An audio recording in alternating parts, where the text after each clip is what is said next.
Okay, can everybody hear me now? Yes. Okay, good. I don't know what's going on there. Strange. Okay, so we're recording.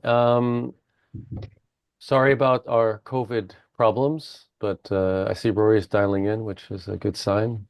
Sounds like at least we know he's alive. Uh, Excellent. So we're going to start off today with Paul Lerner. He's a member of the GIST staff, of course, and he's going to talk to us about some recent work he's been doing in a paper that's currently under revision. So Paul, why don't you share your screen and take it away? Okay. Can everyone hear me? Yep, Okay, great. And sorry, it's not on slideshow yet. Okay. Can you see my slides? we do. Everything looks good. Okay, great.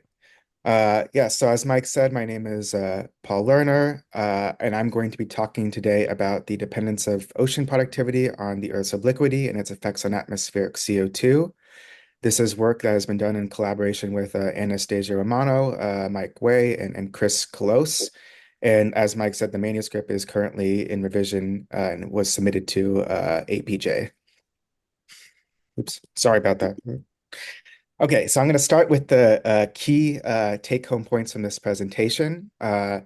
So first is that on global and annually average scales, obliquity controls primary productivity primarily through changes in SST-dependent phytoplankton growth rates. Second is that obliquity-induced seasonal productivity changes are driven primarily by changes in photosynthetically available radiation on regional scales, but nutrient limitation on a global scale. And third is that solubility controls obliquity-driven changes in atmospheric CO2 concentration. However, these changes are likely not large enough to be detectable. All right, so this slide I'm actually going to very quickly gloss over because we've already had multiple presentations yesterday on the influence of obliquity on habitability. So actually, all I want to do here is use this opportunity to say that we know, or when we think about habitability, we generally think of the range in surface temperatures, or it's maybe equivalently stellar effective fluxes, by which a planet can retain liquid water. Uh, but for life on Earth, we know like liquid water is only the first step. And specifically for photosynthetic life in the ocean, you have to also consider nutrient and light distributions. And so here I'm showing the two other studies, the only two other studies besides the one we submitted that have looked at the effect of obliquity on productivity. And note that they are using as their metric of productivity something called export of POC. And I'm going to talk about the linkages between those two in the next slide. But for now, just consider it a metric for phytoplankton productivity. And so on the y-axis, they have on the top left panel productivity of export of POC. On the bottom right panel, productivity, sorry, export of POC globally. On the bottom right, export of POC in the Northern Hemisphere. And then bottom left, Northern Hemisphere surface ocean phosphate, and upper right, Northern Hemisphere mixed layer depth. And so this study by Barnett and Olson in 2022 contends that as you increase obliquity, you increase Northern Hemisphere mixed layer depths and Southern Hemisphere as well. They don't show that, which is particularly in the wintertime, which brings more nutrients to the surface to allow phytoplankton growth rates to increase, and hence there to be more productivity and more export of POC. A similar finding was presented by Jernigan and others in 2023, except they extended the obliquity range from only to 45 degrees to 90 degrees, but they found essentially the same thing. And I'm showing this. Can you see my cursor? I'm not sure. Anyway, I'm showing it in the bottom right corner. Yes, we can see it. Yeah. Okay, great. Thank you. Uh, so as I said, there's a connection, of course, between POC export and productivity, and that connection is the following. So phytoplankton take dissolved inorganic carbon from the ocean, assimilate it, convert it into organic form, and then that organic carbon, through a variety of processes, such as being further phytoplankton being eaten by zooplankton and then producing fecal pellets, and or just the aggregation of organic material into larger particles, that organic carbon, and through those like aggregation slash fecal pellet production processes, organic carbon is exported below the euphotic zone. And so the common thought is, well, like productivity and export of POC should be like fairly linearly related, but I'll talk about later reasons that that may not be the case. And we know even in the modern ocean, that's not necessarily the case. Uh, that said, that export of POC below the euphotic zone can drive changes, and specifically, if more carbon is exported below the euphotic zone, you can drive a drawdown of atmospheric CO2, and that's referred to as the biological pump. There's another pump in the ocean called the solubility pump, which draws down CO2 from the atmosphere by transferring cold, dissolved inorganic carbon-rich waters at high latitudes to the deep ocean. And so the question is, can Obliquity change these pumps such that it will result in changes in atmospheric CO2 that are detectable? And detectability is kind of the key here because this study by Tremblay and others in 2020 showed that using instruments aboard the James Webb Space Telescope, the spectrometers need a resolving power of over 300 and a number of transits of the exoplanet in front of its host star that are over 100 of these transits in order to even constrain atmospheric CO2 abundances to within a factor of 4. And that means these pumps need to undergo dramatic changes by obliquity if their resultant changes in atmospheric CO2 can have a reflection in spectral signatures. So that brings me to my research questions. How does the annual mean and seasonality of net primary productivity change with obliquity? What are the obliquity-induced changes in physical and chemical properties that drive changes in net primary productivity? And how do changes in obliquity change atmospheric CO2? And to what extent are these changes driven by solubility versus circulation biology? So to examine these questions, we're using ROCKE-3D coupled to the NASA GISS Ocean Biogeochemical Model. The specification of these simulations include modern Earth continents, no aerosols, a hemispherical symmetric ozone profile, prescribed nutrient concentrations at river mouths based off of modern climatology, 1 ppm methane and 0 ppm for all other non-CO2 greenhouse gases. We have no vegetation and hence no land carbon, and ocean depth is fixed at a depth of 360 meters, except near continental margins where it is set to 591 meters. The biogeochemical model itself resolves for phytoplankton groups, diatoms, chlorophytes, cyanobacteria, and coccolithopores, for nutrients pools, including ammonium nitrate, silica, and iron, oxygen, dissolved inorganic and organic carbon, and carbon, silica, and iron detrital pools. And here we're considering simulations between 0 and 75 degrees at 15-degree increments, except for modern Earth's obliquity, which is included at, of course, 23.4 degrees. So before diving into the results, it's probably worth considering how we might expect obliquity to control net primary productivity. And there are three main routes by which it could do so. First is that phytoplankton have a temperature dependence for their growth rates. And in our model, we use a parameterization, we use an exponential relationship between phytoplankton growth as is controlled by temperature and the sea surface temperature, the ocean temperature itself. And that relationship is parameterized following Bissinger and others in 2008. Second, phytoplankton are limited by light, and so the growth rate will increase as light increases. And here we use a Michaelis-Menten formulation with a half saturation constant I call RKE. That RKE value depends both on the phytoplankton type considered and the irradiance level. And finally, we have nutrients. So phytoplankton growth depends on nutrients, and that also follows Michaelis-Menten kinetics, also with a half saturation constant, which varies as a function of phytoplankton type and nutrient type, but doesn't vary as a function of nutrient concentration. So this is sort of the key the main results slide, if you will. So on the y-axis, I'm showing NPP for the top panel, atmospheric CO2 for the bottom panel. It's globally integrated for NPP and globally averaged for atmospheric CO2. The black symbols show annual climatologies, and they're 100-year climatologies, while the different colored symbols show seasonal climatologies for those same 100 years. And you can see that NPP, for the lowest obliquities, slightly declines from 0 to 15 degrees, then increases to a maximum at 45 degrees and decreases thereafter uh, until you get to 75 degrees. Uh, and that sort of pattern occurs no matter whether you're looking at annual averages or seasonal averages.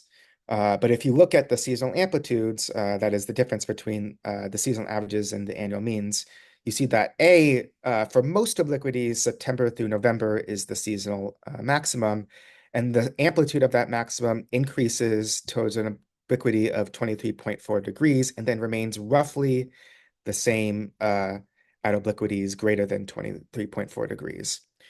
Uh, and there's one other interesting seasonal feature, which is that the seasonal maximum itself changes from September through November through March through May.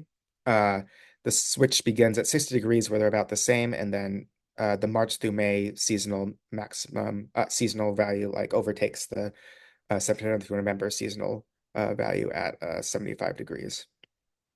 And for atmospheric CO2, we also see that small decline with obliquity from 0 to 15 degrees. We get an increase to a maximum at 60 degrees rather than 45 degrees, and a decrease from 60 to 75 degrees.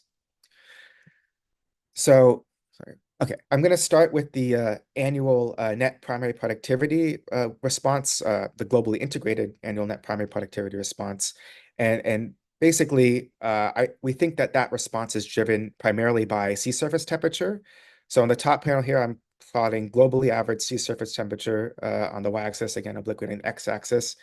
And again, for both the annual and seasonal averages, you see that same pattern you saw with NPP, where you get a slight decline from 0 to 15 degrees, an increase to 45 degrees, and a decrease thereafter. On the bottom, I'm plotting what I call the normalized growth rate. This is the growth rate only as it is as function of temperature. So basically, it's just a way to illustrate how SST will affect phytoplankton growth rates, because it itself is literally just plugging in that SST to that exponential formulation and computing what the growth rate is when only affected by SST. And so naturally, it's going to have the same changes with obliquity that you see for SST. And in contrast to SST and this normalized growth rate, if you were to plot these for any of the environmental variables, say nitrate or PAR, you don't get this pattern. And so that suggests that at least for annual averages and on a global scale, it's really SST that's driving the productivity changes. Now, one other thing you may notice is that the seasonal maximum for SST occurs during December through February, not from September through November. So while SST may explain the annual average response, it doesn't explain the seasonal cycle very well, and we have to look at other things. So before looking at seasonality on a global scale, I want to look at things more regionally first. So here I'm showing on the x-axis of each of these plots, the seasonal amplitudes, that is the seasonal values minus seasonal averages minus the annual averages of different environmental variables versus the seasonal amplitude of NPP. And I'm doing this in the northern hemisphere and the southern hemisphere. The colored dots mean the same seasons as before.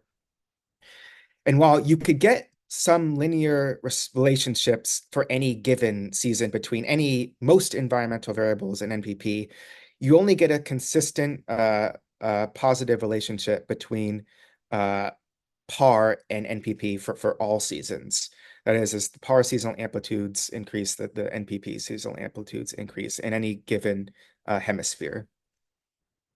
If you're going to look at things even more regionally, take these zonal mean plots, for example, things become even more apparent that PAR is very important if on a regional scale. So on the left, I'm showing NPP zonal mean plots with each panel being a different obliquity, the y-axis being latitude, the x-axis being the climatological month. And on the y-axis, I'm doing the same thing, but for photosynthetically available radiation. And you could see for both NPP and PAR, as you go to higher obliquities, you get larger high latitude summertime maxima than both in the northern and the southern hemisphere. And also the time at which the mid-latitudes have their maximum in productivity, which are essentially during spring, boreal spring and fall, co-occur about the same time for PAR and for NPP. But again, if you look at the global averages, and again, I'm pulling that same NPP plot as I showed for the a few slides before, just to remind you that the globally integrated NPP maximum occurs from September to November. But if you do the globally average PAR maximum, it occurs during December through February. So of course, even though PAR could control things on the seasonality regionally, you have seasonal cancellation, and something else is likely driving some sort of hemispheric asymmetry that allows the September through November period to be the time period at which NPP is maximum. And so what I think is happening has to do with iron, and specifically iron in the Southern Ocean, which we know in the modern ocean, the Southern Ocean is a region where phytoplankton growth is iron limited. So I'm showing the same type of plots I've shown on the last slide, except on the right, for the right panels, I'm now showing iron and sort of PAR. And so first I want to point out at what's going on at the lowest obliquities at 0 and 15 degrees. So at these obliquities, there is very little productivity at the high latitudes year round, and there's similarly very little iron year round. That's more of a, and so this is more of a coincidence due to another factor than any sort of causative thing. So basically, at high latitudes, at low obliquities, I'm going to show this later, you have perennial sea ice. And in our model, phytoplankton just can't grow under sea ice. Uh, and having sea ice also blocks iron from being transferred from deep waters to surface water where the sea ice is present. That means at 0 and 50 degrees, as we see in the NPP plots, the seasonality is very small, and particularly that's partly because at high latitudes, there's just nothing going on. Once you get to 23 degrees, oh, sorry, I didn't mean to switch slides yet. Once you get to 23 degrees, two things happen. The sea ice, and particularly in the southern hemisphere, becomes seasonal, allowing phytoplankton to grow when sea ice is not present. And also, you get this bump in iron concentrations from June through October. Uh, and in contrast, and so that bump allows phytoplankton to grow because during the time period where there is both iron and light, and that only happens from September to October, so September through November, because in June through August, when iron is first present, there's no light for phytoplankton to grow. So they can only take advantage of this iron in the southern hemisphere from September through November. In contrast, in the northern hemisphere, iron is essentially available for phytoplankton to grow year round. So they're just not going to be limited by iron in the first place. And so if you consider, say, for example, March through May, uh, phytoplankton will grow in the northern hemisphere, but not so much in the southern hemisphere. Whereas in September through October, they could grow in both hemispheres. And that's why, and at least the high latitudes of both hemispheres. And I think that's why you see that September through November maximum. And on the bottom right plot, I'm showing on the y-axis iron and the x-axis obliquity in the Southern Ocean only. And you could see, and I'm doing this to show that jump that occurs at 23.4 degrees. So if you go from 15 to 23.4, you see that iron goes from very low values to high values during all seasons except for December through February. And those high values, while slightly decline going to higher obliquities, are maintained at levels high enough that allow phytoplankton to grow. Um, and then finally, I don't want to leave nitrate completely out of the story because it is important at the highest obliquities. So on the right panels, now I'm showing the same zonal mean plots except for for nitrate. And I want to point your eyes to this small region between 15 south and 45 south that's sort of dark between February and May. And that remains this dark value from 0 degrees to 45 degrees. And that's a region of nitrate limitation in the southern hemisphere subtropics. And what happened, and that remains nitrate limited for these all obliquities up to 45 degrees. And then suddenly at 60 degrees, that region gets a burst of nitrogen, and that burst increases even more so at 75 degrees. So I think the reason March through May becomes the seasonal maximum at 60 starting at 60 degrees, where it is about the same as September through October, and then even surpasses September through October at 75 degrees, is because this region goes from being nitrate limited to not nitrate limited during boreal spring.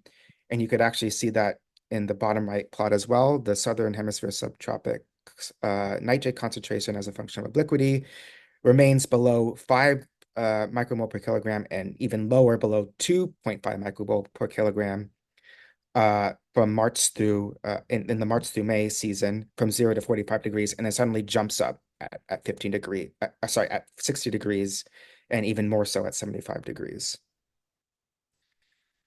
And of course, these changes in nutrient limitation patterns are going to be driven by changes in the physical ocean state in response to obliquity. So on the top left panel, I'm showing sea surface temperature, and we see what we expect, that there is a weakening of the meridional sea surface temperature gradient going to higher obliquities and eventual reversal of the sea surface temperature gradient at the highest obliquities. And this causes two important changes to the ocean that matter for nutrients. One, as I said before, sea ice at the lowest obliquities goes from being perennial and actually even like 100% sea ice cover in the southern hemisphere at 0 and 50 degrees to being seasonal at 23 degrees. And even when it's seasonal in the southern hemisphere, it's not 100% sea ice cover and anywhere, or at least on the zonal mean when looking at zonal means. And then after 23 degrees, there's just no more sea ice at all, essentially. So that allows phytoplankton to grow where sea ice used to be, where they couldn't grow. And also the lacking of sea ice allows limiting nutrients such as iron to be brought to the surface in the Southern Ocean and provide an opportunity to phytoplankton to start growing in that September through November period where they weren't able to grow before. And then secondly, you have changes in mixed layer depth, which you could see at many regions, but for nitrogen, what matters is these changes to mixed layers at the highest obliquities at 60 and 75 degrees, where you get deep tropical mixing, which brings up nitrate to the surface, and where that nitrate is advected to the subtropics, where it provides nitrogen to the subtropics that allows phytoplankton to grow where they couldn't grow at lower obliquities because those regions were seasonally nitrate limited. All right, this slide is going to be a bit more speculative, but I think it's worth considering why we get different results than those from Barnett and Olson in 2022 and Jernigan in 2023. As a reminder, they found that productivity increases as a function of obliquity globally and essentially monotonically, whereas we find, and they attribute it to increases in temperature due to increases in high latitude mixing during wintertime, whereas we find that the productivity response to obliquity on a global scale is temperature driven and reaches a maximum at 45 degrees and decreases thereafter. So this is just speculation. We don't know what the reason is right now, but I'm going to put three potential reasons. One is that they use POC export as a metric for productivity. And while POC export can be linearly related to productivity, it doesn't have to be. For example, the gravitational settle being a POC may be a function of temperature, as it should be, for example, a function of viscosity. And that temperature dependence won't be the same as that for phytoplankton growth. And that could lead to a sort of a disconnect in how the gravitational settling speed responds to obliquity versus how productivity responds to obliquity. Second, we could just have different temperature dependencies of phytoplankton growth. And additionally, for us, our autotrophic respiration has the same temperature dependent as our phytoplankton growth temperature dependence. But it's possible that they had an autotrophic respiration temperature dependence that's different and leads to differences in net primary productivity responses to obliquity than what we have. And finally, of course, they use different physical atmosphere and ocean models that lead to different changes in the physical ocean response to obliquity. So that's what I'm showing in these plots here. On the top, I'm showing sea ice fraction and at 30 and 45 degrees, they find that they still have sea ice at high latitudes, whereas our sea ice essentially goes away at those higher obliquities. And second, they get deeper northern hemisphere mixed layer depths during wintertime than we do. So Barnett and Olson find that the northern hemisphere mixed layer goes to 350 meters, increasing with obliquity as you go from 0 to 45. When we go to 0 to 45, we don't get any real change with the northern hemisphere mixed layer depth with obliquity, and we only start to get increases when you go to the highest obliquities of 60 to 75 degrees. And even they don't reach 250 meters. which means they're entraining more nutrients than we are. And then lastly, I want to talk very briefly about the atmospheric CO2 response because there's not too much to say about this. So Five on the minutes, top, Paul. 5 minutes. Okay, thank you, Mike. On the top left, I'm showing the delta PCO2, which is the change in surface ocean PCO2, that change being the difference between any given obliquity and 23.4 degrees. And on the right, I'm showing the delta PCO2 response as driven only by solubility, which I'm calling delta PCO2 therm. And this is something you could compute directly from temperature and salinity based off of a relationship by Takahashi and others. Sorry, just Takahashi in 1993. And the bottom left is the difference between delta PCO2 and delta PCO2 driven only by solubility, which I call delta PCO2 non-therm. And this is the obliquity-driven change in surface ocean PCO2 that is driven by a combination of circulation biology. I couldn't really separate circulation biology by its themselves without running additional simulations. But I don't know if we have to, because what you find is that most of the total delta PCO2 response is driven by solubility, with the non-thermal response providing either a reinforcing effect at lower obliquities or a dampening effect at higher obliquities. Moreover, these changes are quite small. They are at most 60 ppm. And if you remember that Tremblay other paper that said at best you could constrain CO2 abundances to within a factor of 4, that's not nearly enough to leave any sort of detectable spectral signature. So I'm going to leave things here. Just a summary that annually and globally integrated obliquity-driven changes in MPP are driven by changes in phytoplankton growth due to temperature, with changes in seasonality driven primarily by PAR and secondarily by nutrient limitation. Atmospheric CO2 concentration changes are driven primarily by solubility and modified by changes in ocean circulation biology. And then changes in CO2 concentration are likely to be undetectable by instruments aboard the James Webb Space Telescope, but whether these changes will remain too small under other orbital perturbations remains to be investigated. And that's it. Thank you. And now I'll take any Thanks, questions. Paul. So I think Jan had his hand up first. Go ahead, Jan. Yes, my question is, how would the results depend on the distribution of the continents, since that Uh, would significantly influence the ocean circulation? yeah, that's a good question. I'm trying to think. I think that so one way that could depend on the continents is uh, for example, the transport of iron in these simulations, uh, iron is deposited by dust, as you know, like in the mid Atlantics, subtropical Atlantics. It's here mostly the source is still Saharan dust because we use a modern dust climatology, and so the circulation in the North Atlantic, the western boundary currents bring some of that dust to the subpolar North Atlantic, and that might not exist in different continental configurations or in aquaplanet. So the role of iron could be quite different, I can imagine, if you just don't have continents at all, or if you have some sort of hemispherically symmetric continental configuration, for example. So that's one way. Uh, I'm not sure if the sea ice, the perennial sea ice issue happens in both hemispheres, despite the hemisphere having having more land mass than the southern hemisphere. So I'm not sure that would change anything. Uh, but at the very least, the nutrient distributions would change, and that could affect the results, I can imagine. Yeah, we Okay. have different yeah, Linda, we do have, I know you shown we have different continental configurations to test this. Yes. Oh yeah, lots. Yeah. Uh, Chris has his hand up. If it's very fast, Chris, we only have about 30 seconds. Yeah, Paul, I just wanted to double check. Is the radiative transfer seeing the change in CO2, right? Yes. Yeah, the radiative Yeah, transfer so definitely sees the changes in CO2. yeah, I was just wondering. I guess I was just thinking about this and didn't think about it when the paper was being developed. But is the radiative forcing maybe it's not detectable from an exoplanet standpoint, but it's it's like 250 to 350 ppm throughout these Mhm. simulations. That's pretty much comparable to the Yeah. pre-industrial to Start. modern radiative Mhm. forcing. So, and that's something that, like, Stephanie's group, they're not doing that, and that could be a pretty significant forcing that is different from their runs.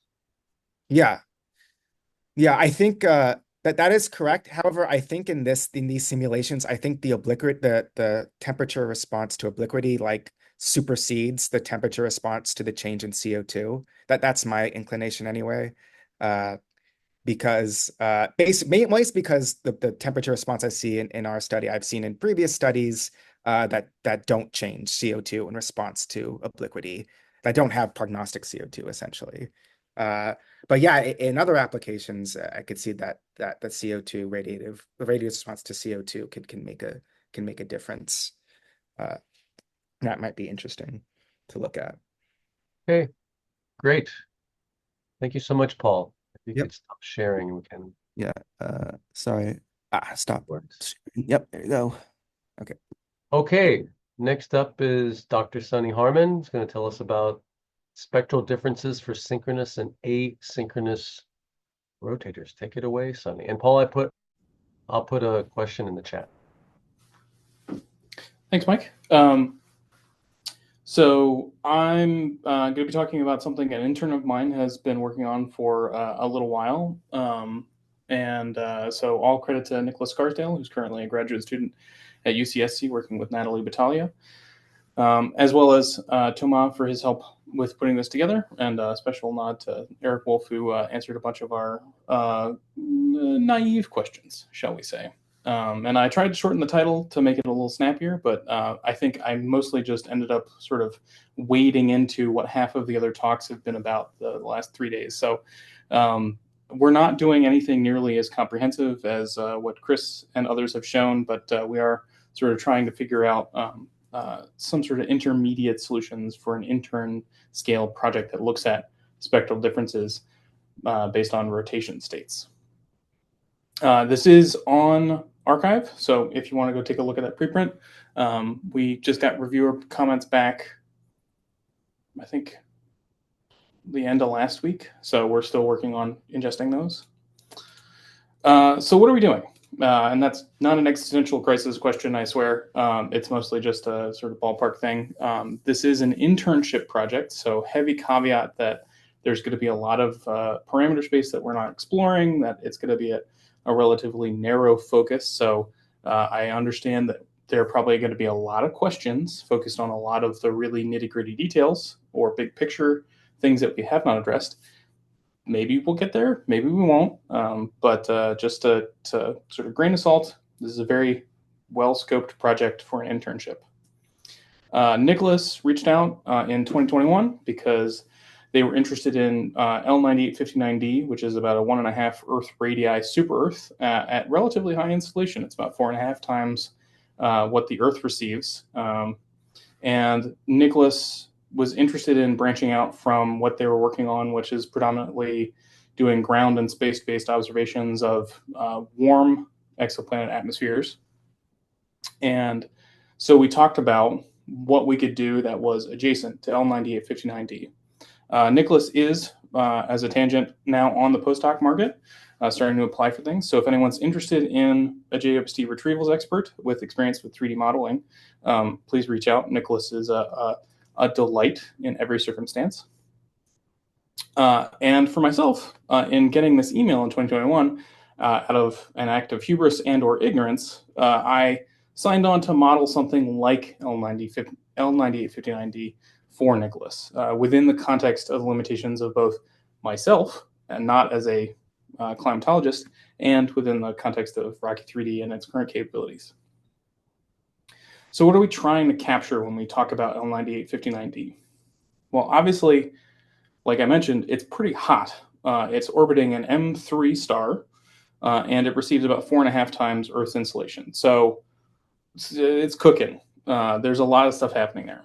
And we can sort of talk our way around maybe some of the issues we might experience with objects of that class by maybe looking at the fundamentals. So for even a relatively early M dwarf, there's a possibility that it starts with low water, whether that's because of a longer pre-main sequence lifetime where you're going to drive water loss by a protracted runaway greenhouse during formation, just after.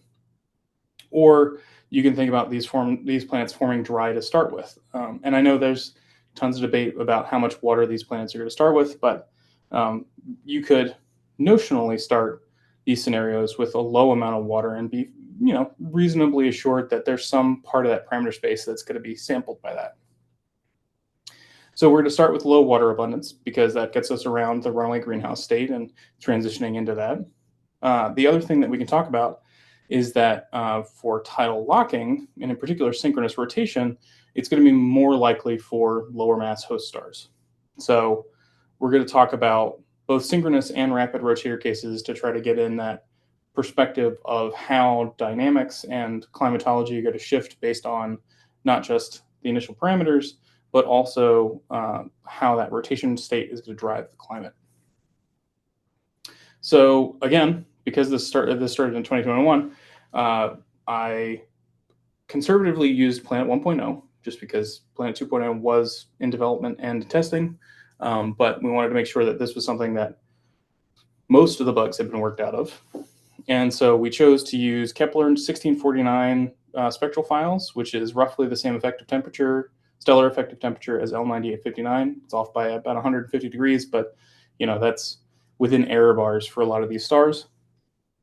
And to get at just sort of a toy model of this type of scenario, we're talking about a flat land planet. So saturated sand surface limits our water inventory, and the lack of topography helps us paint a very straightforward picture of what's happening as driven by the dynamics. 4 by 5 degree resolution, 40 atmospheric layers. We chose to do 400 ppm CO2 because we're heading towards the inner edge of the habitable zone with this very high insolation, and so there's not much sense in doing high CO2, and doing no CO2 gets you in some really weird parts of parameter space. Zero eccentricity, zero obliquity, again, toy model. And again, splitting between synchronous and one-day rotation rates. And I mentioned Keplerian here because one of the things that I wanted to do to sort of respect ROCKE-3D's intrinsic limitations is to try to walk us towards this object. Because I was fairly confident that the model would do very different things as you got to 4.5 times Earth insolation. Definitely going to be too warm. And so one of the things that we did was we started about 0.8 times Earth insolation, just to make sure that we weren't going to start off too hot to understand what some of these simulations were doing. And we marched an L9859D type planet, 1.5 Earth radii, from that 0.8 terrestrial insolation up to 4.56 times Earth insolation. And by and large, the simulations stayed within a relatively reasonable range of temperatures. And so what I'm highlighting here in this figure is the global mean temperature profiles. And I'm sorry, this is not the global mean. These are the maximum temperature profiles in the atmosphere because we're trying to stay away from that boundary set out by the high-tran validity range. So 400 Kelvin is right out, but for the most part, most of these simulations don't transition into that regime, so we can make, I think, meaningful interpretations of some of these results just because we're sort of edging up to that temperature threshold and not getting across it. And so for the 4 or 4.5 times solar insolation cases, you really want a grain of salt. Those are going to be really weird. But above about 2 times Earth insolation, you start to get very monotonous or uniform spectra and dynamics that are really going to look like most of the other higher insolation cases. And I'll get to that in a little bit. So what do these look like aside from just these temperature profiles? So you get a lot of the same things that you get for other toy models in these types of regimes. So for things... Sonny, could I ask a quick question? Sorry. Yeah. You go back. I mean, I don't see how the model can possibly be in equilibrium for those high temperatures. So was it in equilibrium? And what do these correspond to? Because I can never get the model go to temperatures like that. I have a figure in the tail end that I can get to. For the most part, actually, I can just jump to it. Hold on. That's super important, I guess. But No, it's not super important, but so the energy balance for above about 2.5 times solar or 2.5 times insolation gets above a watt per meter squared. Got it. So for those cases, it looks a little weird. No problem. Thank you. Yeah. The one-day rotators they look pretty good though. They're near 0 watts per meter squared in the energy balance. So rapid rotators do a lot better for sort of mitigating that weird temperature state. So where was I? All right. So these look very similar to the sort of canonical rotation state papers we've seen, and we're certainly not breaking new ground with these. Obviously, like your rapid rotators have a very clear latitudinal distribution of energy and heat, and so they have a very uniform surface temperature distributions. Your synchronous rotators have the classic eyeball state, which is, not unsurprising. And for the surface air temperatures, you get that sort of unique bullseye for the colder scenarios. But then as it warms up, you get that true sort of bullseye pattern. And again, nothing really surprising here. They just look very conventional. The one thing that didn't look conventional, though, was we started looking at spectra. And I know this is a wall of plots, but basically if you start from the lowest installation and you walk to the right, and then as you go down each row, you're going to higher and higher installations. And we're plotting both the synchronous rotator and the rapid rotator against each other to give you a sense of whether the rotation rate is going to give you a differential in the spectra. And for the most part, the cold states look roughly comparable, and the hottest cases look comparable because you're in that same sort of climatological regime where either you're pretty cold or you're very hot, and that basically segregates the water either down to the surface or in the atmosphere. But it's in those transitions that you get what we've found is this really distinct difference between the synchronous and one-day rotators on the order of tens of parts per million in the spectrum. And it wasn't immediately clear to us what was happening to drive that very substantial deviation from everything is looking similar and everything is looking similar, and then suddenly in the middle, they look very different. And so what we did was we tried to pull apart the relatively few processes that could influence your global spectra. And obviously clouds is the big component here. And so what I'm showing in these two plots is basically your percent cloud cover is a function of longitude. And for the synchronous rotators in the top panel, you can see that at relatively low insolations, you get pretty high cloud cover outside the substellar point because it's cool and you can get a lot of condensation. But then as you move to higher insolations, as the colors get progressively lighter, you can see that you move from a sort of symmetric cloud cover largely to this very asymmetric leading edge, trailing edge cloud pattern. And that asymmetry is what we think is driving basically the high difference in spectral appearance between these just a few cases. You go from, again, very symmetric cloud cover around that bullseye for the synchronous case to now you're crossing into a climatological regime where the water condensation downwind of the substellar point isn't happening because it's still too hot. It has to circulate all the way around the back of the planet and cool off before it's just coming into view of the upwind terminator, and it starts to condense just before it hits that terminator. And so I think we hit a really sort of niche point dynamically that shows off this sort of asymmetry. And so you get this really interesting non-convective cloud pattern that drives a very strong spectral difference between those scenarios. I don't know if I could do that again if you paid me. So I'm very curious how repeatable this sort of asymmetry is across different parts of parameter space. Of course, the rapid rotators are less exciting.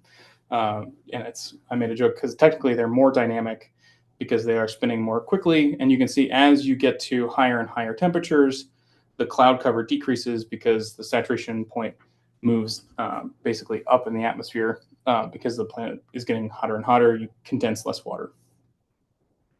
So if we come back to those transition cases, what you can see here, so just to pull out that top corner plot of the spectra showing you the 20 ppm difference here, I can use my cursor.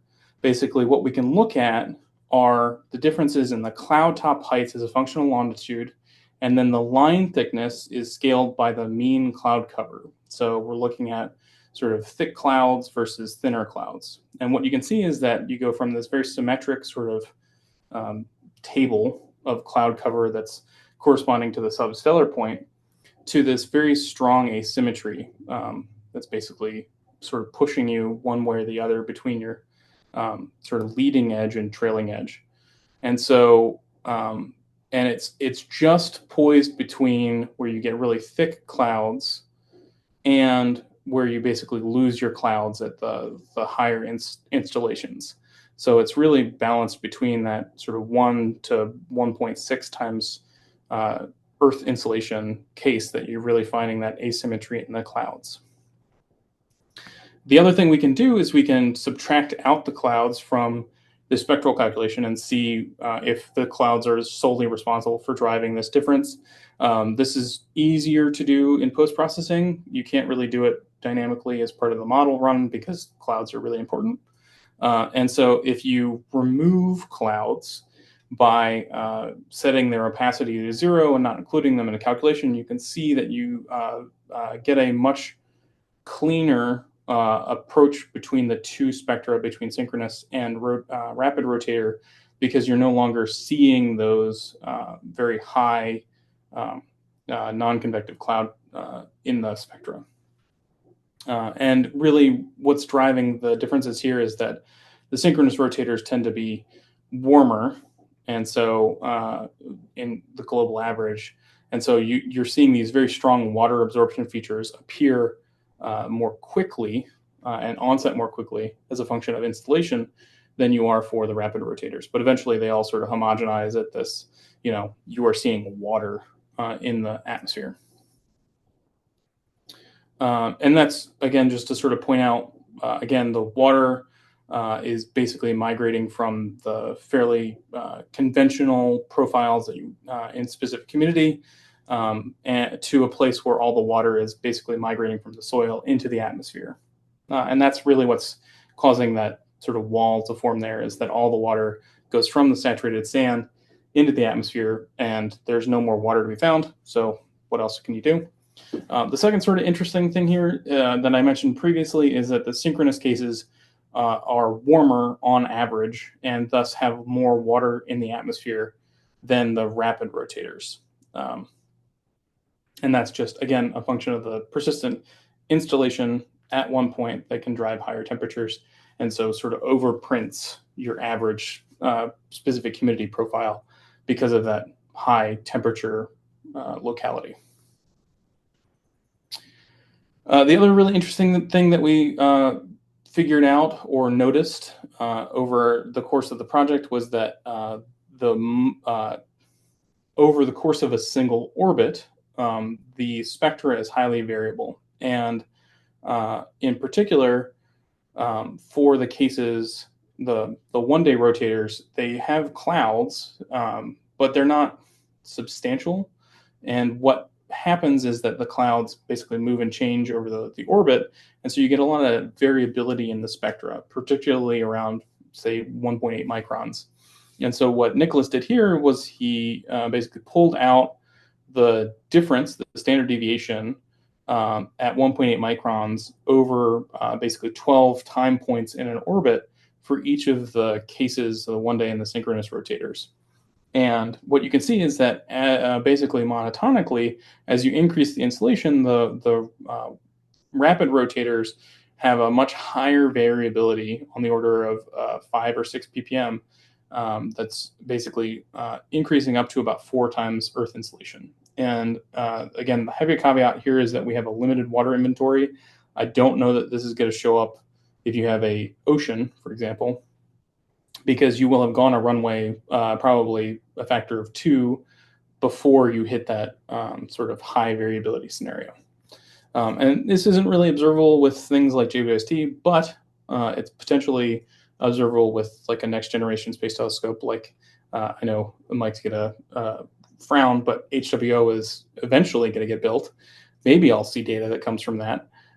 And so the thing we're trying to highlight here is that you can get information about the planet, potentially about the rotation rate, not just from direct observables, but inferences from other diagnostic parameters like variability that are being driven by the dynamism that you're seeing in that scenario.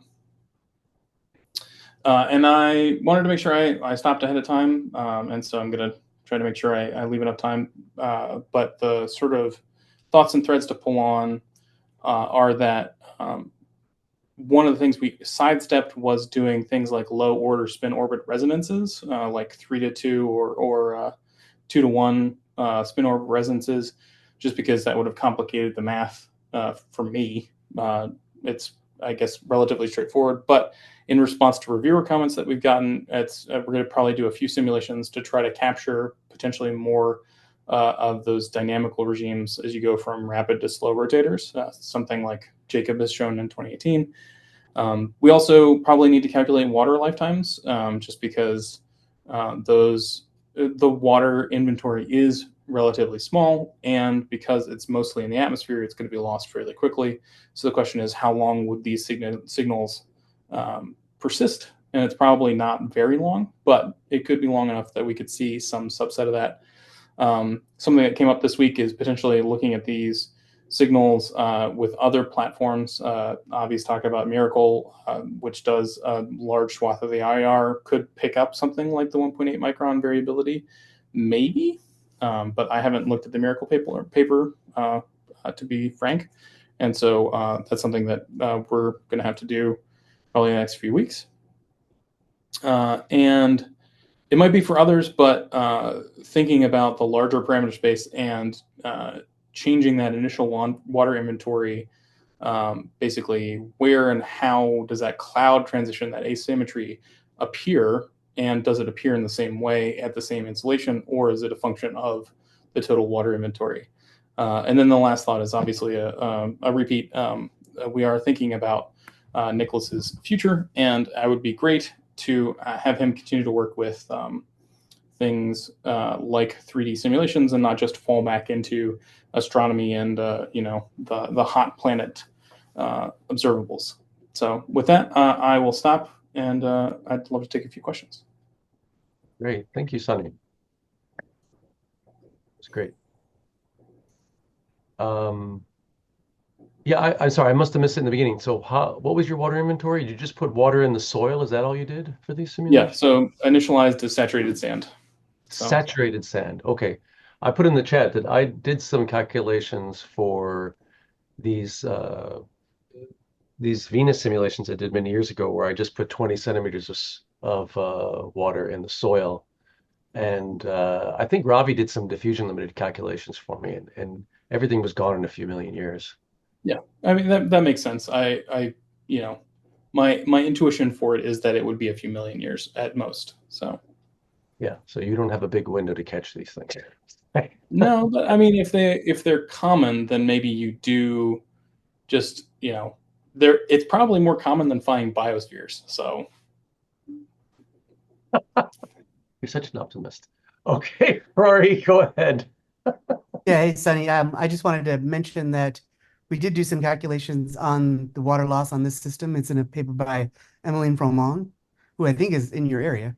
She's at the University of Maryland now. But so you can probably just check that paper and get the water loss calculations because it's already done in the literature. Yeah, we cited that paper. I just hadn't realized there were water loss calculations in there, so I will have to double check that. But thank you. Yeah, it's like the classic sort of Luger and Barnes thing. So it's nothing super fancy, just energy limited loss, but we have calculated it. Awesome. Any other questions for Sonny? Okay, good. Look forward to seeing the final version there.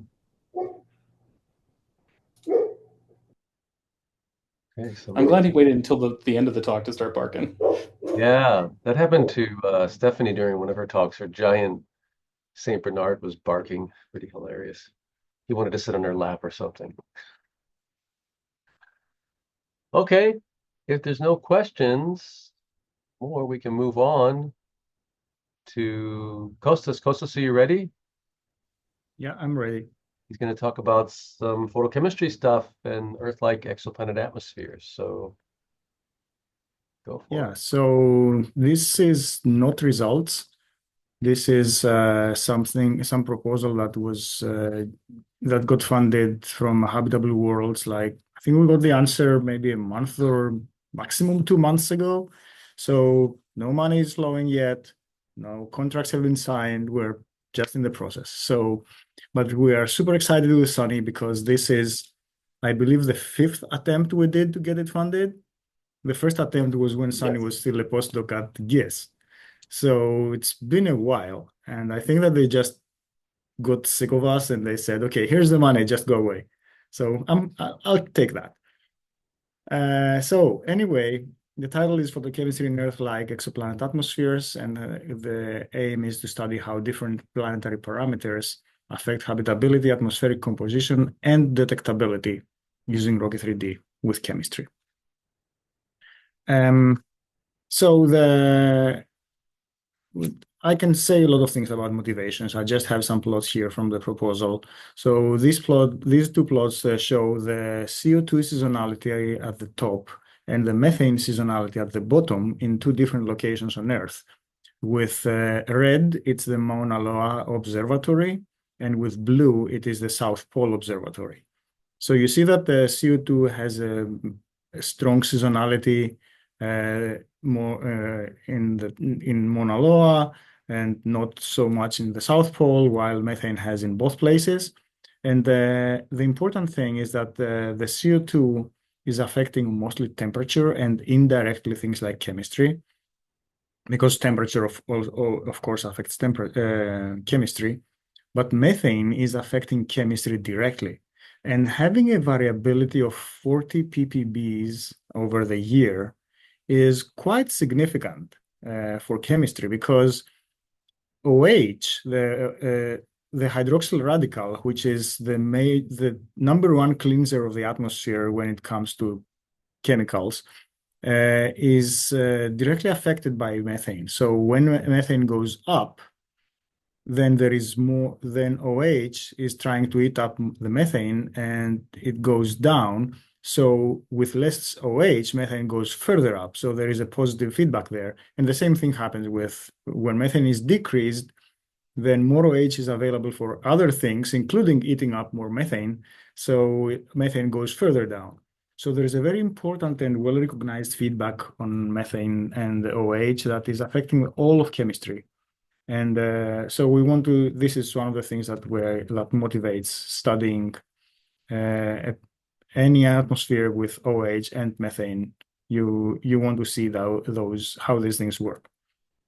So the goal of this proposal is to vary key orbital and atmospheric parameters using ROCKE-3D, and complement that with Atmos.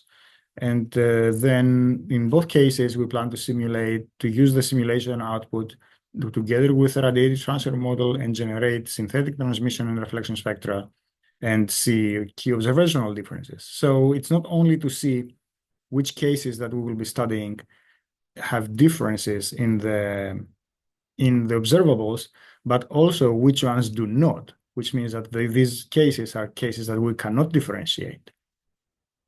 And why use both 1D and 3D?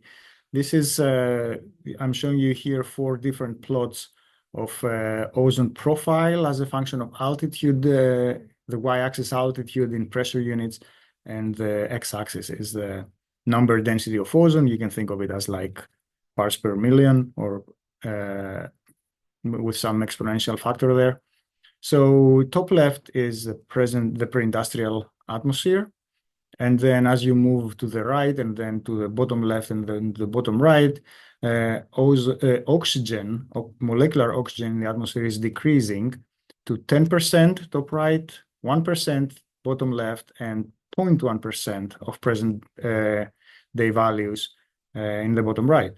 And you see that the ROCKE-3D is with a yellow, and the Wacom model, another three-dimensional model, is blue, and Atmos 1D is in green. And as you deviate from present-day molecular oxygen concentrations, the models deviate from themselves. And we need to see, we have to understand why this is happening. This is probably due to differences in chemical mechanisms, obviously, ways you calculate chemistry, etc. But the important thing is that we can highlight and test assumptions if we do it with two different models, and then leverage the model domain strengths like physical processes, and you can think of even mixing when it comes to 3D that is not present, that is parameterized in 1D, etc. And we can increase our confidence of our results, of course. Kostas, can I ask a question? So does this have anything to do with that work that you were doing with casting with these O3 issues a couple of years ago? That's the paper you see at the very bottom of the slide. Oh, Yes. there it is. Sorry. Okay, so this is the same thing. Okay, thanks. Yeah. So there are 3D effects of that influence climate and chemistry, and this is going to affect whether a planet is habitable or even inhabited. Potentially. So there is eccentricity, there is rotation rate, there is the nitrogen abundance, you can call that pressure, and there is also obliquity. And these are the 4 components that we will be studying here. So it's the parameter space is vast, and there will be more details that we have to worry about. But the important thing is that we will be varying essentially those 4 components. And there have been studies, and Chris has done quite a lot of work in some of those that is looking at the climate impacts, but we're also interested into the chemistry impacts. And by chemistry, I always mean also aerosols, because if you're doing a simulation with 0 aerosols, is probably not realistic if you are talking about Earth twin. But if you're doing a simulation with the aerosols as they stand in pre-industrial, then you are certainly off from what you should expect. And the same applies for ozone in the atmosphere. So we will be doing all those in a coupled mode and study similar questions. And yeah, we want to study general habitability questions, biomarker response framework in a biomarker response framework. To show you how ozone responds in one of those cases, so we have in this case a highly eccentric orbit. A planet on a highly eccentric orbit, 0.2, and then you see in different colors here how ozone profile is changing.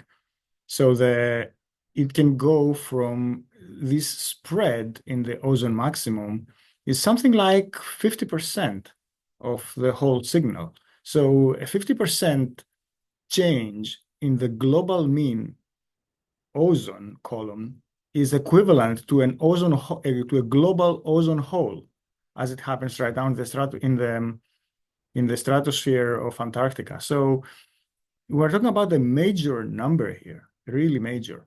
So you can see now these are different months of this. Months in quotes of this planet. And you can see that the 2 ones that I'm highlighting are the 2 cases where the planet is at the 1 AU distance from the sun. And you see that they fall nicely on top of each other almost. So ozone responds pretty quickly. And if you are having an ozone hole coming and going twice a year in a planet, this might affect habitability quite a bit. So that's important. And sorry, and here is a small movie that Sonny made. Surface air temperature at the top and the ozone total mass at the bottom for the exact same case. I do not know if this is what Sonny meant to do, to go from December to January instead of the other way around, or it is a Mac to PC conversion, but I found this interesting. But in any case, you see ozone in the bottom panel that is changing really a lot. And we want to study that in more detail. And this is the response to a higher obliquity. You see with the red color, a planet that is having the ozone mixing ratio as a function of latitude for a planet with a 1-day rotation, 0 eccentricity, and 0 obliquity. And then another one, the blue one, is with 50 degrees obliquity, and you see that the two lines have nothing to do with each other. So that's also important. Further preliminary plots, surface temperature of the top panels and the total column mass of ozone on the bottom panels. And on the left, you see a planet with a 1-day rotation rate and 0 eccentricity and 0 obliquity. And on the right, you see the same thing, but for a synchronous rotator. And by seeing the temperature, it's quite obvious where the substellar point is. And you see that it makes a tremendous difference for the ozone distribution, depending on which is those two extreme rotation rates. And we will be studying more than that. For the same planets, if you see the sea salt concentration at the top, which is an aerosol, and you see that again, it is extremely different across cases. And at the bottom, it is the wind speed, which is driving essentially the sea salt emissions. And so, yeah, I don't have to convince you that these plots are different, and we're going to study that in a more widespread parameter space than just that. So talking of parameter space, you can see it here at the top table. At first, we will start with studying the parameter space in one dimension. So first, the eccentricity alone, and there are some values that I have there in the underlined one is the value of present-day Earth. And then we'll study also obliquity from 0 all the way to 180 degrees, rotation rate from half a day to a synchronous rotator, and then the nitrogen abundance, meaning pressure, from 1/4 of a bar up to 2 bar.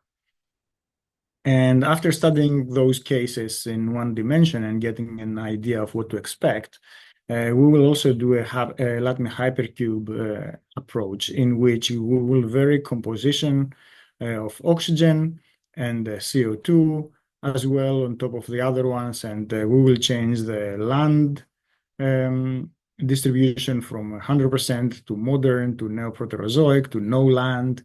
We'll change ocean salinity, which will affect aerosols on top of the other things that people are typically studying. And we will also change the insolation. And then we'll see what we get there.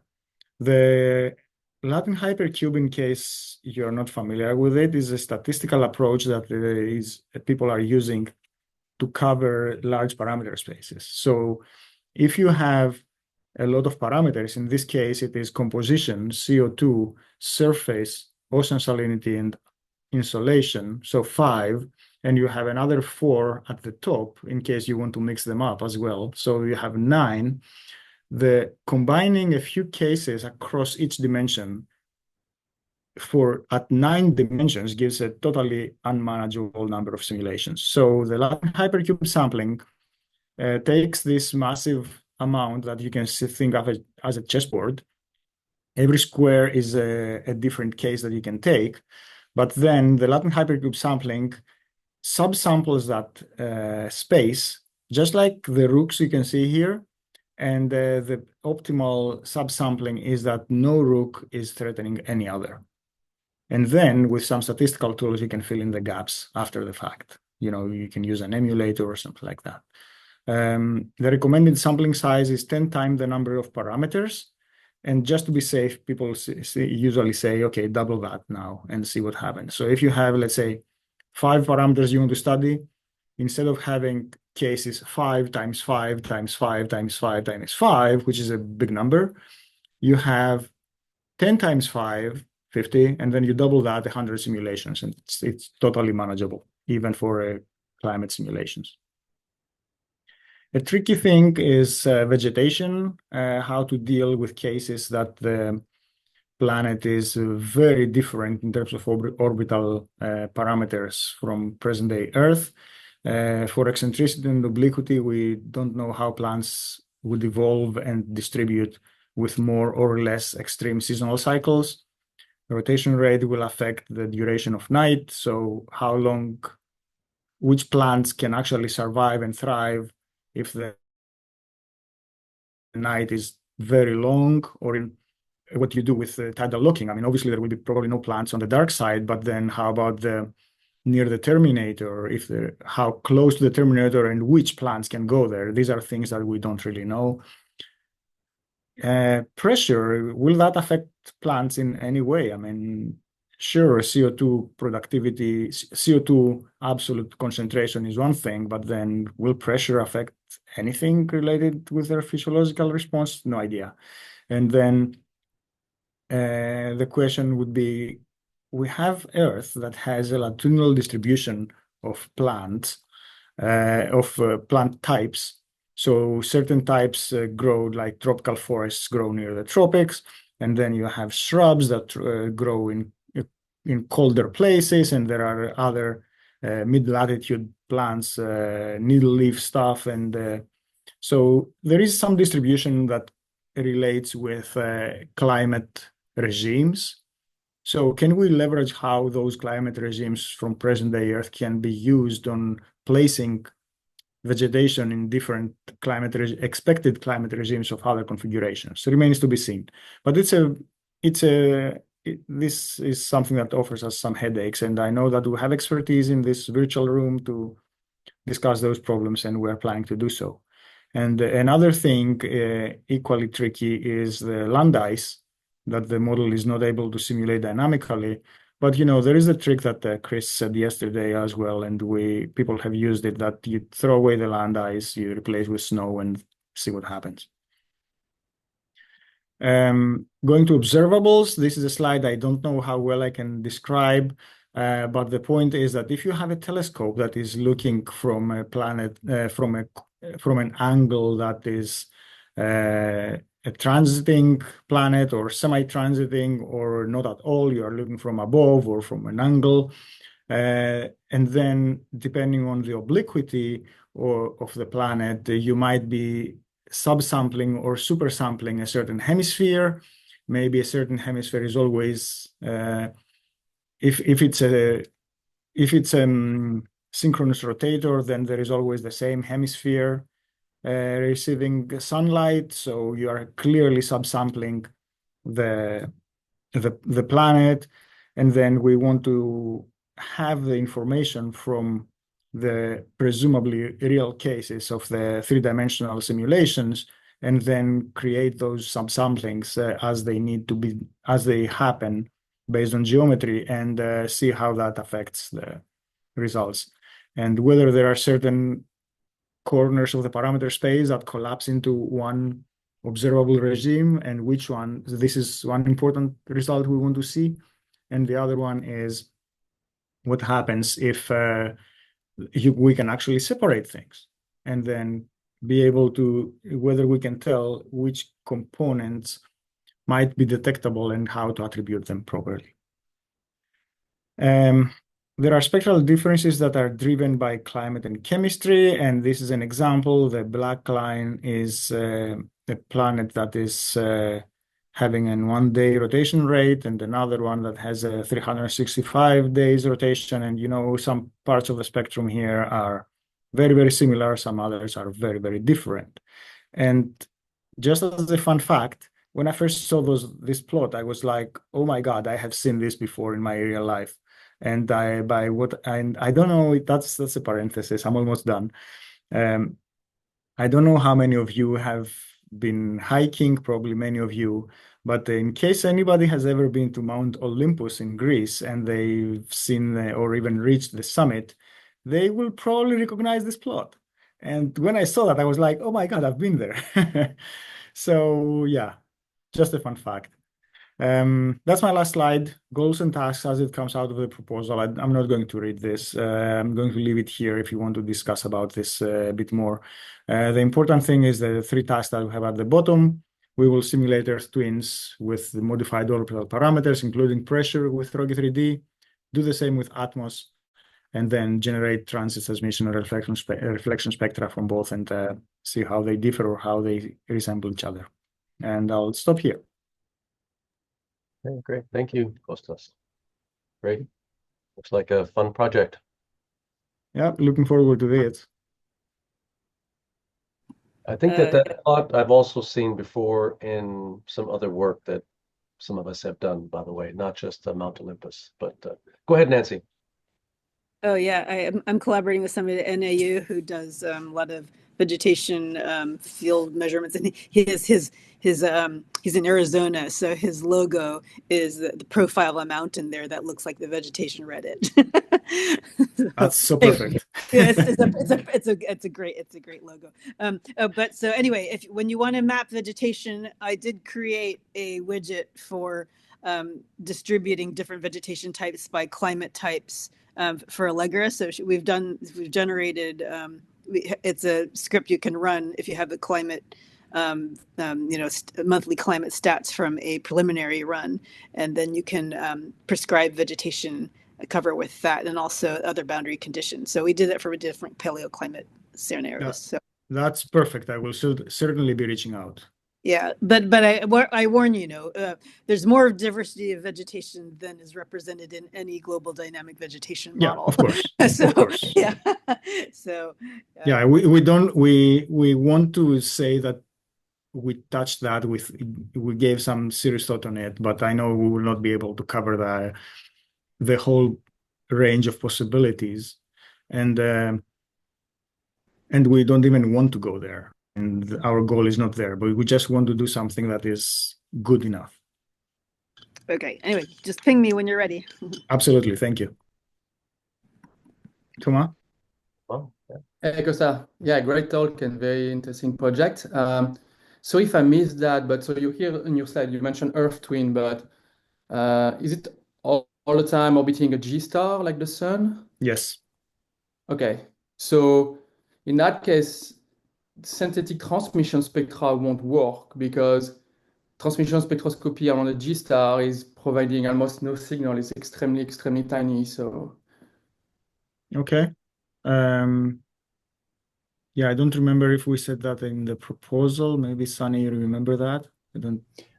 We said both just to cover our bases. We know that the transmission spectra is going to be really, really small, but it's basically free to do it while we're doing the other spectral calculations. So it's just something to have on hand, and I think it paves the way for us to potentially do other types of stars too if we're really interested in sort of pushing boundaries.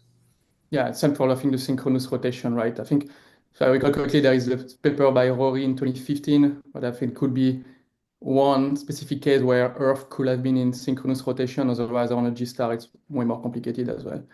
Mm-hmm. Yeah, and since you are here in the speaking, we started having some preliminary discussion with Sonny and also with Rory about maybe using this project as a leverage for collaborations between CREAM-Pi and Philae-3D. Oh, perfect. Yeah, that sounds great. Yeah, I Yeah, guess it would be. I mean, that is, I thought of it yesterday and then I discussed it with Sonny this morning. So yeah, hot off the press, but it hasn't happened. It's just an idea that's floating right now. That's nice. Yeah, we have the buffet workshop in just a month from now, Yeah. so I think it would be a nice time for that. Thank you. Okay, any other questions for Kostas? Great. Today we're a little ahead of schedule. That's very good. Okay. Yeah. All right. Well, let's move on then.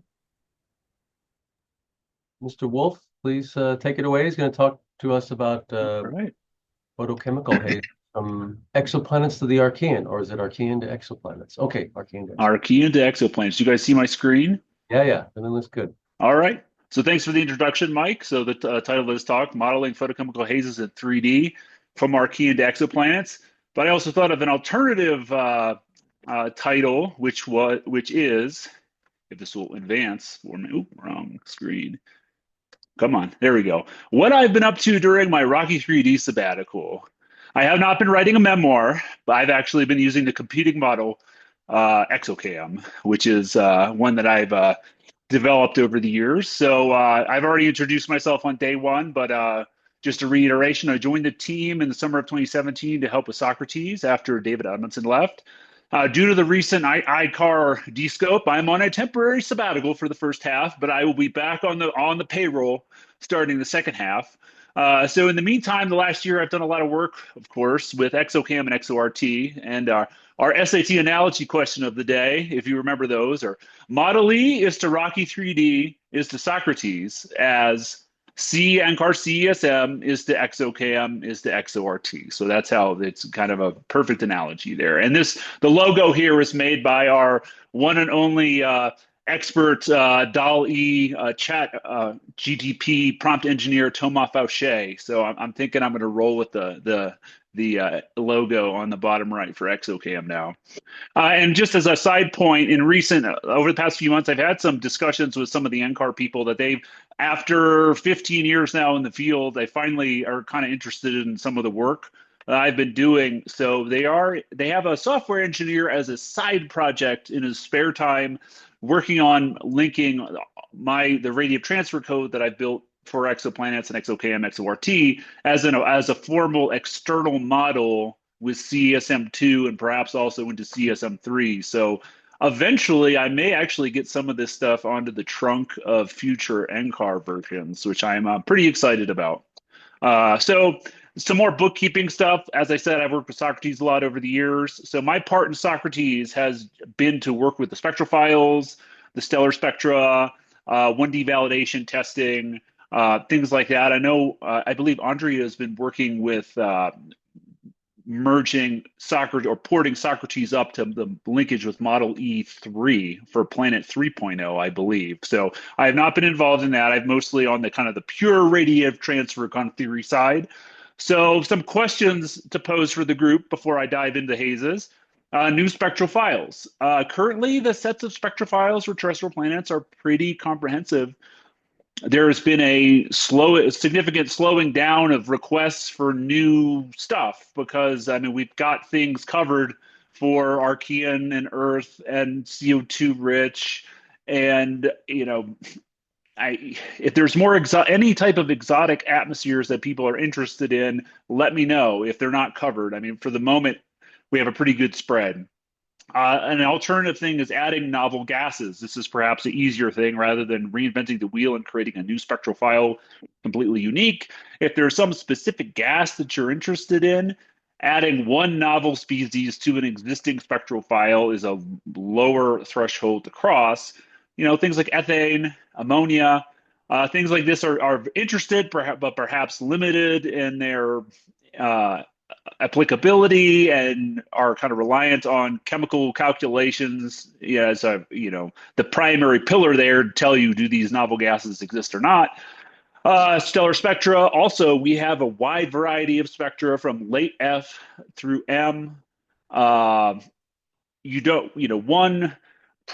doesn't really need to, for many applications, you could probably find a stellar spectra that is already in line with what you want without having to create a new one. It's easy to create a new one. There are some issues for these hotter than 7,000 K stars. This has to do with the gridding. You start pushing stellar flux shortward of the 0.25 micron lower bound. I've mentioned this a bunch, but 7,000 K and warmer stars make terrible observational targets because they're so big and so bright. So there really hasn't been demand to try to deal with this issue. At the bottom here is probably one issue that I see as something to work on. Upgrading from HiTran 2012. Most stuff is 2012. HiTran 2012 done by David. I did a few in 2016 over the years. But making that full upgrade of all the spectral files to 2020, the problem with this is it's one of those things that's very time consuming, tedious, thankless. You're not really going to get a paper out of it. And it'll make an incremental upgrade, right? Like redo every spectral file from 2012 to 2020, test them out, display the differences. They'll be incremental. It's not going to be world changing. It's something that needs to be done, but it's something that's time consuming and not very fun. but I think it needs to be on our radar and my radar coming up. Eric, So, could I ask you a quick question about that? So, of course. I mean, I think, yeah, since there's, as we always say, you know, we run the model at low res because we know so little about exoplanets. Yeah. And I wonder if this can fall in the same category. And if it does, like, you know, if we're talking about less than 1% difference in transfer rates, and which it probably is, I'm sure, maybe less than 0.1%, maybe you could just come up with some verbiage that we could use, you know, in papers like, Yeah. we're running 2012 or 2016 for these files, but we haven't upgraded to 2020 because the differences in fluxes are, you know, of order 0.1, 0.01%, blah, blah, Yeah. blah. You know, then We could easily do that, easily. And if you look through the literature and people use a spread, I'm using 2016. There's other studies still using 2012. And it's not critical, but it's something that as the years go by, you know, 2020, high train 2020 will turn to 24, it'll turn to 28. And at some point, you know, there's improvements being made along the way. We can certainly hand wave it away, as you said, but at some point it will need to be considered. that's fine. I I guess just don't that's want kind of you, all I'm I saying. just don't want you wasting your valuable time improving something that is a marginal improvement. And maybe in 2024 we do want to do it because maybe it becomes less marginal, but that's all I'm saying. Well, yeah, maybe they'll come out with 2024 in 2025 or 6, and maybe we, you know, it just kind of, you know, time just flies by. So something to keep on the radar, though. Thank you. Mm-hmm. And then also during my my time away, so there's been 2 relevant papers published that are relevant to what I'm going to talk about Hazes. The first one was submitted a few weeks ago, and this was kind of a culmination of a lot of the CHAMPS team work that Robbie presented about on Monday. And this kind of sums the first phase of that project where we got pilot studied, and now we've got re-upped for a full 5 years instead of, you know, 3 years at you know, a quarter funding, and now it's 5 years full funding. This is the culmination of that, where we, you know, chemistry, climate, and transmission spectra of TRAPPIST-1e explored with a multimodal sparse ensemble. I'm going to talk about a sliver of this with regard to Hazes, and then second paper, or the paper that came first, is Jacob Hockmeister published a paper just kind of demonstrating using kriging, which is similar to Gaussian process emulation, for use on sparse grids, not LHS grids, or denser than LHS grids, but sparse grids for climate modeling results used for this paper and also for the Samosa project, which I think was, not sure was talked about. That's another Cuisines project focusing on intercomparison on a sparse grid for M-dwarf planets. So let's see. So that brings me to Hazes, is what I've spent a lot of time recently working on. So Hazes are everywhere, from Titan, the ubiquitous Hazes of the Titan. We see them on the outer planets like Neptune. Pluto has this really cool, very thin haze layer that they found with New Horizons. And then early Earth, haze is thought to have a large, play a large role in the modulation of climate along with methane for the Archean, and then on exoplanets. So, you know, hazes are everywhere. They're also everywhere in the literature. This is not a secret topic. This is a very widely published on topic. These are just a collection of paper titles from recent times, from 3D modeling stuff and 1D modeling to laboratory experiments and finding refractive indices to converting refractive indices to optical properties. And there's a lot of work on hazes. They're an interesting subject. So when I refer to photochemical hazes, and I'm not a chemist, I am referring to photochemically produced aerosols, so something like sulfur-derived aerosols on Venus, perhaps, or in exoplanets, or methane-derived on Titan or the early Earth. That's what I'm going to be focusing on for this talk. Why are they important? Well, they're important because they scatter and absorb light in planetary atmospheres, and they affect both climate and the observed spectra, and we're thinking in terms of exoplanet context. Why are they interesting? They're quite complex. There's complex chemistry involved in forming. I'll just stick to Titan-like aerosols for the moment. Titan-like aerosols.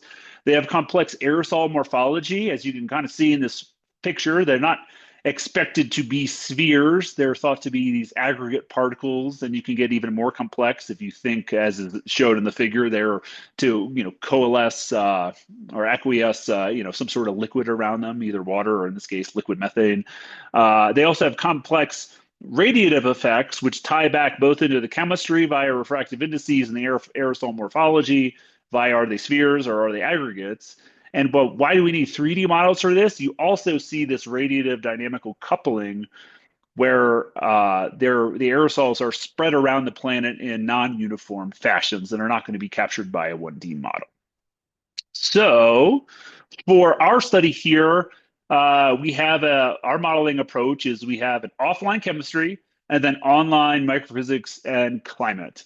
So with the offline chemistry, we use the well-worn Atmos model to produce gas compositions and self-consistent gas compositions and haze production rates, which we input into our coupled model of ExoCam based on NCAR CSM, which is fully coupled with KARMA. And we set up KARMA with with fractal aggregate microphysics for these Tolan particles, or Tolan is the old school term for organic hazes on Titan. I'm not sure where it came from, to be honest with you. So our result is a reasonably consistent 3D simulation of the photochemical hazes. The part we are missing, of course, is we have to use a standardish profile, temperature profile in the Atmos calculations. Is this, the back linkage of any type of temperature dependence on the photochemistry occurring. So that's missing. But this is, certainly there are three things in life which are, undeniable, and those are death, taxes, and that LMD is going to beat us to the punch doing whatever the hell we think we're doing. So I think they already have Toma can correct me if I'm wrong, they're already well ahead of us as far as having an online coupled chemistry to do these type of hazes. Yeah, I know. You know, Toma, you know. But for now, we feel pretty good about our modeling method based on the strength of the KARMA aerosol model, which so that's where we've kind of leaned into having a strong representation of the microphysics. So, and we applied this to TRAPPIST-1E because, well, obviously that's kind of, everyone's favorite topic, or target rather. So for step one here for the photochemistry, Eddie Schwieterman and his student, Michaela Leon, did 500 different photochemical calculations across, sorry, I skipped ahead one. Come on. Oh, there we go. 500 photochemical calculations for Archean, vaguely Archean-like atmospheres. So CO2 on the y-axis, methane flux from the surface on the x-axis, and the left panel is the resultant methane mixing ratio, and the right panel is the haze formation rates integrated in Atmos. And you can see hazes are only formed in this one corner of our parameter space, or I should say significant hazes, optically significant hazes. So then the next step in this, which is led by Jacob Hock-Misra, producing a sparse grid, quasi-Monte Carlo sparse sampling across this grid of 32 simulations, which we were to do with 3D. Only 3 of these are actually in the haze forming regime. And if you can see my cursor real close, I guess my box is a little off. This is in the haze, and the difference in haze production between this point on my cursor and this one just outside the box, or I kind of misdrew my box, is about a factor of 10,000, and that's the difference between an optically significant haze and one that is, I mean, it's there, but it's not doing anything to change. It's not radiatively significant. It's not really doing anything but just slowing the model down. So, so we really did 4 cases with hazes. We did these 3, and then we did this one close boundary case to see, well, does it really matter? How much does it matter when it falls off the edge of the production rate curve, and it doesn't. So the 3 will be the ones that we focus on. So the next step in this is Sandra Bosselberger took the Atmos calculations, and she she redid them at all zenith angles from 1.5 to 87 to produce the haze production rates, not just a steady state column amount. There's been some studies where they've taken Atmos hazes and just pasted them in uniform around the globe. So what we do is we put in the production rates in grams per centimeter squared per second over all the zenith angles that are relevant. And that's the source function for karma for the hazes in the model. The hazes only form on the day side of the planet. We still have an issue in the model that for these type of photochemical hazes, the production region is so high up that it's close to or just a touch above our model top is where it actually peaks. So, and I pushed our model top up to, in this case, 0.002 millibar. And so we're actually starting to leave the realm of LT radiation, and the model is gets increasingly difficult to remain numerically stable for low pressures. And you put in some absorbing species at the top, and it doesn't really like it. So it starts to get a little bit more challenging. But to get the annually integrated production rate correct, based on the Atmos calculations, the haze production rates are scaled in karma to some annual value which you specify. So any production above that model top that's missed is kind of implicitly kind of rescaled back in. So that's a weakness of the code, but we're doing the best we can. So remember again, I'll flip back to this 32 simulation ensemble and some of the top line results here from in now 32 exocam simulations and also interpolated with a Kriging Gaussian emulation-like process for surface temperature, albedo, ice fraction, and outgoing long-wave radiation. If we focus again on our 3 hazy cases, we notice something really weird. Well, which is, first of all, the hazes only form in snowball scenarios. As you can see in ice fraction is a 1, very cold temperatures. The weird thing is these cold planets have a relatively lower albedo and a relatively higher outgoing long-wave radiation. So if you were just to observe 2 things from these planets and you see, oh, in a relative context, it has a low albedo and a higher OLR, you would not guess that these are the coldest planets. So this was, obviously a result that surprised us. And taking a closer look, we can take a closer look at the temperature profiles. So on this plot on the left, there's a bunch of stuff written on it. So there's 4 different cases shown from our broader ensemble. The orange line is the hazy case. We have one with the haze radiatively active, one with the haze artificially omitted. And then we have the other 3, no hazes form. And then the blue are cases in the ensemble with low methane. And then the other 2 here, the orange and the green, are with high methane. Although this line here, it also has high CO2, so the methane to CO2 ratio is below the threshold for which you'd form hazes. The thing that stands out is this broad upper atmosphere inversion that's being formed in both of the high CO2 cases, with or without hazes.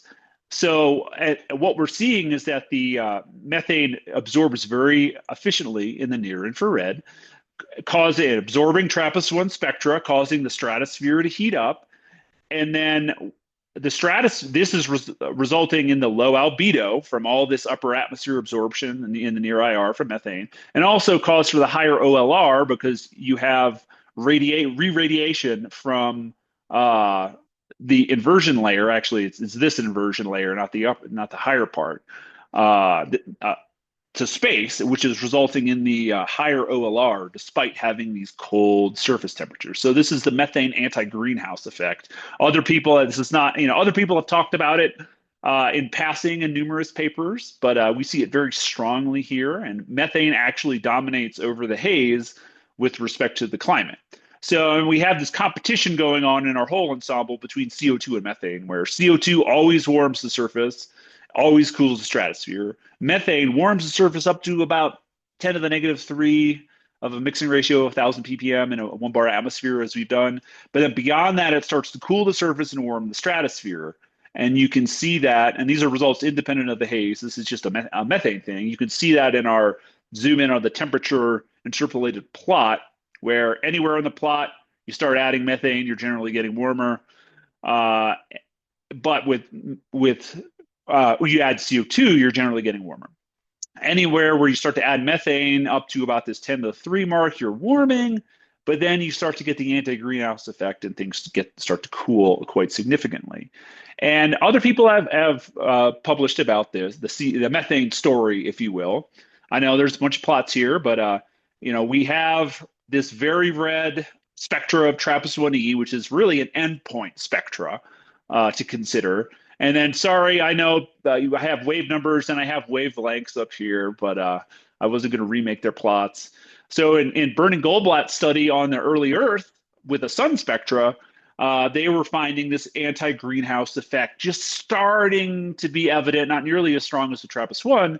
And then with each revision of HYTRAN, they saw that the methane absorption in the near IR was stronger with 2000, 2012, and then the difference between the two. Right here, this is about 1 micron, this is about 2. So you see that lines up right with the peak of TRAPPIST-1 spectra. So it's really quite an extreme effect when you combine the two together. And then, so we're using HYTRAN 2016, and lo and behold, they've even added more absorption right at the 10,000 wave numbers, which is 1 micron. So they've added even more absorption into 2016 for methane in the near IR compared to 2012, compared to 2020. So our anti-greenhouse effect is quite strong in our model. And that's largely also due to this combination with the TRAPPIST-1 spectra. So flipping back to our hazy cases, I said we had 3 different hazy cases. Shown here, temperature profiles, haze mass, and then the effective radii. And in the bottom left, you see this CO2 to methane ratio, which is sort of canonically used to determine if hazes are going to form. Depends on the star. As Giada Arni showed, in our simulations, we find hazes from about 0.2 and upward. That's from Eddie and Michaela's large grid. Ratios of about 0.2 and upward start to form optically significant hazes. And that, the stratosphere temperatures, as you can see, they all have this inversion, but they kind of vary. They're all a little bit different. They're actually, vary with the ratio of methane to CO2. So the greater the inversion, particularly at this, 1 to 0.1 millibar level, is strongest where we have the largest methane to CO2 ratio, and least when that ratio becomes smaller. Most of the haze mass ends up precipitating into the troposphere. And then also we have particle sizes on average, global mean, that are about 1 to few microns through most of the atmosphere. I'm not going to get into fractal versus sphere microphysics and optics. That's a whole other hour-long talk in and of itself. But I want to come back to this thing about why is the haze cooling the stratosphere, because this doesn't really make sense. Well, I think it's a combination of a couple things. This is what we argued in our paper under review. First, the optical properties. So as the TRAPPIST-1 spectra at the top, combined with, this is the haze mass absorption coefficients, both fractal and me considered, using the CARE 1984 refractive indices for Tollens. And you can see that the TRAPPIST-1 peak at emission, its bulk of emission, is at the minimum of the haze mass absorption for these particular choices we've made for the aerosols, whether me or fractal. So this limits, this doesn't explain the cooling, but it does, argue why there's a limited stellar, interaction with the haze in our model, due to the combination of the SED and the particular refractive indices that we've chosen here, which are, the CARE ones are pretty standard. I'm sure if we talk to some lab scientists, they would balk at it. But if you look at all the recent literature, not just my paper, but many others, people still use the CARE values because they are so kind of canonical. They are the start point for any paper on these type of hazes, even before moving to new optical constants or refractive indices. The second part is the dynamics. So we find in our model here, so we have on the left the total atmosphere column, and then on the right is the stratospheric column. So that's, I think I took it at maybe 1 millibar and up. I think 1 millibar and above, or maybe it was 5 millibars and up. I forget the exact value, but so most of the haze mass ends up at the polar troposphere.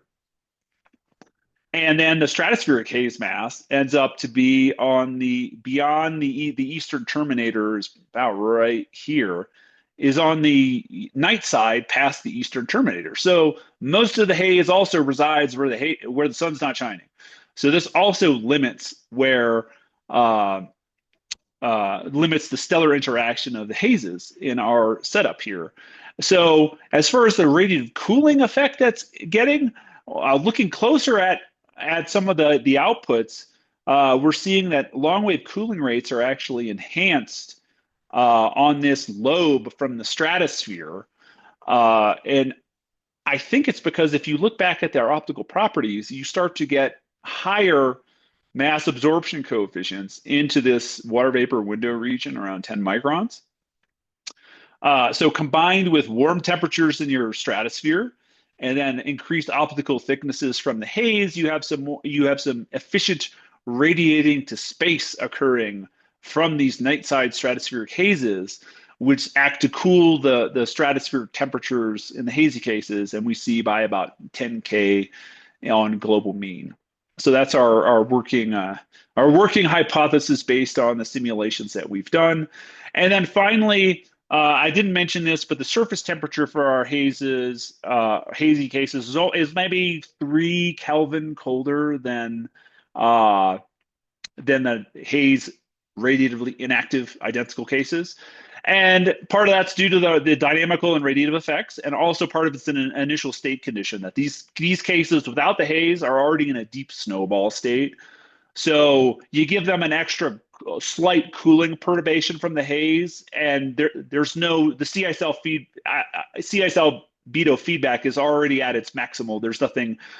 There's no additional climate feedback that's going to amplify the cold perturbations in this particular case. In a completely different setup where you have haze and a not frozen planet at higher insolation or whatnot, perhaps you see a greater, you get more into climate feedbacks where you could see a greater difference in the surface temperature. And like any good paper, you got to have some observables in it. So Thomas with PSG produced transmission spectra from all of the 32, but this is just focusing on one of the hazy cases where we have no haze, fractal haze, and mi-haze. The haze, of course, it fills in all these continuum gaps that you would otherwise exist in the haze-free, very cold case that this simulation is. In my opinion, an interesting thing are the slopes, these shortwave slopes right here where my cursor is. Thomas was part of a paper with LHS 1140B where they were able to trace this slope to a Rayleigh slope in an actual observation. And I believe they tested out in their retrievals if it could be haze or not, and they concluded that nitrogen Rayleigh scattering most likely case. But that's an observation that starts to overlap into things relevant things we were modeling here about whether this slope is Rayleigh or is it like the mi-haze or the fractal haze. And so that's potentially where, that to me is encouraging that there's an actual potential to connect with observables. I will say that the problem I've described here is quite narrow. And as we got into it, I think that the results are really specific to the specific setup that we used. So TRAPPIST-1E, that's the spectra, the rotation rate, and the gravity, and the early earthy compositions with one particular set of assumptions for our fractal aggregate particles dating back to a paper I did 14 years ago now. And you start to change any of these things, and I think that the results shown could be quite different from the conclusions that we've drawn about is the haze cooling, is it warming, the temperature profile. I think that everything is going to change when you start changing all of these parameters around. So we found that the radiodynamical interactions are crucial for governing the haze as well. So we see the hazes are transported to the poles. So aside from the radiative stuff, the hazes are on the poles and on the night side in our simulations. But that's, as I'll show in the next slide, that might not necessarily be the case for many different rotation periods. And lastly, the radiative properties of the haze remain underexplored in comprehensive climate modeling. So there's numerous refractive indices from laboratories that are available to use other than the CARE ones. There's numerous different radiative methods for taking the refractive indices and turning them into Q, omega, and G, whether for meat particles or for aggregate particles. There are numerous different microphysical assumptions, particularly when you get into aggregates, for what those aggregates actually look like with fractal dimensions and monomer size and packing coefficients. And so there's just a lot of different knobs potentially to twiddle here. And then so other people have been working on this as, yep, question? 5 minutes left. 5 minutes. Okay, good, because I'm almost done. So dynamics, there's a recent paper with by Cohen et al. With the plasma model, where they used a tracer haze just injected into the model, and they show that the haze distribution differs based on rotation rate, but also purely on the mass, radius to gravity, and I think also insulation of the planet. They have on the left column is TRAPPIST-1e. Geophysical parameters with different rotation periods on the right, and then the other one is Wolf 1069c, and you can see just the geophysical planetary differences lead to different haze distributions regardless of rotation, right? And obviously rotation rate causes differences as well. One caveat, Eric, what are the differences between these planets? You haven't told us. Are they different masses, different rates? What are they? I believe the Wolf 1069c, I think, is closer to a super earthy sized planet, where TRAPPIST-1e is kind of a little smaller than Earth. 1069c is kind of more towards that borderline of being a super Earth. I forget the exact numbers for all of those, but higher mass, higher radius, higher gravity. And then my caveat for this paper is they used a very low model top. And there's been Wacom studies of modern day aerosols which show that mesospheric circulations and things like that are very important for determining upper atmosphere, the location of upper atmosphere aerosols. So I'm going to compare their one case, which is as close to ours, TRAPPIST-1e on a 6-day. We use 6.1. And encouragingly, we kind of see the same. Their scale bar is kind of washed out, but if you can see they have a minimum at the equator other than this little blob here with these kind of lobes of maxima on the polar, kind of towards the polar regions on the Eastern Hemisphere with a factor of about 8 to 10 difference between the minimum at the equator and the maximum at the poles. So, that's encouraging that at least even with very different methods, we're getting, qualitatively similar distributions. And then, the optical properties, which I've touched on a few times today with regard to the Hazes here and TRAPPIST-1e and also methane. So changing around the SEDs, changing around the refractive indices from new lab experiments, which I confess I'm not up to date on the breadth of work there. And also the optical property model combination, which converts refractive indices to Q omega G. There was a recent very interesting paper by, sorry about that, Lodge et al., where they talk about a lot of these issues. So, in short, I think there's a lot of interesting stuff to do, and I hope I've convinced everyone here that even that all the work has not been done, and there's a value to doing it with many different models and coming in from many different perspectives where you have different strengths and weaknesses in your approaches. So technical issues is my final slide.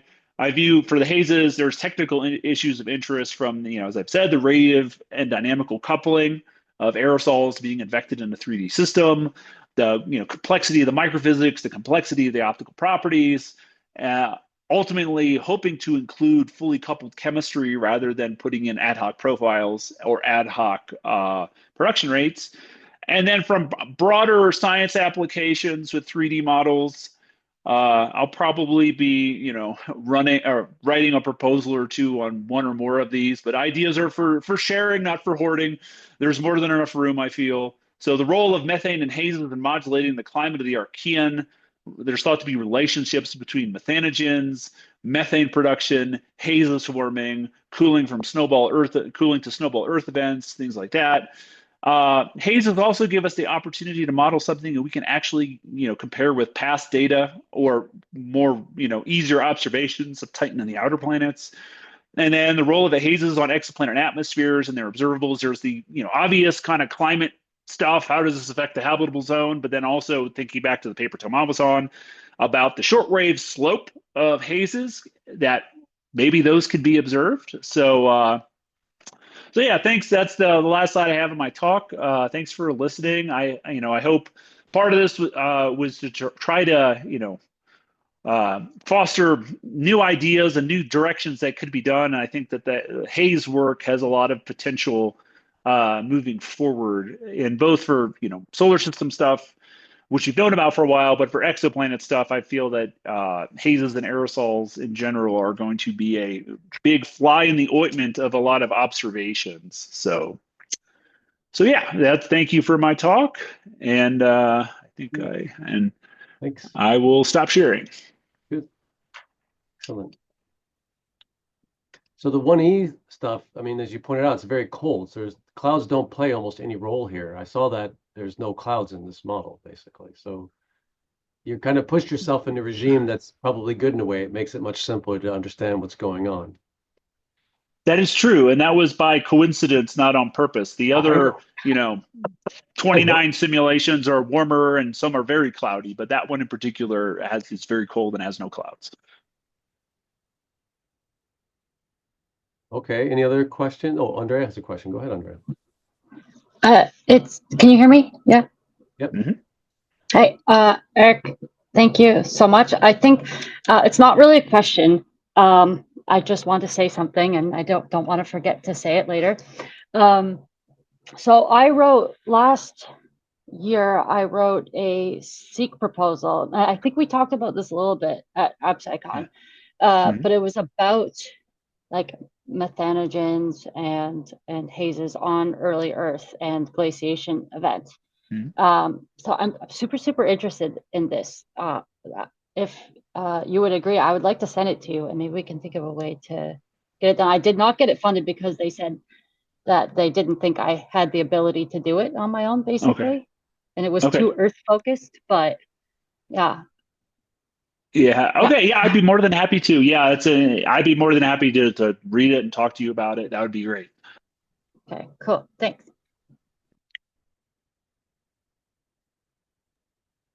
Okay. Well, no other questions? Okay. Then we take a half-hour break here. And we come back on the half hour. And Ondrea will be our next talk. We have 3 talks, then we'll have another 15-minute break, and then the last 2 talks of the meeting. So see you all soon. Thanks again, Eric, and everybody else in this session. Okay. Okay, great. So, oops. That was my alarm telling me that I was negative in COVID. So anyway. This afternoon, we have 3 more talks before another short break, and then 2 more talks. And the first of our talks is going to be from Ondrea Clarkson, who has been working with us for the last couple of years. She's going to talk about her project that she's been working on. So take it away, Ondrea. And you're muted, last I saw. Okay, and you can hear me and see my screen now, right? See you in presentation mode. Okay. Sorry. No, file. How do I? Sorry. Maybe push the one on the lower left or lower right. That's the one I know. Lower right. Yeah, the one that looks like. Or in your menu at the top, you have a slideshow. There we are. There you go. Perfect. Perfect. Go for it. Okay. Thank you, everybody. I hope everyone is doing well, especially you, Rory. And actually, Rory, I'm super happy you're here because I do have a couple slides specifically for you. I should just say a little bit at the beginning here. My talk is going to be a little bit different in that I'm kind of, instead of doing a deep dive into kind of any particular thing that I'm working on, I'm doing a more of a general overview of various projects that I have in various stages of completeness. So one thing I want to briefly talk about, because I did talk about this kind of, that I was running the simulations at least in the last ROCKE-3D meeting, was these exovenus runs. So for those of you who might be unfamiliar with the concept of an exovenus, that's, there's this idea of the habitable zone, right, for Earth-like planets, Earth-like terrestrial planets, and there's this idea of the Venus zone for maybe somehow Venus-like, like heavy mean molecular weight or CO2 rich atmospheres around them. Anyway, so the inner edge of this Venus zone, this is defined by the region where you would have atmospheric erosion just from the star itself, stripping away the atmosphere. And then on the outer edge, from the original definition of Kane, Stephen Kane 2013, that's where you'd have the runaway greenhouse limit. But there are other definitions. If you had a pure CO2 atmosphere, you could say the outer edge might be where that would eventually collapse. So I have been involved with Stephen Kane's group, him and some of his students, in running some ROCKE-3D simulations for them of several exovenuses. Now, many of these simulations, they're very, very hot. They're very high installations, but some of them have also converged. I have converged simulations. So for one, there's a paper just recently submitted that is on TOI 2285B. That was the first author's Emma Miles. That's Stephen Kane's PhD student. So I did 6 different ROCKE-3D simulations for this particular planet. And interestingly, this planet actually has a reasonably high eccentricity of 0.3. It's up in the top right corner there. It has an installation of 1.54 at the semi-major axis. It has an orbital period of 27 days. So I did these 6 simulations. They were based on Mike's paper from 2020 on exovenuses. These 6 different simulations, except for the second one there, the Venus Arid 10 bar. That's uses the same topography as him. I just did a 10 bar atmosphere by request. But all of these simulations do have the kind of pre-industrial Earth composition. And the question that we were asking was, is it not kind of which state is it more likely to be in, but rather is it possible for this planet to have kind of temperate climates? And as you can see, I've put some of the results here. The answer is absolutely yes. They all have at least some regions where you'd have kind of what we might consider habitable surface temperatures. The aquaplanet is clearly the most favorable. That just has to do with there not being any land to prevent mixing, and also the higher water vapor concentrations in the atmosphere, warming it up.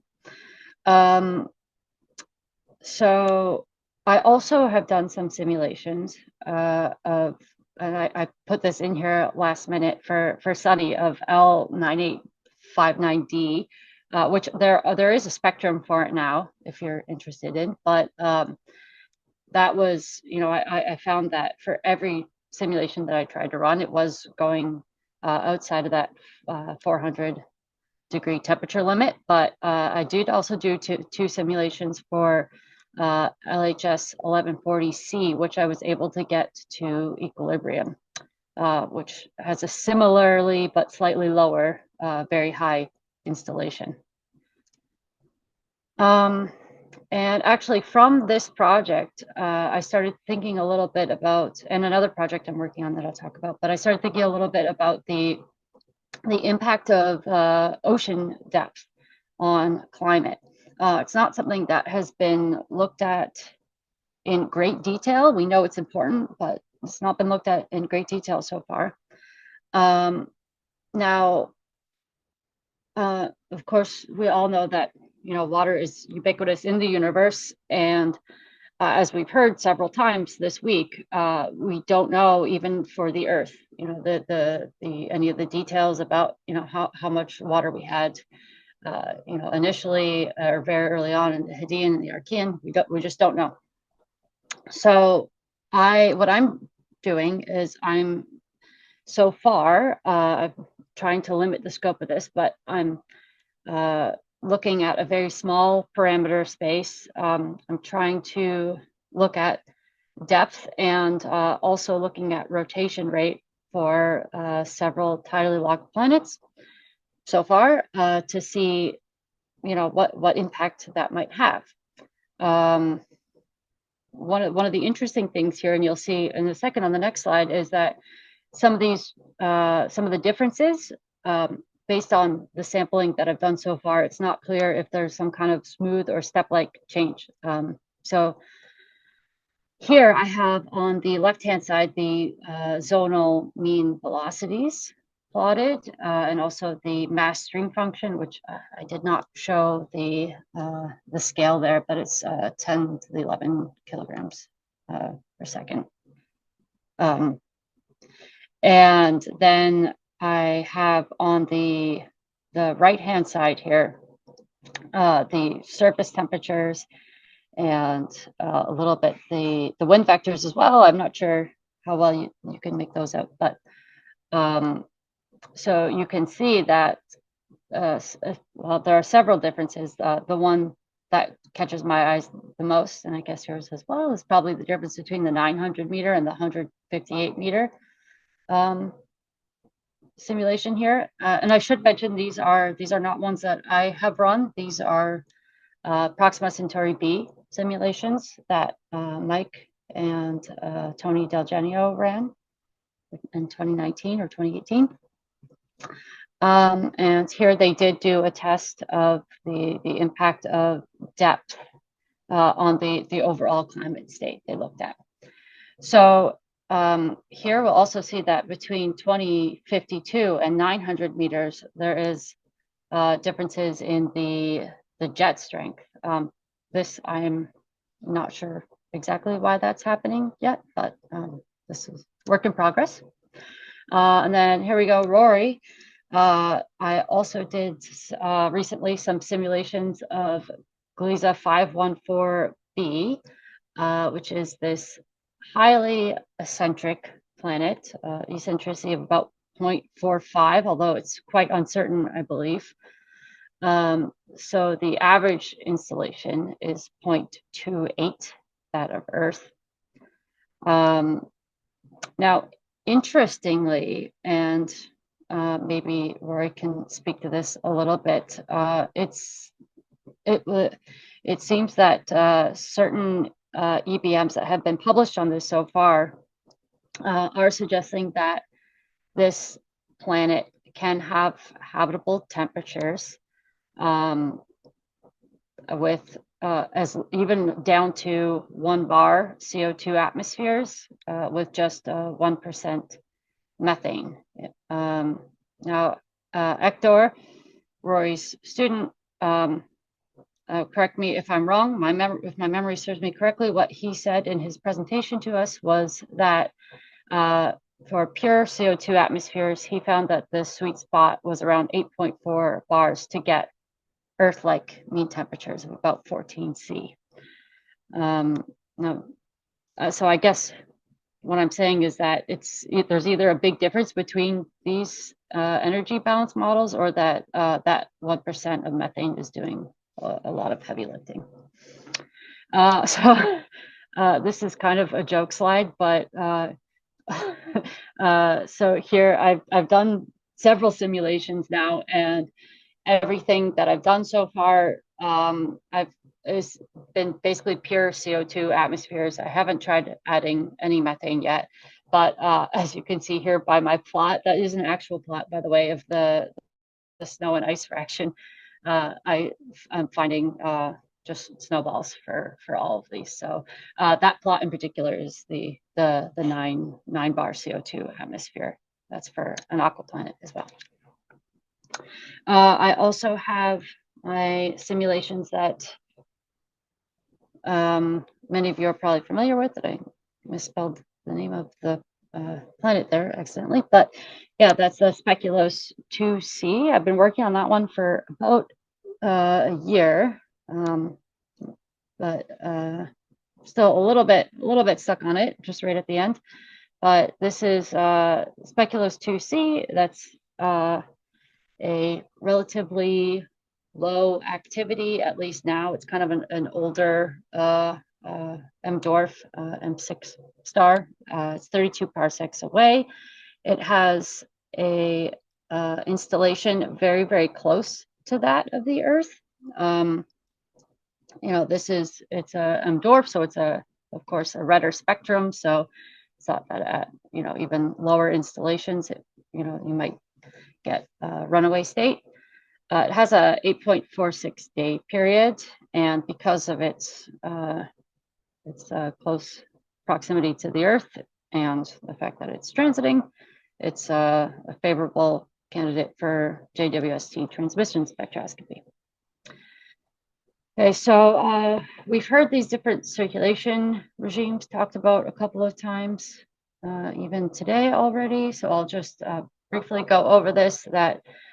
This figure here is from Misra et al. 2018. So based on the Rhine's length and the Rossby deformation radius relative to the radius of the planet in question, you can divide up this phase space into these different rotation regimes. So I have done these simulations of Speculos 2C, where I find both the Rhine's and rapid rotation regimes on the same planet at different times. It basically oscillates back and forth. So I have marks here. It's these marks, these Roman numerals, these are from me. So the Roman numeral 1 here, that is a single super rotating jet in the atmosphere of this planet. And then the Roman numeral 2 is where I have 2 jets in the atmosphere of the planet. This might give you a little bit better of an idea of what I'm talking about here. So this is my kind of control aquaplanet simulation for this study.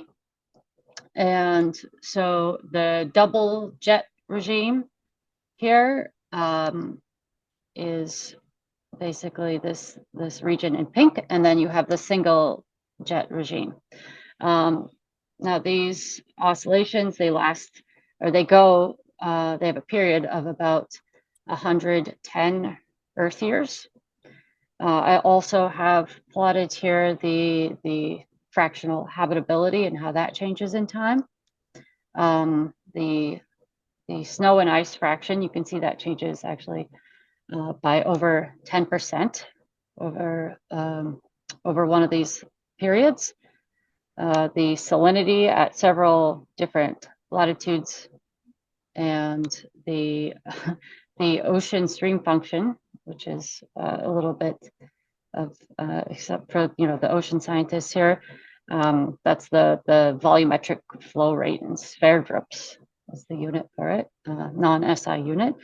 And then we also have the maximum jet velocity. Okay, so as you can see, looking again here on the left-hand side at the zonal mean velocity, you can clearly see there's two distinct regimes, a double jet and a single jet. And this changes quite a bit on the left-hand side, the surface air temperature. And both the mean values and the distribution of heat on the surface.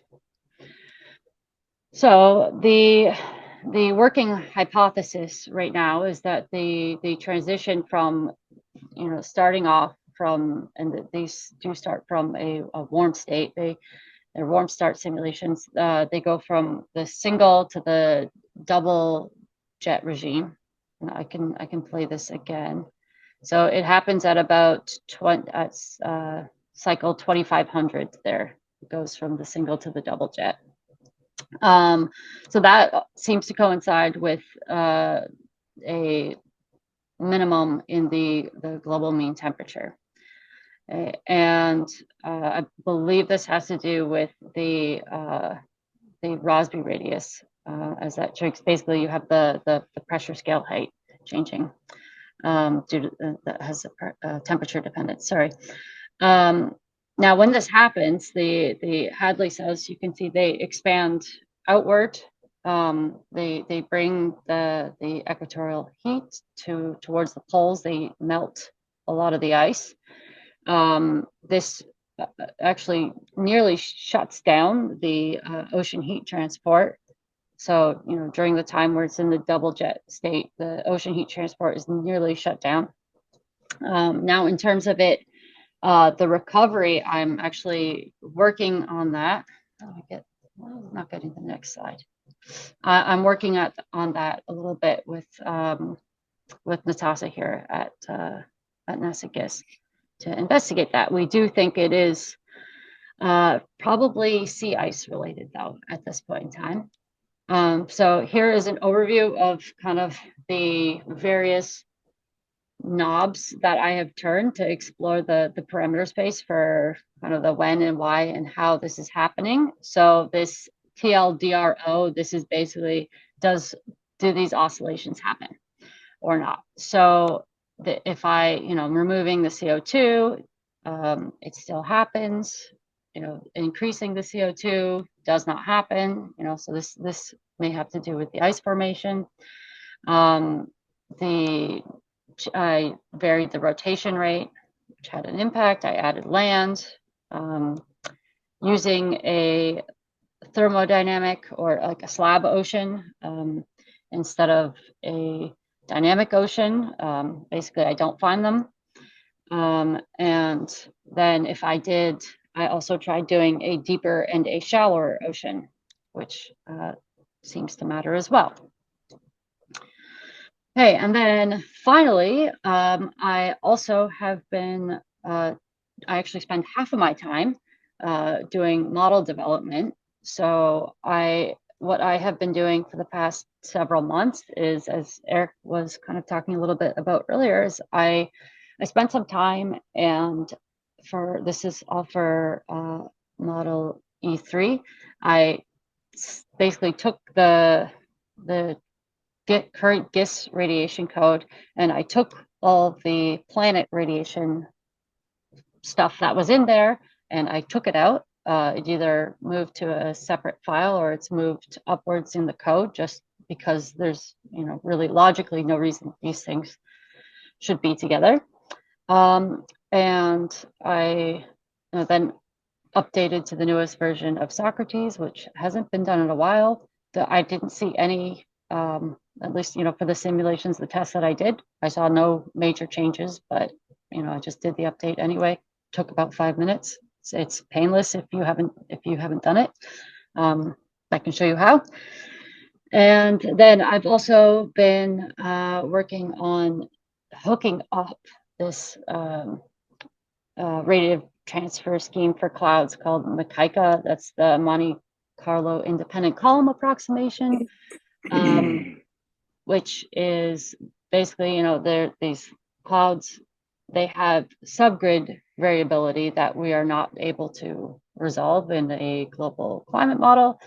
And what this what this does is it just randomly samples these subcolumns that it generates for the clouds and solves the radiative transfer calculations on that. So it's much faster than some other things. It's not much faster. It's a bit faster than the scheme that we're using now. So once I get this working, hopefully we'll have that to look forward to. Slightly faster, Socrates runs. But yeah, the one drawback is that it currently is only set up in Socrates to work for stratiform clouds. So I'm having to get that working for convective clouds as well. Okay, I will end there. Oh, okay, great. Thank you, Ondrea. That was great. Thank you. Rory has his hand up. Yes, go ahead, Rory. Yeah, thanks, Ondrea. You called me out, so I figured I'd answer some of your questions there. I'll start by just saying I'm glad to hear you're negative with the test. But Hector is not here since today is the first day of classes at UW, so he's TAing right now. So it'd be better if he were here to answer your questions on Glaser 514b. But I will say that we were able to get it habitable down to more like 7 bars. So I don't know, that's not that much closer to 1, but it wasn't quite bad. 8.5 was I think where, like you said, we got the most Earth-like cases, but we could get it to be having some habitable in latitudes and a surface temperature of 0 for 7 bars. And then, yeah, with the other group, the Biasioti group, they have a much more sophisticated radiative transfer scheme. This was one of the key differences between our two models.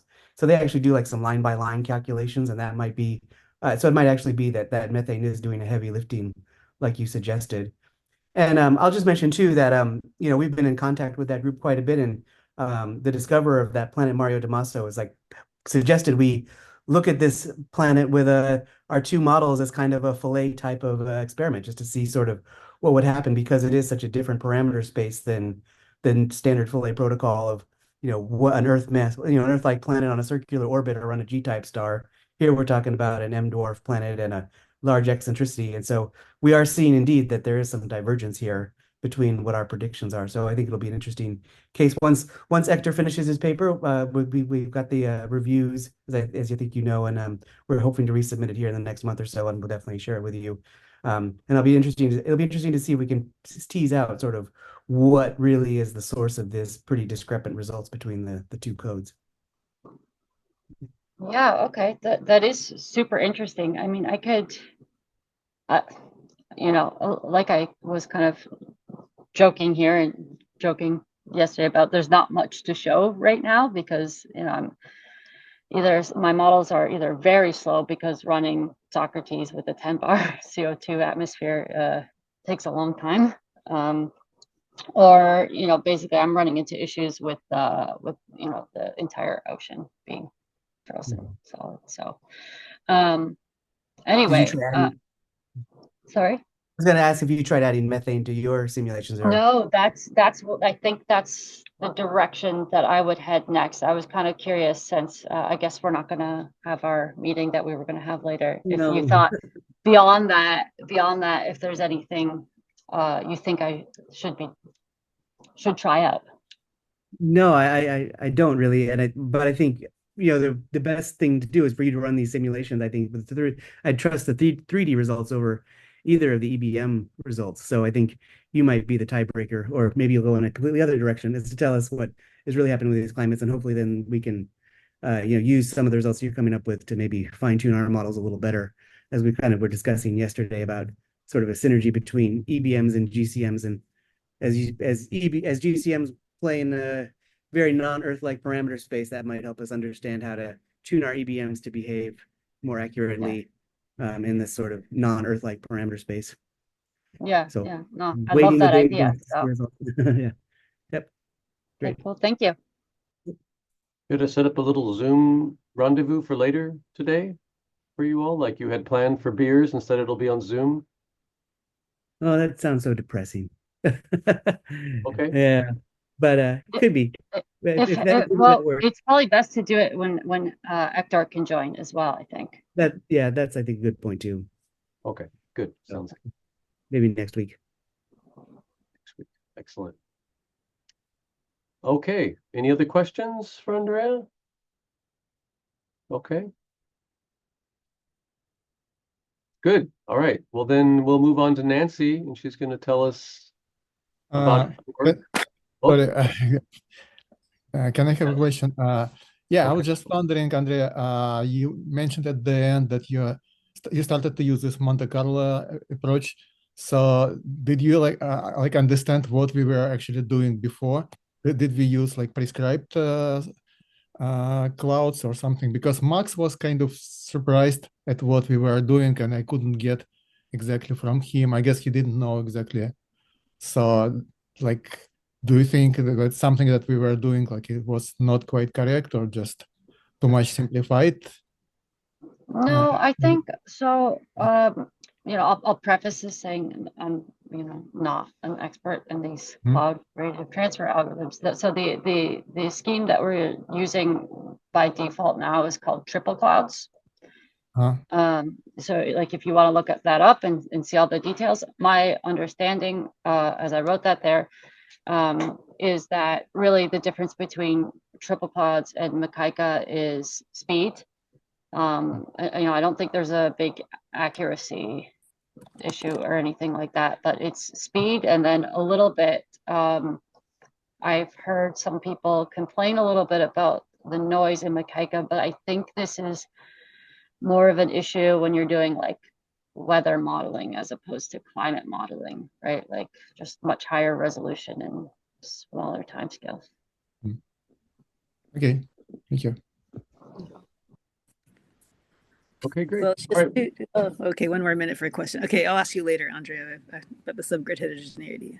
Okay, share my screen. Yeah, go for it. Thank you, Nancy. Let's see, screen or window, which is better? Okay, give it a try. All right, can you all see that? Not yet. Not yet. No, don't see anything.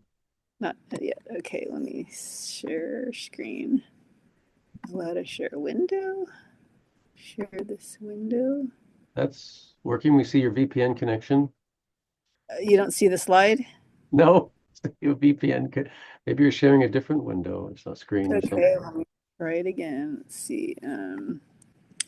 Okay. What did everybody else click? Share screen or share window? Usually, share screen works if you share the right screen. Now you're sharing there we go. Better. Okay. Yep. So now you see everything's good. That's it. Okay, great. All right. Hi. Okay. Hi, all. I'm Nancy Kiang. I'm going to tell you principally about what is going on with the land surface hydrology in Planet 2.0 and Model E. And people listed here have all been contributing to this development that was motivated by planet questions, but some were in synergy with some things that Gary Russell, who's the principal developer of a lot of the physics, was planning to do anyway. So we had some good synergies there. So just to let you know, people who are kind of new to the group, I come from a biometeorology background, looking at interactions between terrestrial ecosystems, the atmosphere. This is my study site for my PhD, where we set up eddy flux towers and measured the fluxes, albedo, meteorological drivers, etc. And so I simulate that stuff in the GCM, those interactions. But for planets, you have to know plants need water. And before I can put plants on ROCKE-3D, we want to know where the water is going. So I have constructed a perturbed parameter ensemble of land planets to look where the water distributes given a variety of different planetary parameters. And in order to do that, we had to do development on the surface hydrology because it was not set up for arbitrary topography. So this paper is almost done now. So this will give a layout of the lakes and river hydrology in Model E and now in Planet 2.0. And that should be coming out hopefully soon. So here's just a general diagram of the hydrologic cycle, and we want to capture all these things. Land is not a nice fluid like the ocean, though. It's carved up. It has fixed surfaces, and the current state of the art with land surface model development is trying to treat all these processes, and especially to try to treat subgrid heterogeneity. And this is something we're not going to know for exoplanets. Obviously, we won't know the topography, though we might be able to theoretically parameterize features of topography. So a lot of the efforts in current land surface model is doing machine learning on subsurface heterogeneity, all subgrid stuff, but we can't do that. In our GCM for a climate model, we simplify the surface considerably. So this, I'll describe for you what's been happening on these branches. So we started out with updating the lakes module in Planet 1.0, and then for this land ensemble, and then deciding, well, let's try it out in the Earth model and see what that does to the Earth climatology. And so the results I will be showing from that will be for Earth model simulations, but we've generalized the physics so it can apply to other planets. This is the breakdown of the Model E water budget. I think I haven't quite ever seen a diagram that lays it all out, but the surface components is on the bottom level here, ocean. We have the continent, and we have permanent ice. And within continents, we have mutually exclusive cover types of bare soil, vegetation, and lakes. And the boundary between the relative fractions of lakes versus the soil vegetation cover is dynamic, because lakes can shrink and swell. And the lakes also sit on top of a soil which is saturated. It's not shown in this diagram. And then there's various phases all the water in these different model components can go through. So that's in a nutshell. If you're wondering which water is where, this is how it's broken down in Model E. Okay, here's a diagram of all the column hydrology for the soil and the lakes. I won't go over into detail with this, but if you need more detail, you can refer back to this slide if you want a copy. But it's all detailed in Rosenzweig, Abramopoulos, and Schmidt et al. And what we've done is to improve some things in this column physics. So the soil is multi-layer, 6 layers. Lakes are like a cone that sits on top of the soil and takes up some cover fraction of the soil. Okay, so what we did before there's lakes, and then if lakes overflow, the water has to go somewhere, and that water is routed by rivers that cart that water to neighboring grid cell, to the lake in that neighboring grid cell. And in the Earth model, you could only have one flow of rivers in one direction from a grid cell, and it was prescribed based on topography. And if there wasn't any, if it was a flat area, which is rare on Earth, then there was some default scheme that was adopted. So, if we were doing idealized land planets, we can't just prescribe flow in one direction because we don't know which way the flow should go. So I talked to Gary Russell, and for our land planet ensemble, we put in flow from all grid faces of the grid cell. And that's what's in the land planet ensemble. And then later in the Earth model, we added flow along the diagonals and along the corners of the grid cells too. There's also something that was clunky that Max Kelly, who's our principal program, also always was itchy about, is that if you didn't have a prescribed lake bathymetry or a cover from an Earth map, or it was a desert that had no lake, and a lake happened to form. Lakes form from runoff from the soil, by the way, inside the grid cell, internal of the grid cell, and from precipitation filling up the lake. So that lake default lake size, all these dots would have been the same size regardless of the grid size. So we've introduced a scaling with the grid size. So now we don't have to worry about that kind of bias for large versus small grid cells. So also, there's a lot of water that would sit around doing nothing in each grid cell if the lake got small. It would just cease to interact with the atmosphere. So Igor implemented something where the lake could convert to a cylinder to maintain a minimum depth and gradually dry down, so that arid regions actually could have zero water, which would make it easier to do analyses for where the water is. After all this, Gary Russell also implemented a scheme for how fast the rivers flow between the grid cells. Before it was fixed by elevation, by topography, and now it varies with the relative heights of the lakes and neighboring grid cells. So that's improved seasonal flow. I won't show those results, but actually it's dramatically improved seasonality of river flow. And also, Gary introduced a temperature profile. Before, you had two mean temperatures for mixed layer and bottom layer of a lake.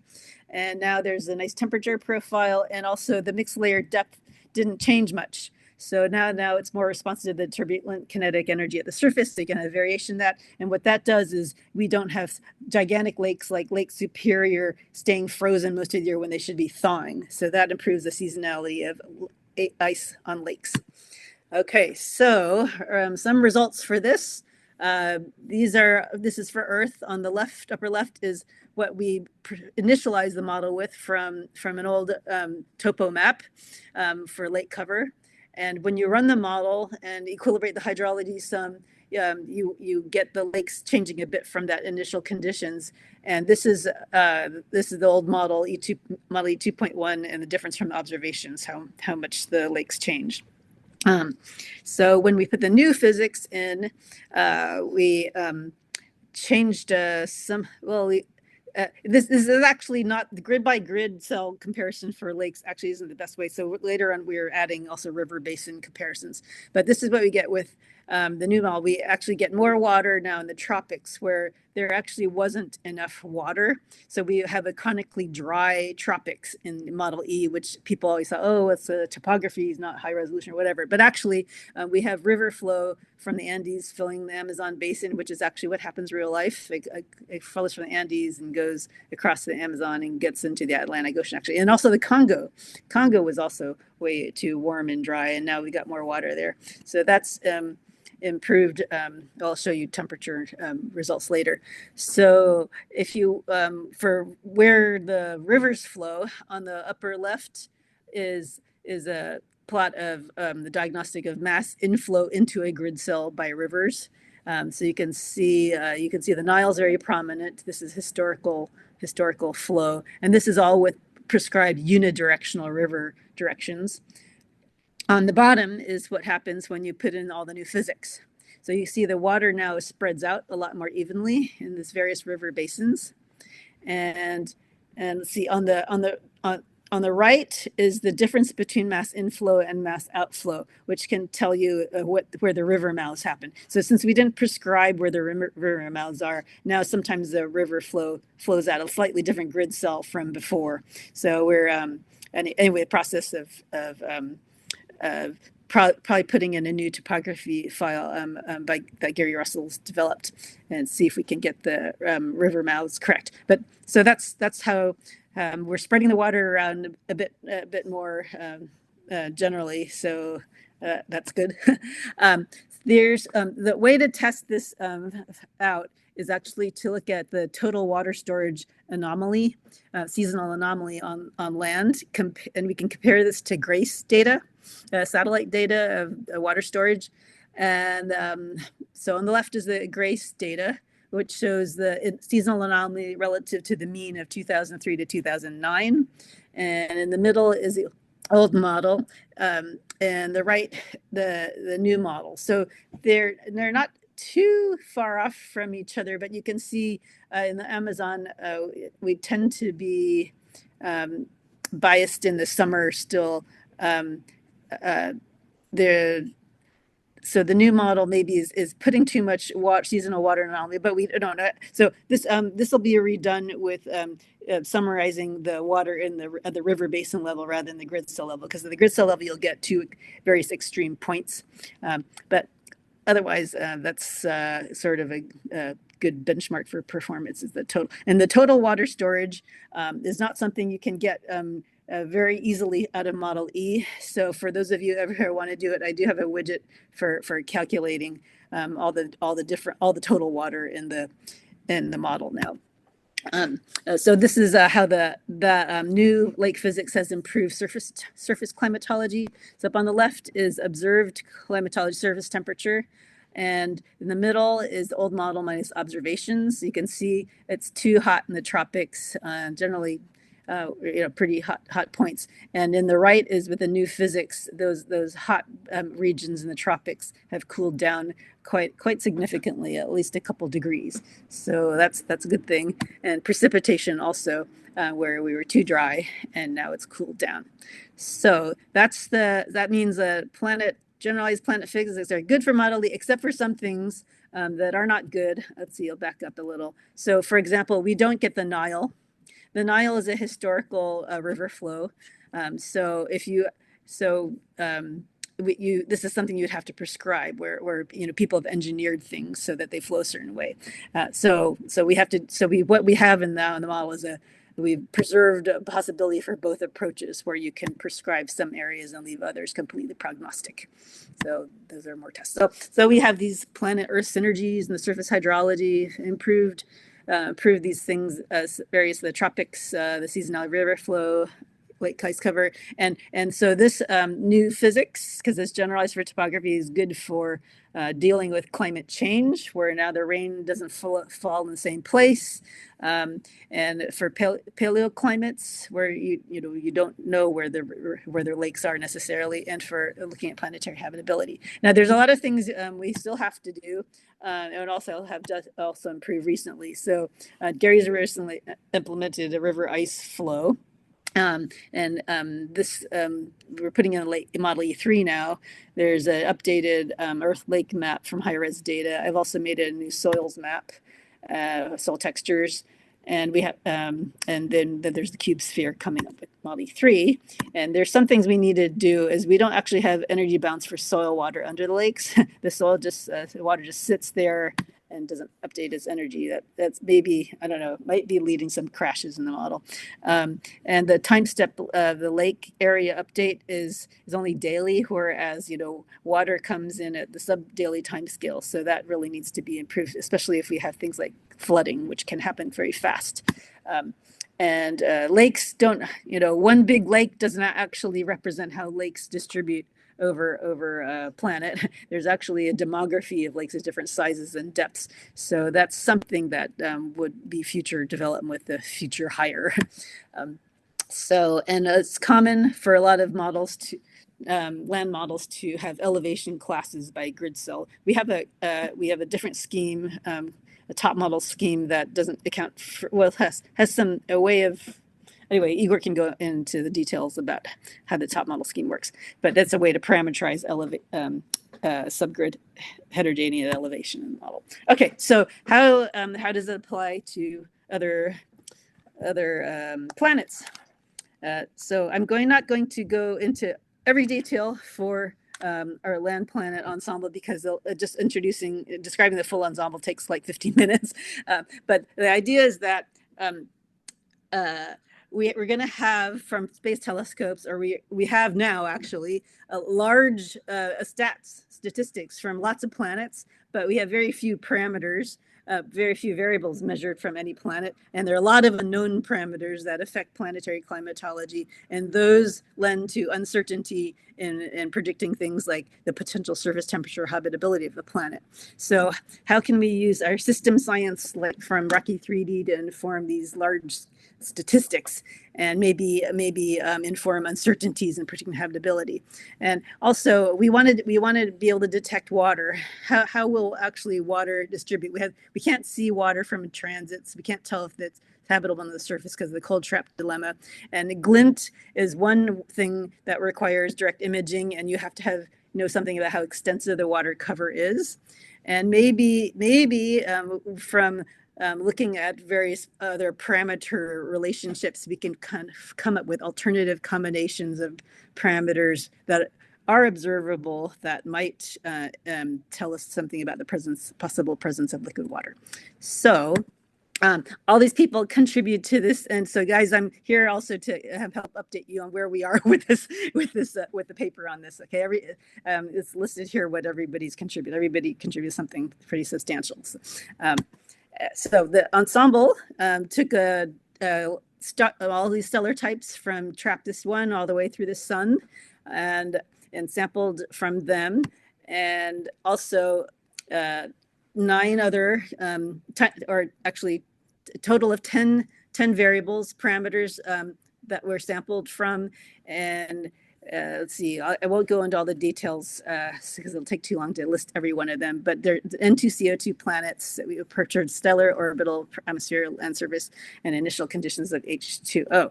And these were all in a Latin hypercube sampling scheme to efficiently sample. And Kostas nicely described what that kind of scheme is, so I won't repeat it. So we can have efficient sampling space. And so here are results. Where's the water on the planets? And many of you have seen this plots already. These panels are showing the planets in order of global mean surface temperature in panels of 5x4. So on the upper left is the coldest planet with a mean temperature of negative 51.6 degrees C. Lower right, this hot planet is 283.2 degrees C. That's not the hottest planet. There were other planets that crashed. X's are the planets that didn't equilibrate. They crashed for some reason. But the blue shows is where there's pretty good amount of water. And the water metric I use here is called relative extractable water. It's a relative metric from 0 to 1 that tells you how saturated is the soil. Excluding the water that's bound into the soil that's not available to circulate. So you can see even the coldest planets, even a tidally locked planet, if it has some slightly little wobble with non-zero obliquity, it can have water at the substellar point, and it equilibrates with that water pretty stable there. So that's something interesting to find out. And you have all these various distributions of water. So what can we say about these? On the lower left so I actually did 2 ensembles, and because there were various mistakes with the various ensembles, but if I combine all of them, and there's a total of 110 planets each ensemble, some crashed, so we had a total of 188 equilibrated planets. And this shows their global mean surface temperature on the x-axis, and then the vertical axis shows the geographic, the range spatially and the temperature for the planet. So you can see the temperatures can vary a bit more for the cooler planets that are around the freezing point of water. And then as you get hotter, of course, the planet kind of homogenizes, and the cooler stars tend to be warmer. So that's that temperature range. Well, what can we say about the water distributions? We're going to back out some kind of relations. This is looking at where is Earth's water, all the different ranges. So of course, Earth has oceans. On the surface, we've got ices and groundwater, and then there's surface water, and then there's the atmospheric water. On Mars, a lot of water is actually just bound into the lithosphere, and is not really available to circulate some, and then it has a Martian ocean. So how do the total water budgets of our land planets express? Here is a diagram showing the water budgets by phase of our land planets. And this is just listed in order from global mean surface temperature. So you can see the coldest planets, of course, have more ice and snow, and then the hottest planets go to runaway greenhouse. But the curious thing is that with even planets kind of close together in mean surface temperature, you kind of have this punctuated availability of surface liquid water, or abundance of liquid water. So that raises questions about how we'll do our interpolations of spectra from planets that are kind of close together, at least in surface temperature. This plot doesn't show all the water. It's excluding the hygroscopic water that's bound in the planet. So it just shows you that there's actually a lot of water that's on the planet, not available to circulate. And on the top is relative fractions, and the bottom is in terms of actually total mass per area. All right. So how does the water affect the surface temperature? This shows the greenhouse effect. how the surface temperature departs from the equilibrium temperature given the water vapor and CO2. So equilibrium temperature, as you know, is a common rule of thumb that astronomers use to back out potential habitability of planets. But if it doesn't take into the greenhouse effect, you're going to have this line here on the bottom.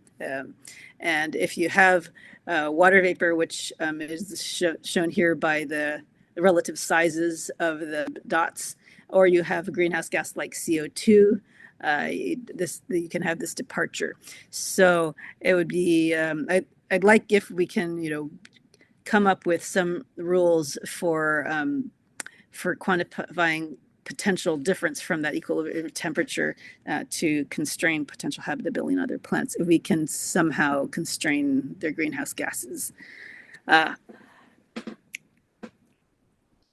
So one of the holy grails for coming up with target lists for the telescopes is to figure out the boundaries of the habitable zone. And for the inner edge, the moist greenhouse limit is one metric defined where the water vapor rises quickly with the relative irradiance. So this is a comparison. Ravi Kaparapu's model and the lines labeled A, 1D habitable zone A model. And then there are aquaplanets in the blue line, and then a gradation between aquaplanets and land planets done by the Abe and Kodama, the Japanese researchers, in these black and dotted lines. And so you can see that they have very different thresholds here for the same irradiances. Land planets tend to have much wider habitable wider habitable zone than aquaplanets, and then but none of them. So the land planet ensemble shows there's a lot more scatter in the lower water vapor mixing ratio. So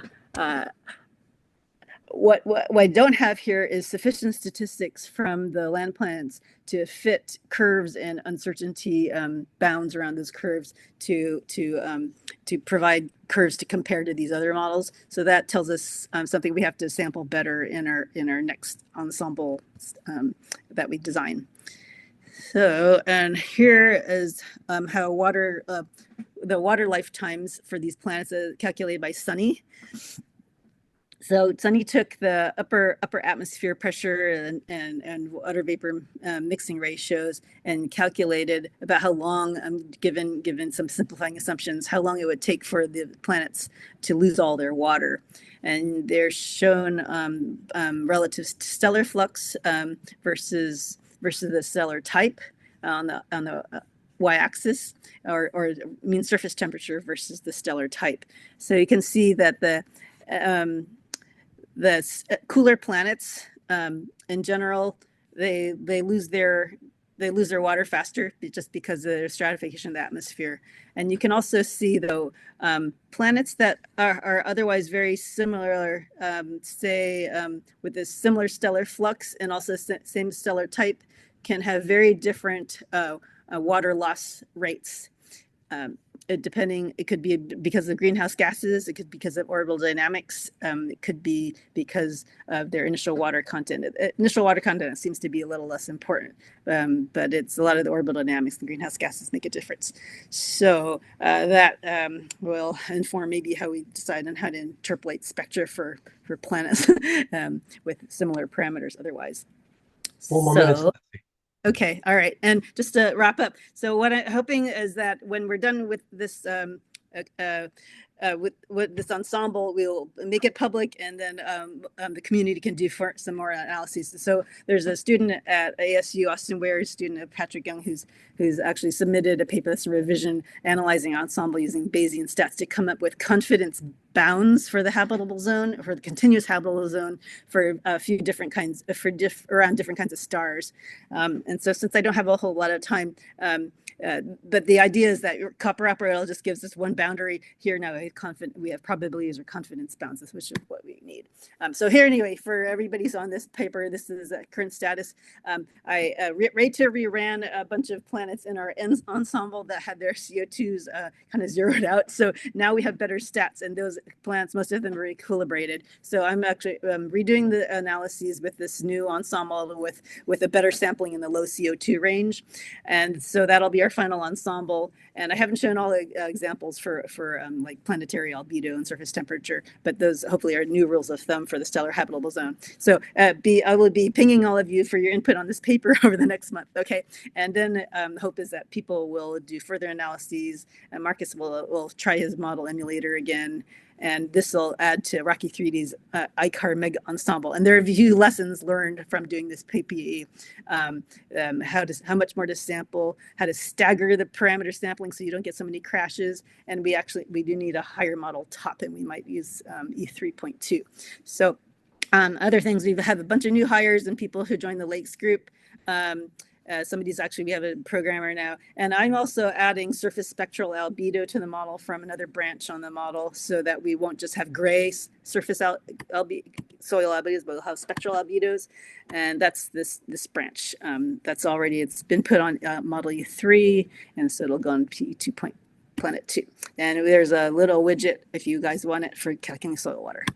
Thank you. That's everything. Okay, great. Thank you, Nancy. Very good. Excellent. Oh, this is an animation by James. Okay, nice. Okay, any questions? Yeah, Nancy, sorry if somebody else had their hand up. You're good. So Nancy, could you go back to that slide with the CO2 and the different colors? Yes, this one.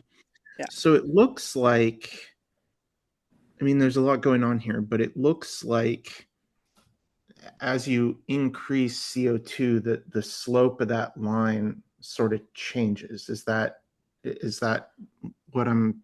Oh, this line is fixed. This is just equilibrium temperatures, say, assuming, an Earth-like albedo. So that's just your general, I guess I should put the equation. It's, and Del Genio and always explored albedos, and he has that in there, but it's a standard equation, just using Boltzmann's constant and all that. But if it doesn't have the greenhouse effect, then you'll just get this line. So all these other points are greenhouse effect. Yes, sorry, maybe I didn't make my question clear, but like if you draw a line like through just the green ones, that has a slope. If you draw a line through all the cyan ones, that has a slope, and it looks like it sort of tracks up, right? I don't know if that is informative or. So yes, the colors are stratified by the CO2 in the atmosphere. Yeah. Right. Yeah. Okay. And so as you increase CO2, your response from surface temperature is more extreme. Right. I think the jump. So we sampled CO2 and a log distribution. It's a log-based 10. Apparently, the greenhouse effect is supposedly scales according to the log of the CO2 pressure. So we sampled log linear for the CO2 concentration. Okay. Sorry, we have to move on. But I just mentioned, Nancy, you were on this paper a few years ago that Tony wrote, trying to get a real equilibrium temperature from albedos for different kinds of stars. This could be something along those lines too that Donnie. Oh yeah, no, I have left out the albedo stuff because there's not enough time right now. But it's cool. I fill in Tony's plot. So yeah. Awesome. So yeah. Okay, thanks. Okay, great. Next up, Dr. Donnie, please take it away for your project. Let's see. Can you guys hear me and see my screen? See you. It looks nice. Awesome. Well, yeah. Thanks, Mike, and for organizing this thing. And I'm really happy that, you know, this all came together because I've learned a lot in the last few days. And so like I made a lot of notes. And so, and I'm also really glad because I've found there's a lot of overlap between the project that I've been working on for the last year, which is this sort of continental orientation, land-dominated planets, sort of as a function of water inventory and that sort of stuff. And so this work that I'm going to talk about today is in prep for the Planetary Science Journal, and we should be pretty close. Hopefully in the next 2, certainly 3 weeks, we can get this thing submitted. So happy to take any feedback or any questions about this work. So feel free to stop me at any point during this talk. So I'll start out with the research question, which is, what are the effects of continental distribution on the climate of land-dominated planets? And so there's been a lot of work on this previously. Mike has done some work on this that got talked about, I think, on Monday, about the supercontinent orientation, previous supercontinents, and as well as the next supercontinent cycle. And so we know how this works, at least more or less in on Earth, which is, you know, more or less an ocean-dominated planet, 70% ocean surface coverage. And so I was kind of curious about this, you know, if we have a land-dominated planet and how it works, maybe if it works differently. And so the approach that we had was to use a simplified topography to assess the parameter space of continental distribution and water inventory. And so in parentheses here, I put yet physically realistic. And so that, I think, is maybe one of the unique things from this project. And so hopefully hopefully this is helpful and sort of a unique approach. And so I'll give you the takeaways up front. So the continental orientation has a 3 to 5 degree Celsius effect on global mean surface temperatures. And there's a big sort of caveat here, except in the case of these extremely water limited planets. And so I'll go into that into more detail, what I mean by extremely water limited, but the driest cases that we modeled here. And so I'll go back to the approach, use a simplified topography. And so here I have like a very simplistic planet where it's 50% ocean, 50% land. It's distributed, you know, pole to pole. You have the difference here. And the cool thing about this like very simplistic 50-50 land ocean is we actually have a good sort of analog for this in our solar system in a rough sense, which is Mars, right? And so the cool thing about Mars is if you're familiar, has this sort of north-south lowland highland dichotomy, right? And so, and I've drawn sort of a red line here where you have the southern highlands, you have the northern lowlands, and it is, you know, if you squint at it, it is more or less 50-50. And of course you have some complications here with Hellas Basin and all that.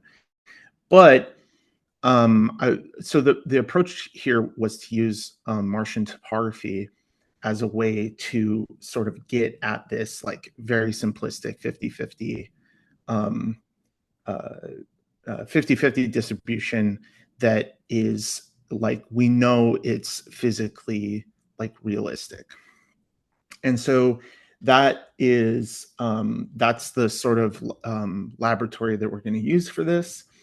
And so the main thing that we're going to do with this continental distribution is we're going to do like a true polar wander type rotation on this topography so that we have what I call the pole-centered orientation. That's like what we think of Mars, where you have this north-south dichotomy. And then we do a 90-degree rotation on that. And then we have the equator-centered orientation where you have an east-west dichotomy, so where the continent is more or less centered on the equator versus centered on the pole. So that's kind of like the big picture approach to how we did these experiments. And so just to give you a picture of like what this looks like, so on the top we have the pole centered orientation. On the bottom we have the equator centered orientation, and then we also vary water inventory. And so going from left to right here is increasing water inventory, where on the very left-hand side you have no ocean cells, no starting like prescribed lake cells. It started out with pure saturated soil water. And then as you move to the right, now we have this 50-50 land-ocean distribution. And so this is kind of like the parameter space that we're exploring in this work. And so just to give the spiel off the top, we're using Planet 2. We have an anoxic pre-industrial Earth atmosphere. This is Earth radius and gravity. And so I know it can be kind of confusing because we're using Martian topography, but we're using an Earth radius, Earth gravity planet. And it's a 1-bar atmosphere. I forgot to write that down here, but there's a little bit of a complication here, because as you go from 50-50 land ocean, you move, as you move down and dry it out,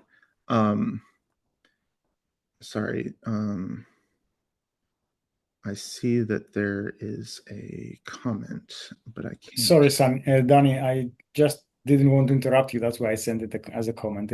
Oh yeah, I saw the thing, but now it's weird. It's not letting me. Since I interrupted, I just say that in your previous plot, I think that yeah, sorry, maybe I did have that swapped. No, the pole-centered one is on the top.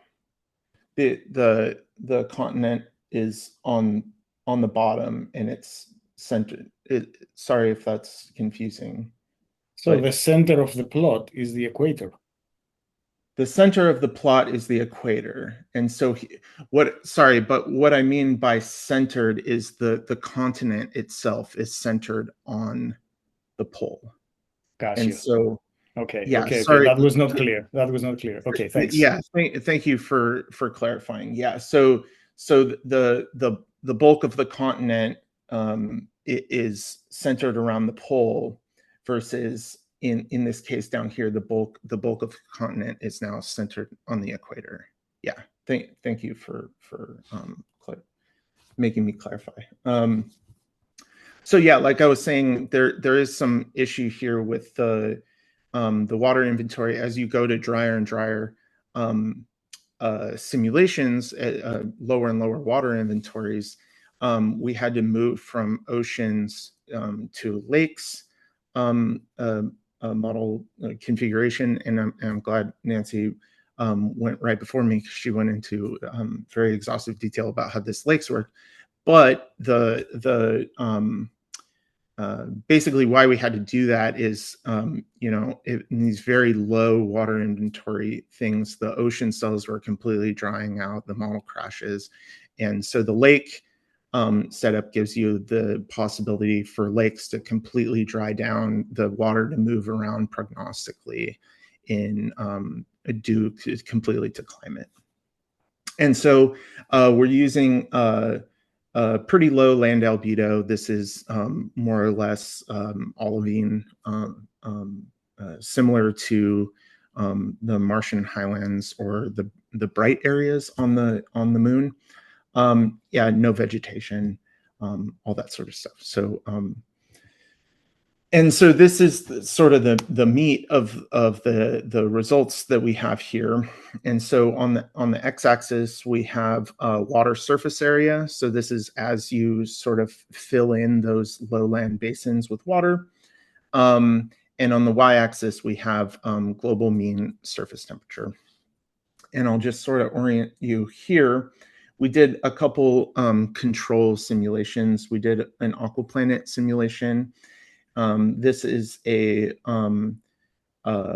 ROCKE-3D 4x5 modern Earth simulation. So we have the pole-centered orientation is in black, and the equator-centered orientation is in gray. And so to me, there was two things that sort of stuck out in this plot. And so first, you can kind of to 0th order or whatever, sort of draw a line through this plot by eye and say, okay, as you increase water surface area, you increase global mean surface temperature. And this, in general, makes sense because you're changing the albedo. Liquid water has a much lower albedo, and so you're changing your global climate. But the weird thing is we see this sort of inversion at these very, very low water inventories. And so this sort of there's sort of a stepwise thing here that we're not, our sampling resolution was not able to completely capture this, but you have this very water limited regime where the climate works differently. And this is not a new finding. This is consistent with findings from Abia and others in 2011. Nancy mentioned these researchers as well.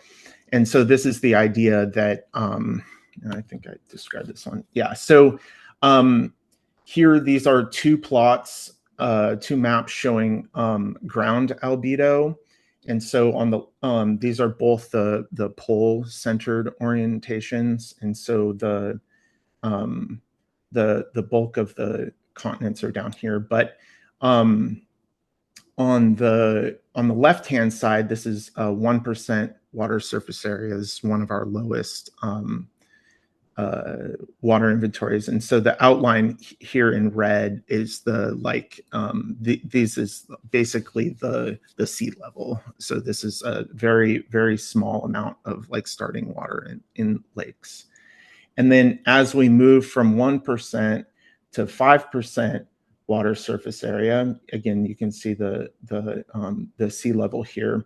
The big takeaway from this is you're increasing your ground albedo as you increase water by quite a bit, and this is due to the water limitation being sort of relieved, and so then you're able to deposit lots of snow and ice, and you can especially see down here in the South Pole, a little bit in the North Pole, and especially in these high elevation regions. You're increasing your ground albedo and your global mean ground albedo by quite a bit, and so that's what's causing this sort of step up or step down as you go across that water limited region line. Yeah, so here on this side of the line, you don't have enough water to make widespread snow and ice deposition, and as you move across this line, that limitation is alleviated. You're able to make a lot of snow and ice. It raises your albedo, and your overall climate gets much colder. So that was the first thing that we noticed, and sort of the second thing, and this is sort of our primary finding here, is this difference between the pole-centered and equator-centered orientations. And in most cases here, the equator-centered orientations are colder, and it's on the order of 3 to 5 degrees C in global mean surface temperatures. And so I'll explain that a little bit. Again, here's two plots. We have of ground albedo. These are the same water content, but with different orientations. So on the left, we have the pole-centered orientation where the continents are on the bottom, on the South Pole. And now on the right, we have the equator-centered where the continents are now centered along the equator. And again, the red lines or orange lines here are the sea level. And so you can see that, again, the pole-centered has a lower extent of like snow and ice deposition, and especially it's true at the northern pole because you have these lowlands on the North Pole. That's all ocean. You're not able to make snow and ice deposits that persist year round. Whereas in this equator-centered orientation, you have extensive snow and ice coverage at both poles, and so you get reflection and cooling in both seasons, both summers, basically. And this equates to a reasonably a reasonable increase in global mean ground albedo. And so just to sort of step back, this, let me make sure I'm on time. Okay, good. Yeah, so again, the higher temperatures, we have much lower snow deposition, and we have it all sort of like distributed across one pole mostly, whereas in the colder equator-centered ones, we have much more extensive snow and ice deposition, and it's located at both poles. And so I think this is like sort of the main driver. Along with clouds, there's are differences in low clouds that we see here that also has cooling effects for the equator-centered things. But here I'm just going to focus on ground albedo. And so I'll give the summary here. Again, this temperature increases with increasing water inventory, again, with a big caveat, except at these extremely low water inventories where you have this sort of like water limited regime that prevents extensive snow and ice deposition. And then the pole-centered orientations are 3 to 5 degrees C warmer. And this breaks down at these extremely low water inventories. And that has to do, again, with this water limitation. And so the magnitude of difference between the two orientations breaks down, and they're more or less the same temperature. And so I'll talk a little bit about some of the future work that we're going to do. So I've prepped for what I see as two additional papers. So I have these simulations, this same ensemble prep to go through to analyze in the planetary spectrum generator. And so we want to see just sort of naively, if we plug these things in, are we able to distinguish any of these scenarios across this, relatively wide water inventory space, and discern within these sort of like continental distribution scenarios. Hydrology. So Nancy talked about this a little bit, how the water is distributed across the surface, and this is sort of the next level thing when you're thinking about habitability. You need to think about surface temperatures, global surface temperatures, like local surface temperature distribution, but you also need to think about where the water is distributed across these land surfaces. So that's kind of so those first two bullet points, those are kind of like the very near term things. So these last two bullet points were something that I was thinking about the last couple of days during everybody's talks. So changing the topographical relief. You know, these simulations, that we have a certain, you know, low to high relief in these, and so maybe exploring if you sort of damp that down or increased it, how that's going to change things. Certainly, snow and ice deposition is going to change with relief in the topography. Different obliquities. So Chris was talking yesterday about, you know, different obliquities and how that changes the surface temperature distribution, and so that, I think, may have big effects with how alongside with how these continents are distributed. And so I'll just leave this here. I'm happy to take any questions, or if anybody has any ideas of more work that I could do, or if this sparked any ideas for you guys. So thank you. Great. Thank you, Donnie. That was great. Wonderful. Okay, more questions for Donnie? Oh, I wasn't keeping an eye on the chat. Okay, so that was it. Okay. I just asked, like right before you said something about clouds, just because you were focused on ground albedo, but presumably, you know, between the 0% ocean and the few percent ocean, you know, there's some delta albedo, and you can parse that out between the atmosphere and surface. My intuition is that clouds would matter more than can you see my slide here, Chris? Yeah. Yeah.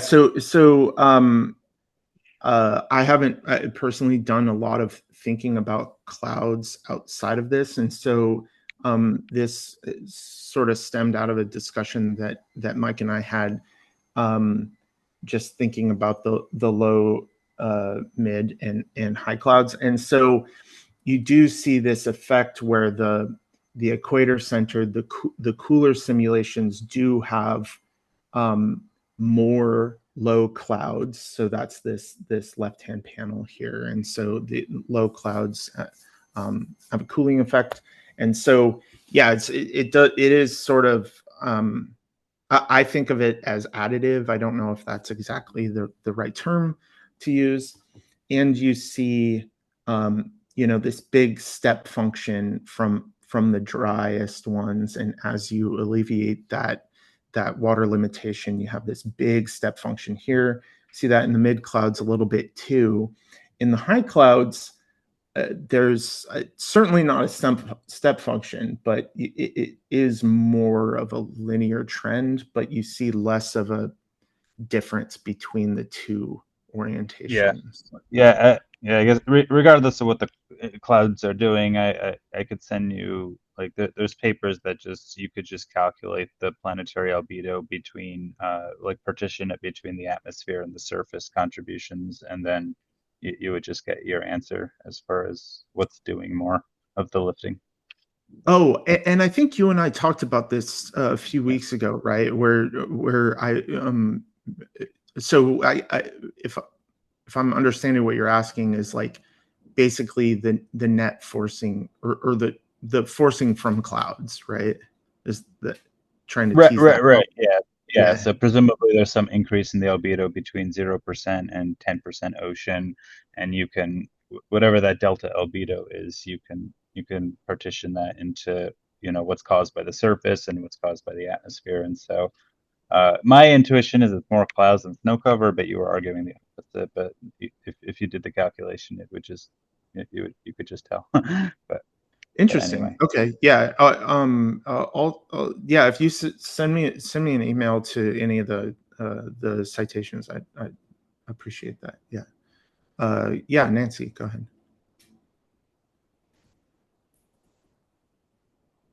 You're on mute. Sorry. Hi. Can you hear me now? Yeah. So I think it was in the Del Genio paper. He used something by Batista, and what was it? Do you remember the name, Mike? But where they separate out the effect from the albedo impact from the atmosphere versus the surface. No, I can look at it. Okay. So I can send you that paper. Yeah, I was trying to use that from. What? Donahoe and Baptiste.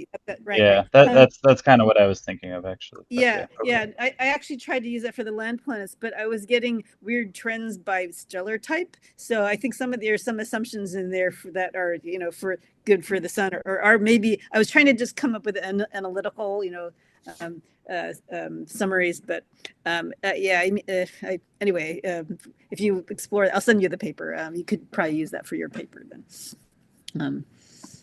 Yeah, Donahoe and Battisti, 2011. Yeah, yeah. Yeah, that's But it does make some assumptions. It does make some assumptions. So if your clouds are really, strongly absorbing in the IR, maybe it's not good for certain stellar types. but but anyway. Okay. Yeah, no, I appreciate any comments, and Mike and I did have this discussion, and Chris and I separately, of this idea of trying to separate out the radiative forcings due to whatever sort of albedo effects. So yeah, thank you. Yeah, Igor. I just wanted to mention, I mean, if your main goal is just to look at how basically you're hitting your planet, so basically like to look at the mean atmospheric temperature, then maybe looking at albedo, especially at average value of ground albedo, is kind of deceptive, because mostly you are getting like albedo changes at the poles, and at the poles you have low cosine of zenith angle, so you don't actually get much radiation. On the other hand, if you're looking at the clouds usually would form like closer to equator. So even if you see like smaller effect, if you just look at the albedo of clouds, they may have like bigger effect on heating in general. So I guess you just kind of have to take into account. In my opinion, kind of like just looking at ground albedo, average ground albedo over the globe, and taking it as like defining parameter, maybe, as I said, like it's a little like biased thing, because I guess I would weight it with like average radiation that you are getting, because at the poles you don't get much radiation in general. Well, I mean, maybe I didn't mention this. I glossed over it. So this is with Earth obliquity, and so you do get a seasonality at the poles. So certainly in the summer on each pole side. So if you have these, and I haven't looked at the seasonal averages, and so maybe is that the sort of idea that you're getting at? It's sort of, I mean, yeah, I guess I'm just saying that you should be careful about it. It's not I'm saying that something incorrect. It just comes to my mind that okay, when you have low zenith angles, especially for low obliquities, maybe for Earth obliquity is kind of more average, so it's not that obvious. But yeah, sometimes you get like, especially like when I was working with the moon, like you get very cold temperatures at the very pole, but so it doesn't have that much effect on the climate in general. So yeah, thank you. So I know we're running out of time, but I will. I don't have the maps here for clouds, but they do track pretty close to the ground albedo, and so it does look like they're sort of co-located with the snow and ice deposits, and so maybe I can add a figure, Mike, in the paper if this sort of clarifies things. We can try it. Yeah, take a look at it. Yeah. But okay. Yeah, Thank you, everyone. In the session there. Thank you so much. Thank you for all the questions, everybody. And thank you, Ondrea, Nancy, and Donnie for these excellent talks. So we'll take a 15-minute break, and then we'll be back for our last two talks from Igor and Jan. Okay.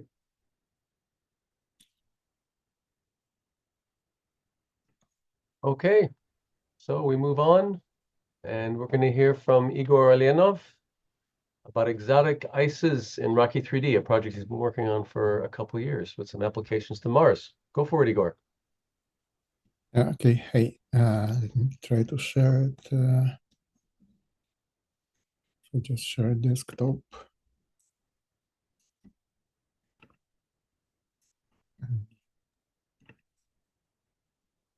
Can people see my screen? See it? See it? It's good. Yep, looks good, Igor. Go for it. Okay, so I'll be talking about this project. Yes, as Mike mentioned, I was working a few years now.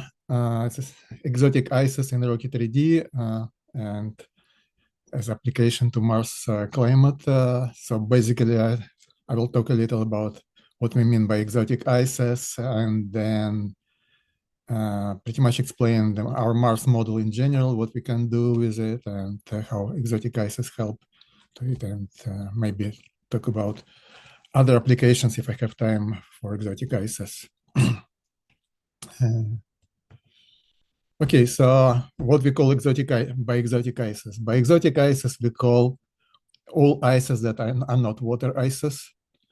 And if you look at our solar system, then basically we will find that Earth is kind of exceptional, that it has only one ice, only water ice. Many other planets have, or like planetary, I don't know, objects, how we call, as opposed to call Pluto these days, I don't know, have more than one condensable species. For example, Pluto has nitrogen, CO, and CH4. Yes, Mars has water and CO2, of course.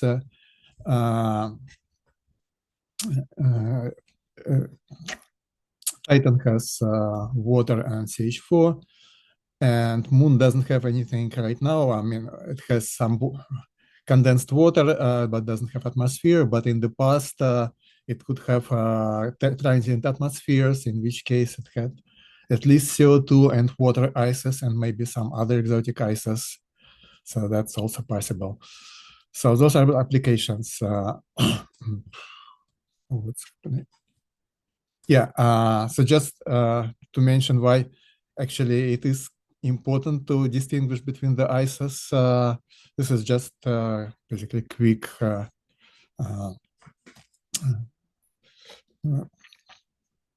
reminder, like what we have on Mars. On the right, these are polar caps, North Polar Cap and Southern Polar Cap, and we know that Northern Polar Cap has both water and CO2, and Southern Polar Cap has mostly CO2. And on the left, I just show near infrared albedos for CO2 and water ices, and we can see that they're significantly different. So you definitely have to treat them differently. Otherwise, you will not get the right energy balance. So with the development of our model, so what actually we want to do, I just quickly describe it here. So basically, we want to develop snow model which will handle multiple condensable species, and basically not just two, but any number of condensable species, and will take into consideration its phase curve and other different properties. Then eventually we want to couple it to clouds. By that I mean that we hope that we'll get clouds which will also be able to handle condensable, multiple condensable species. Right now it's still just a project. Right now we have only water, but eventually we will have at least CO2 clouds. So then we want to couple it to dust cycle. That's pretty much already is done. So polar caps have effect on dust uplifting, and they receive dust from the atmosphere, and dust is basically traced how it is stored in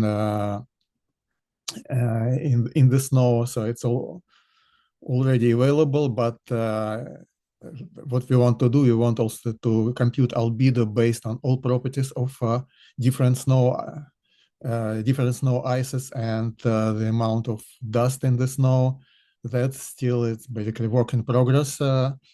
So right now I sort of included different types of ices. Right now just water and CO2, but dust is still treated as snow aging. I think it's though it isn't there, but we didn't include it into algorithm explicitly. And on the right, I have limitations. So basically, the project is too complicated to have everything. So right now we assume that only water ice can be in liquid fraction, in a sense that you can have wet snow with water in it.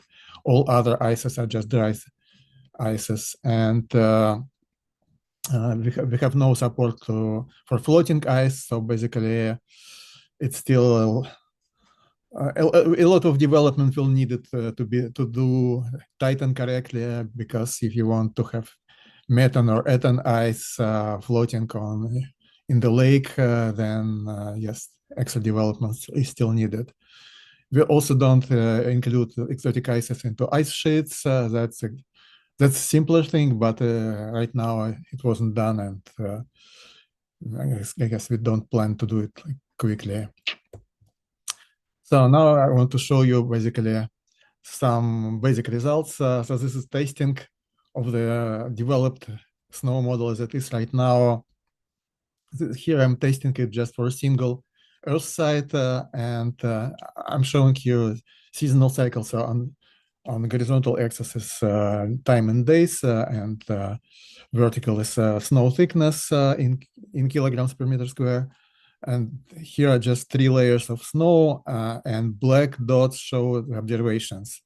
So, and the whole model is driven by observed fluxes. So basically, we see that we are simulating snow quite well with this model. Now what I did, this is just standard way to test model for Earth snow conditions. What I did, I just added 20 bars of CO2 to this model, otherwise didn't change anything. And that's what I'm getting. Now gray stuff is CO2 ice. So basically we see that the behavior changed significantly, though basically I didn't change anything in terms of driving forces. Snow became thicker, including like H2O snow, because basically CO2 snow kind of like made it more inertial, so it's more difficult to sublimate it now. And also we see that basically CO2 snow can condense not only at the very top of the snow pack, but also inside. That's by design. So if basically you just increase CO2 pressure quickly, then you will get condensation not only on the top of the layer, but basically the whole snow pack you will be condensing it, because I'm assuming that snow is kind of has low density, so gases can penetrate snowpack. And interesting thing is to see also that basically water snow was not melting until you lost all the CO2 snow. And once you lost it, you lose also water snow quickly. So basically the whole period of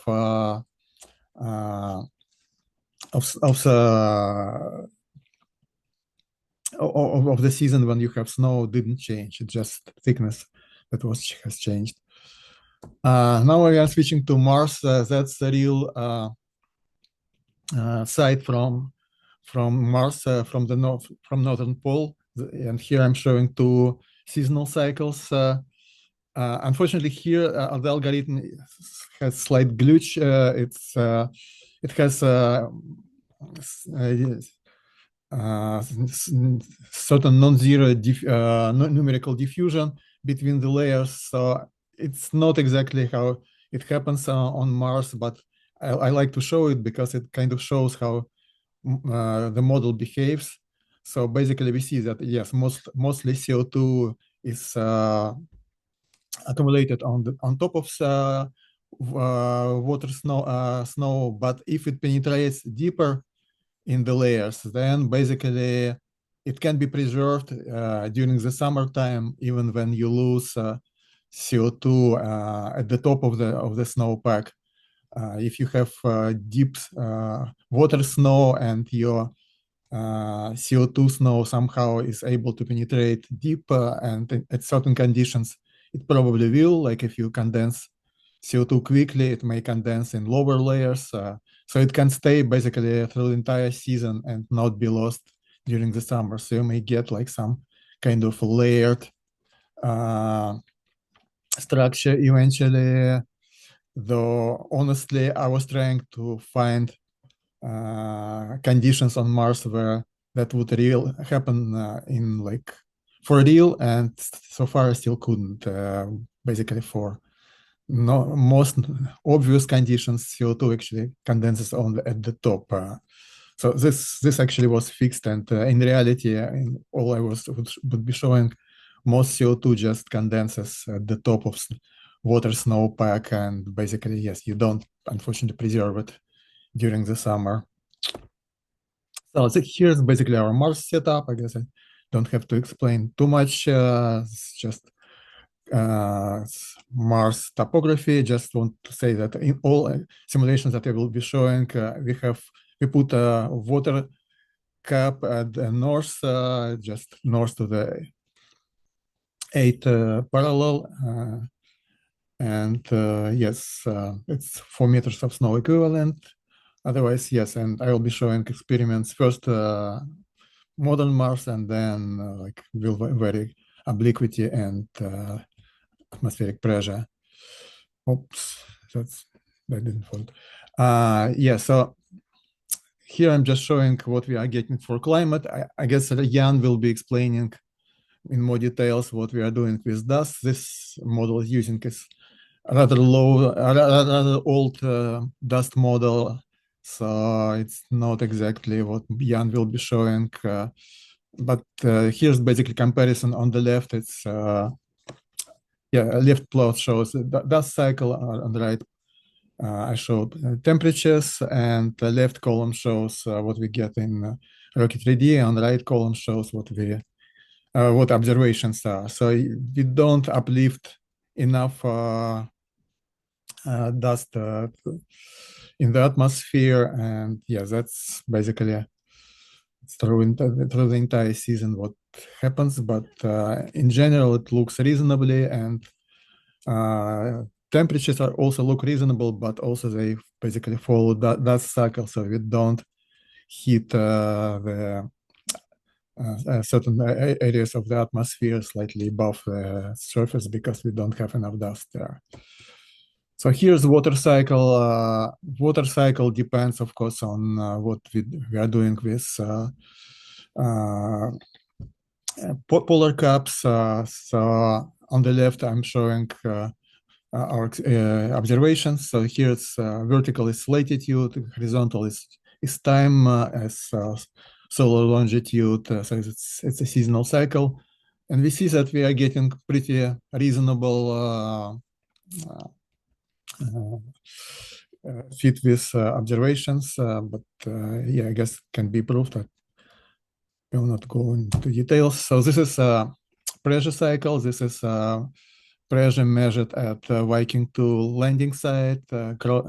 Gray crosses are observations. Black line is what we are getting in the model.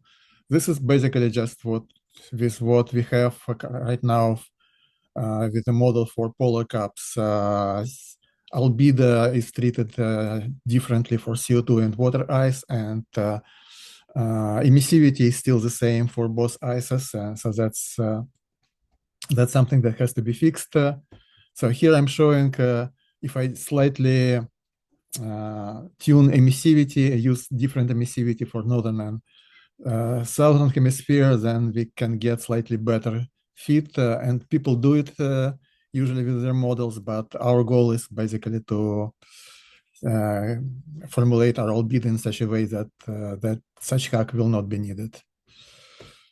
So here I'm just showing that was done actually with previous version of Snow model, but just wanted to show you what we can do with model.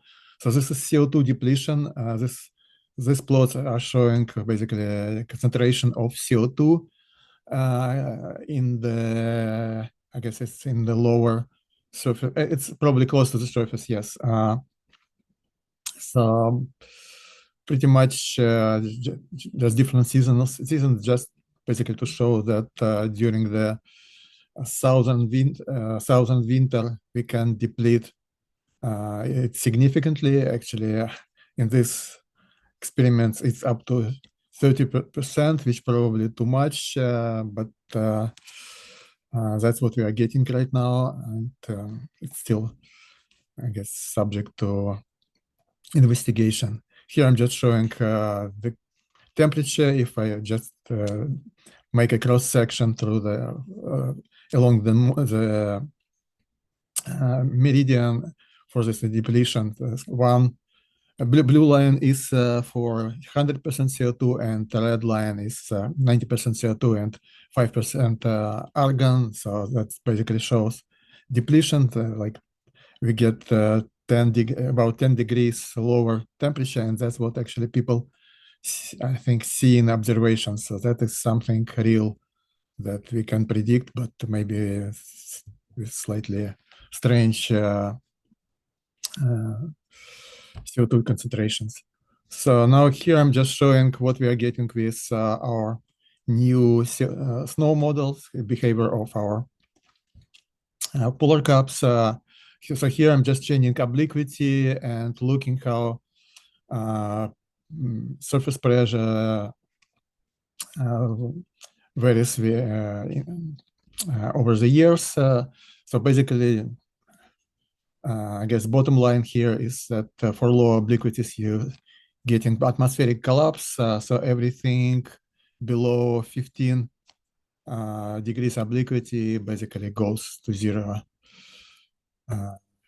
Here, just for fun, I'm showing this how this different obliquities, stable obliquities, behave at the Viking side. So yes, higher obliquities produce higher seasonal cycle. Interesting thing to see that for 60 degrees obliquity, I have this strange kink, and it seems like it's pretty persistent because I was changing different things in the model and it still exists. So that's probably kind of competition between northern and southern polar caps. So that's one Could it thing. also be something to do with Tharsis? You mean we start to accumulate? Yeah. No, I'm just saying at that obliquity. Probably not, but I will show some plot, lat long plot later, so we can look at it. Okay. So yeah. So and now these are probably very boring plots, but I like to look at them. So that's basically shows for different obliquities how different snow caps behave. So that's basically like purple is southern CO2 snow cap. I mean, it's the amount of CO2 in snow cap. Then green line is the amount of H2O snow cap, and blue and yellow is the same thing for northern snow cap. So I kind of just separated them, and it's it's the amount versus time. So it's one seasonal cycle. So we see that basically, yes, amplitudes increase as we go to higher obliquities, but otherwise I don't see as much interesting as I was hoping to see. Pretty much water caps still remain kind of inert, but for high obliquity we see that we are just starting to lose the amount of water. So we started like from this amount of water, and this is after 10 years of, or maybe a little more, of spin up. So this water actually went to mid latitudes. And yeah, so here basically what I'm no, this is what I'm showing like for modern obliquity. So that's sorry, I don't see it. Yeah, obliquity 25. I guess nothing special here. Basically, just CO2 snow caps migrate from north to south.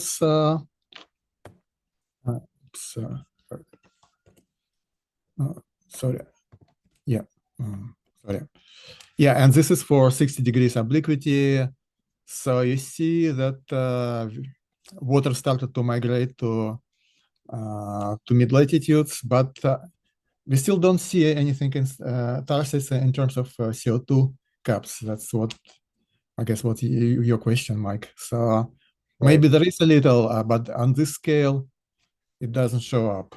So everything is still in polar caps, but we still see much more stuff on southern polar cap for this obliquity.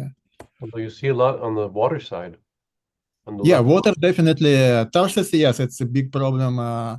In some experiments, which I'm not showing because I'm still running them. If I do some exotic things, just trying to push model in different directions, Tarsus like accumulates huge amounts of water and Olympus Mons basically accumulates all the CO2. Like it's very difficult to dump CO2 anywhere else. Either it's polar caps or just basically kilometers deep CO2 cap on Olympus Mons. Sorry. So, but here you're showing there's no CO2 accumulation. Here, It's all no. water. Yeah, I was just driving the model with some extreme conditions, like was setting very big eccentricity just to basically increase the seasonal cycle, and then I was hoping to get something more interesting at the poles, and instead I just started to accumulate huge amount of CO2. I understand that. I understand, and I'm just asking, why do you think that in these scenarios that there's very little CO2 accumulation on Olympus Mons and Antharsis, but there's no CO2 coming in? Why do you think that is? I'm just curious. Well, they're still warm. So it's okay. That's what it is. That's what I'm asking, because it's quite Yeah. high. I'm surprised that it's so warm still, but I believe you. That sounds good. Thank you. Yeah. Okay, so here I did the same thing for different atmospheric pressures. Here I fixed obliquity at 25 degrees, modern degrees, and just did it for different pressures. I guess not very interesting plot, but basically just to show that everything is stable from 3 millibars to 100 millibars. And yeah, probably shouldn't say anything here. So here, basically similar plots, but now obliquity is 25, but different atmospheric pressures.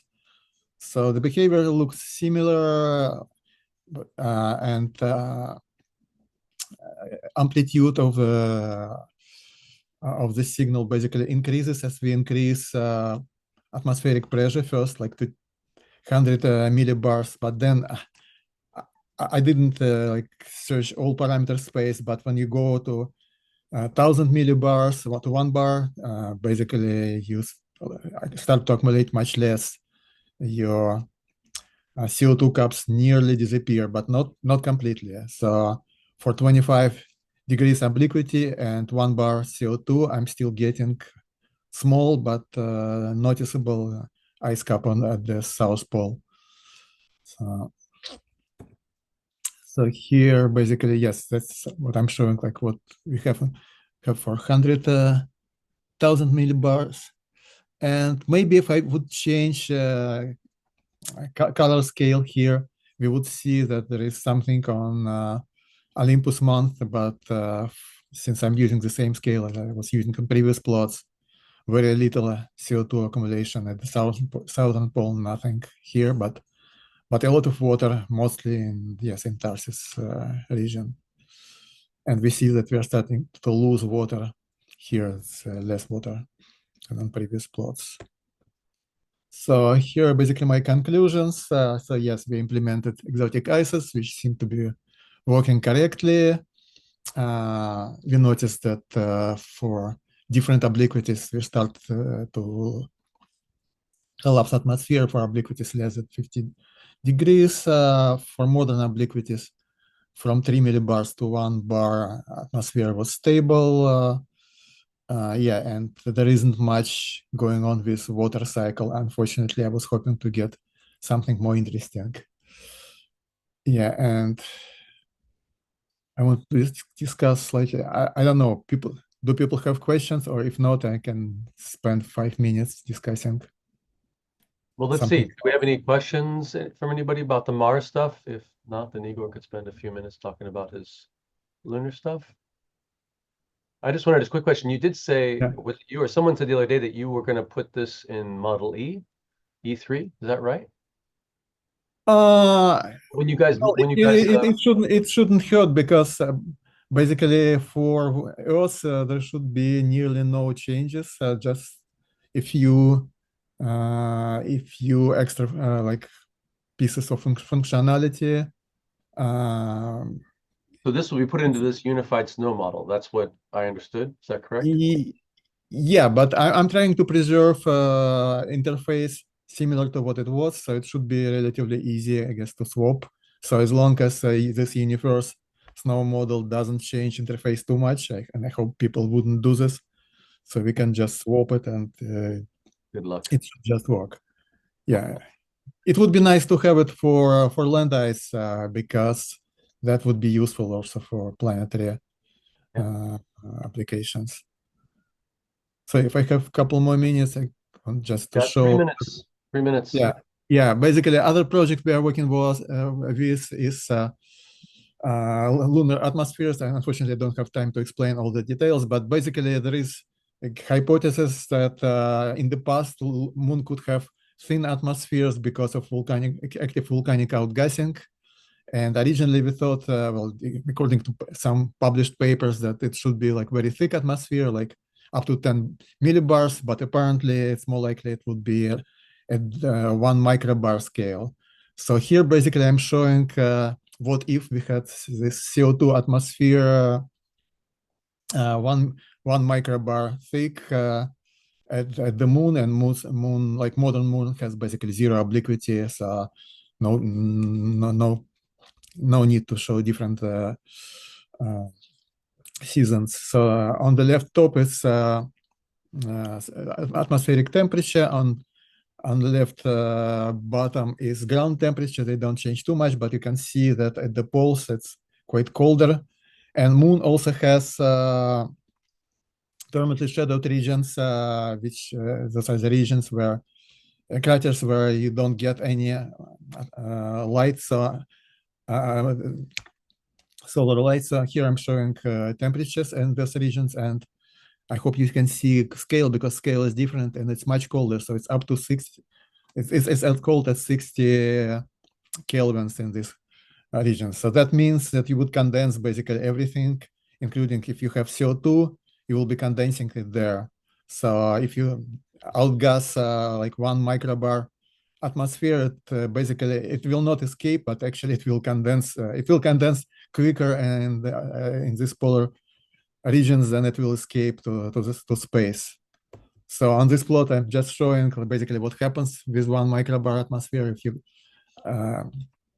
outgas it. So right top plot shows basically how much water you can deliver to polar caps from volcano, because volcanoes produce a lot of water. So it's like on the scale here, it's up to 0.15 millimeters of water per volcanic eruption, basically.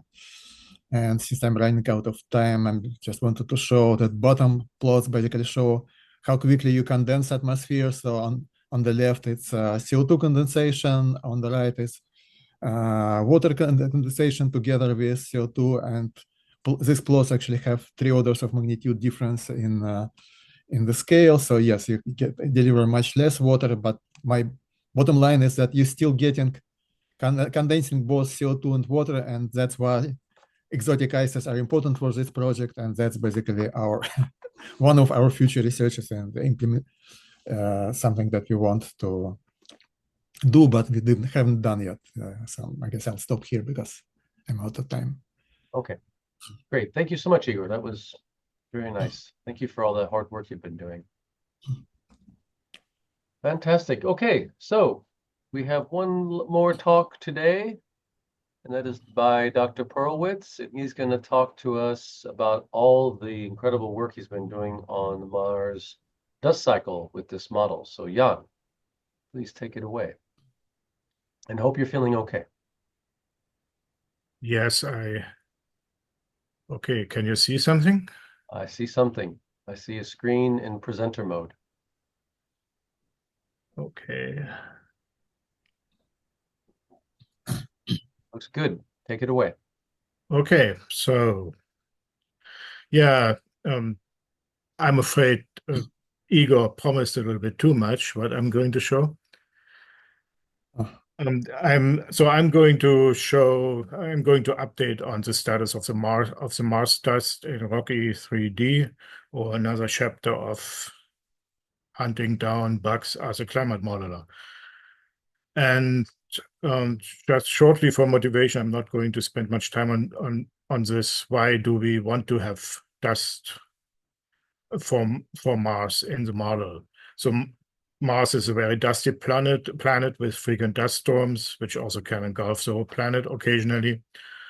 And we know from our research that soil dust aerosol particles in the atmosphere modulate radiation fluxes due to their scattering and absorbing properties. Also, on Earth, dust is also involved in other processes, and partially they're probably also dust particles are also involved in other processes on Mars, like heterogeneous ice nucleation. So we have to consider soil dust aerosols as a major factor for Mars weather and climate variability, and accordingly, we will have to include Mars dust into the climate modeling efforts for Mars. For the ones who are not fully familiar with Mars, many are probably, here's a comparison between Mars and Earth, another planet in this planetary system, which has been studied pretty well.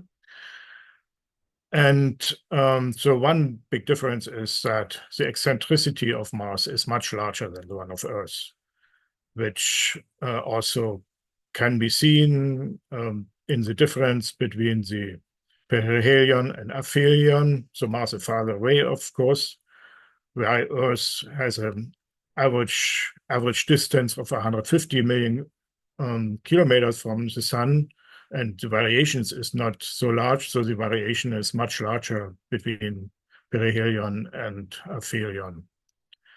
So Mars sidereal rotation period is a little bit longer than the one of Earth, 24.6 days, whereas it's 23.9 days. And the orbital period is 687 Earth days, which translates into about 669 Mars days. Mars is a little bit is smaller than Earth, almost half the size with respect to the diameter, and surface gravity is about 38% of Earth's surface gravity. Interesting is also that the topographic range is much larger for between highest and lowest point on Mars than for Earth, 30 kilometers versus 20 kilometers.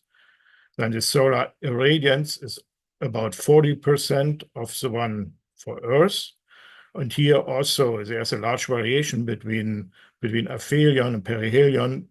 The radiation is about 45% higher at the perihelion than at the aphelion, in comparison for Earth, where the variation is about 7% only. So planetary albedo is a little bit lower. Mars has a very thin atmosphere with an average pressure of 6 hectopascal, and also large variations relatively to the average between low point between high elevations like Olympus Mons, about 0.7 hectopascal, and then at the lowest points 14 hectopascal. And surface temperature is about 210 Kelvin.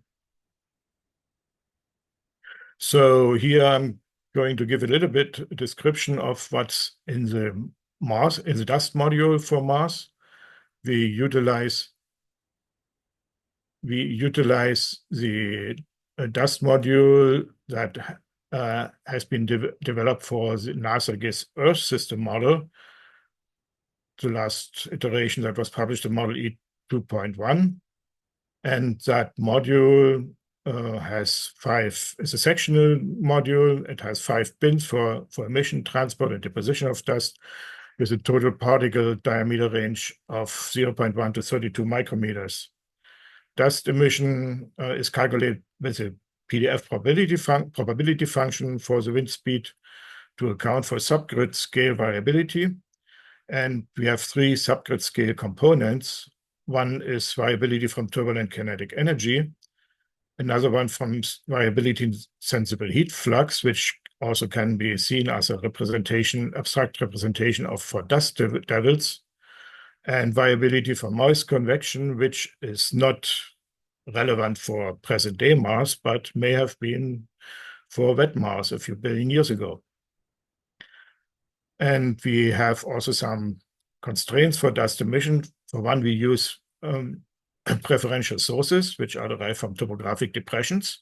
That has also been adapted from the Earth model and recalculated was recalculated by Kostas for the Mars topography. And additional constraints are snow cover and soil moisture.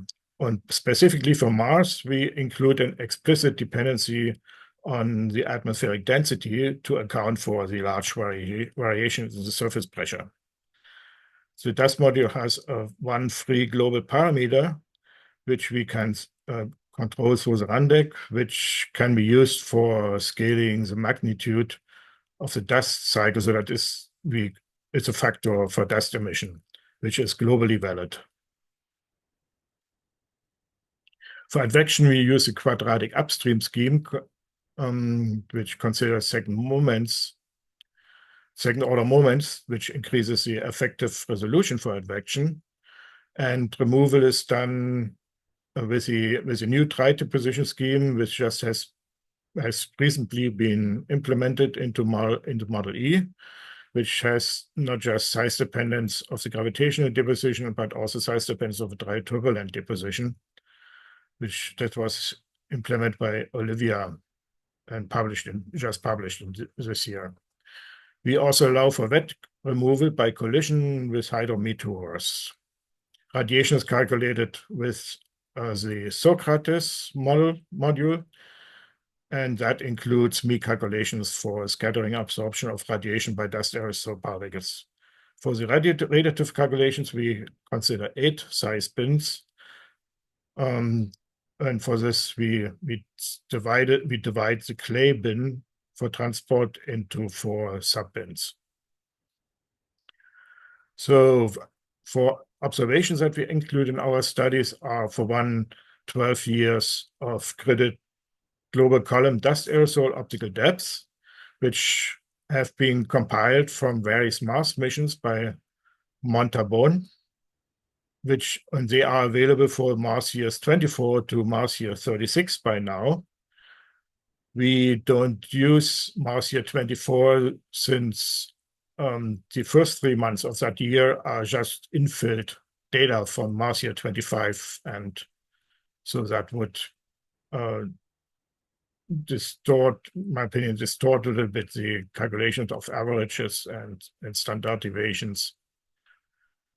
And we use that for calibration and evaluation. And we also want to utilize the vertical distributions of dust opacity and atmospheric temperature from Mars climate sounder retrievals. Sonny is working on that. So the principal designs of the experiment is as follows. So after X years of model spin-up, we use at least 12 years from simulations for analysis. So we have about the same sampling size as for the observed aerosol optical depth. And we do experiments both for relatively active dust and relatively inactive dust for varying dust emission factors. And from those experiments, we derive a calibrated experiment matching the simulated climatological global mean dust AOD with the Montabon dust AOD. And from this, we arrive the dust emission factor. And we also do sensitivity experiments to test the dependency of the results on assumptions in the model. So here I'm showing some results from a previous set of simulations. I haven't been able to produce that for the new simulations yet, which shows the annual cycle of the aerosol optical depth for various experiments with relatively active dust and relatively inactive dust. The x-axis shows the months of the year starting from the vernal equinox. So each data point is a monthly average, and the y-axis shows the optical depths. The colored scaled boxes are the experiments for relatively active dust with increasing dust emission factor, and the same for and then the gray scaled boxes are the relatively inactive dust experiments, also for then the same, always the same dust emission with the same dust emission set of dust emission factors.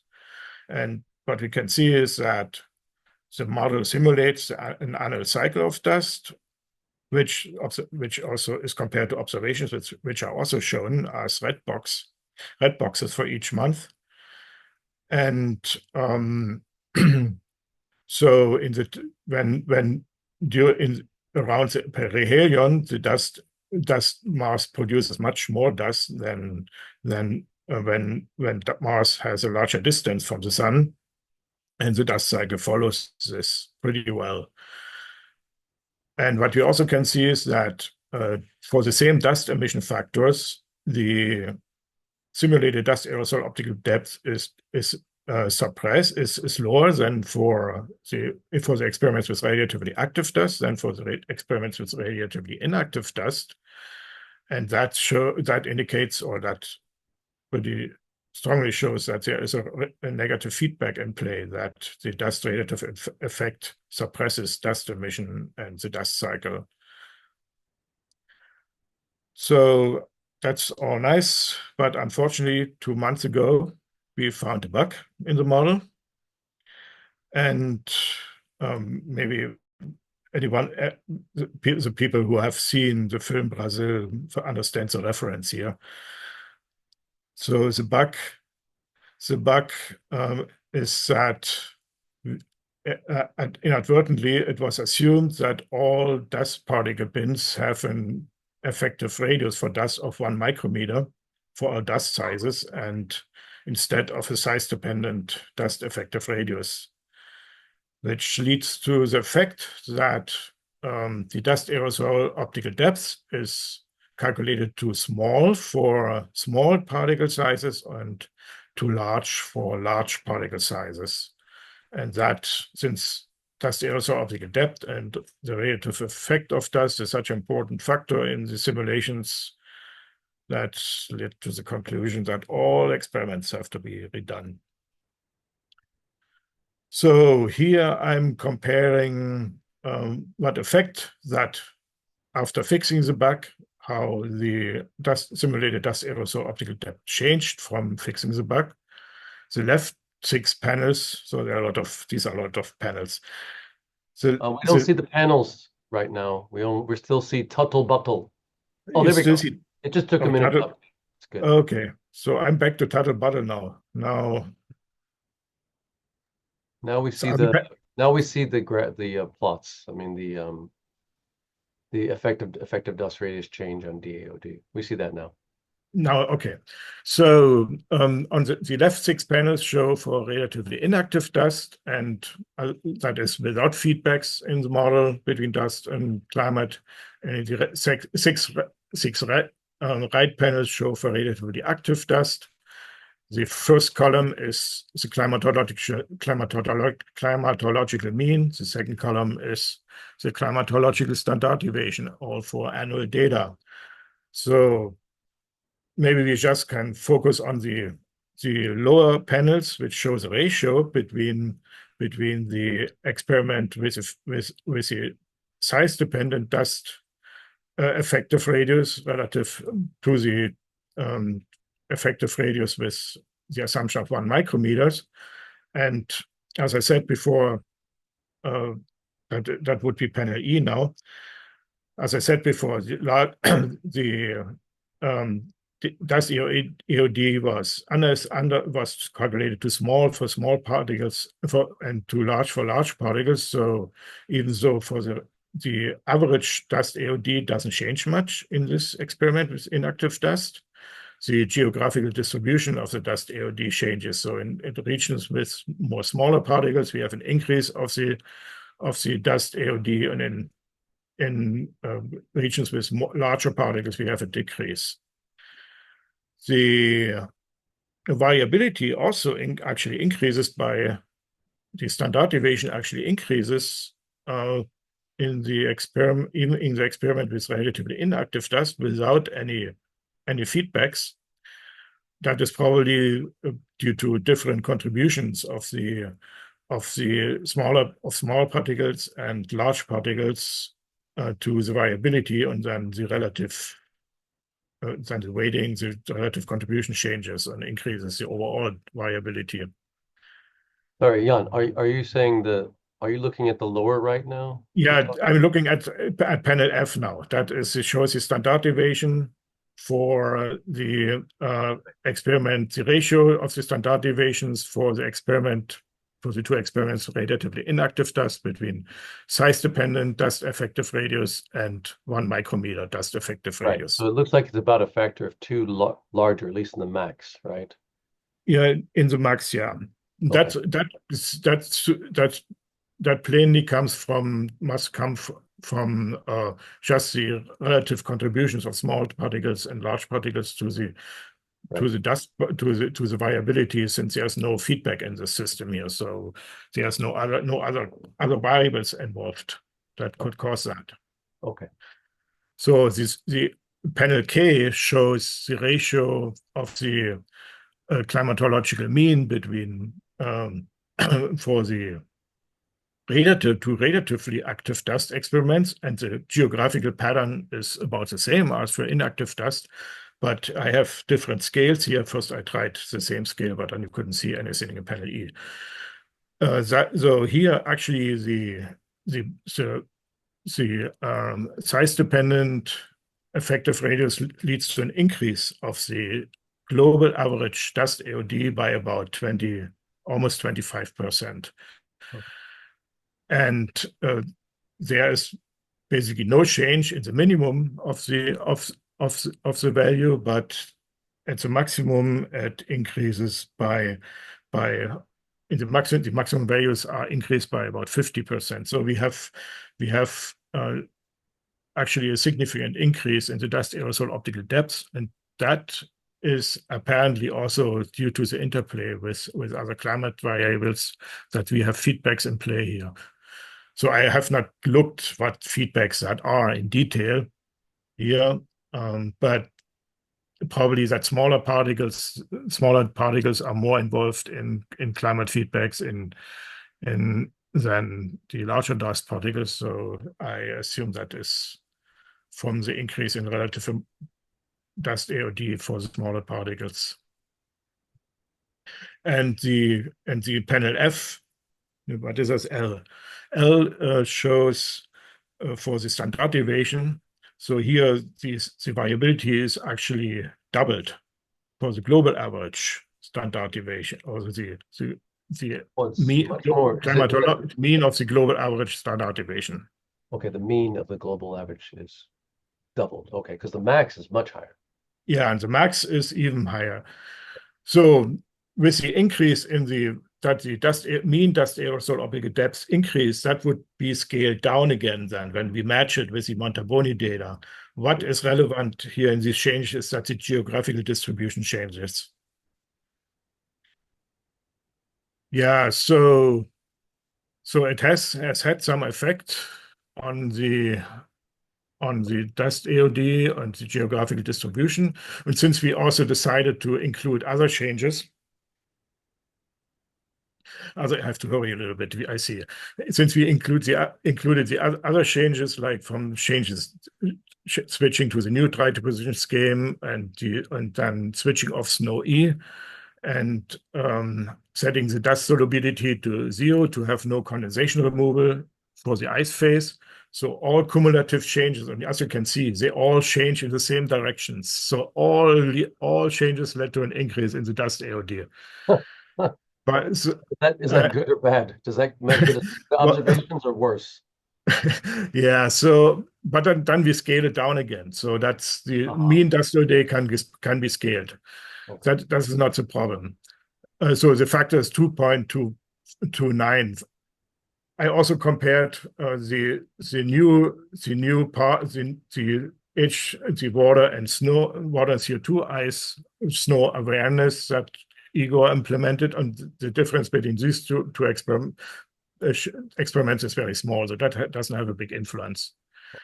So I derived a tentative new dust emission factor, which is now 0.5 instead of 1.22. So that is a significant reduction, but then we have to compare with observations again, and that is what I'm doing here. The upper left panel shows the observations, Montabon. The lower left panel shows the simulations with a new factor, and the upper right panel D shows a ratio. It hasn't updated yet. Just a second. Okay. We're waiting for the slide. A little bit. Oh, it's so slow. Yeah. Okay. Now you can talk to it. Thank you. Yeah. So the upper left panel are the observations. The lower left is the simulation for the new factor, and the upper right is the ratio between the two for the annual data. So generally, the pattern are reproduced not so badly in the simulations, but it looks really bad in the polar region. So we have a large overestimate there of the simulated aerosol optical depths. All the changes that we implemented contributed to that, but we also have now dust emission in the polar regions, and there's something has gone wrong with the snow fraction and switching of snow E. So I've decided to switch on this stronger constraint again, since I have to figure out first what's going on, but I want to move forward. So I just don't want to have done experiments where I have so unrealistic dust emission in the polar regions. But Jan, I think that we had that problem in the past as well. It was just not so strong, right? We have an overestimate from transport, and we still have an overestimate from transport and deposition. Both deposition has decreased in the polar regions due to the changes that we implemented now. The dry deposition scheme, new dry deposition scheme has less deposition and transports accordingly smaller particles farther away from the sources. And since we switched off set the solubility of dust and switched off the condensation, that we say is not realistic. But since that deposition was mostly in the polar regions, that also increases to the bias. But the dust emission is where I say that is what we can switch off here. With the other changes, we can do sensitivity experiments and do like switching on the wet deposition, say what if we have wet removal there, and how robust are our results to that. And so we can address that, but I think it's really not defensible to have this dust emissions in polar region. Yeah, but Jan, I think in your answer you still don't use water cap as initial cap on the North Pole, because there was a snow E condition that basically switched off the dust emission at the pole.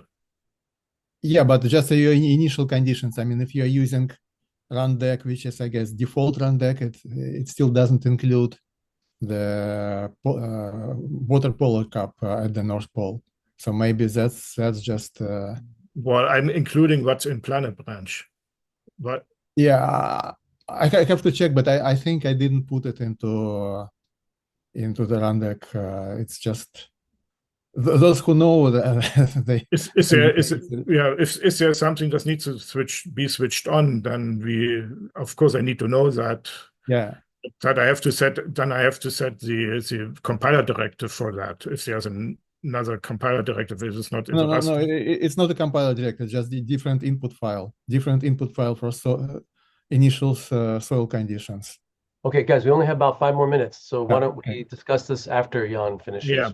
We can. Yeah. Go Okay. ahead. So I'm just quickly. I'm daring to throw out some numbers in here for the dust cycle, and I show below. I show what we get for Earth with Model E, and in comparison to Mars. So we get a dust emission of 3,200 teragram a year, but Mars here is much longer than Earth here, so it's really less dust emission, but we get a much larger dust load for Mars than for Earth. So that's probably due to gravity, combination of many factors, lower gravity, and then much less deposition probably of dust in the Mars model. That is my first guess. Yeah. and for Earth, we actually have a little bit different size distribution, which throws out even more dust. So then the difference maybe would not be as large for the emission, but then probably larger for the load. So I also calculated dust radiative effect. So dust is largely reflecting at the top of the atmosphere for the instantaneous radiative forcing, which is derived from double calculation of the experiment with inactive dust, and the dust radiative effect is from double calculation with in the radiatively active dust effect. So experiment. So we have also a large. We have a more negative, and so for comparison for Earth, the estimate is about 0.15 plus minus 0.35. So we have a much larger scattering for Mars than the estimates for Earth, and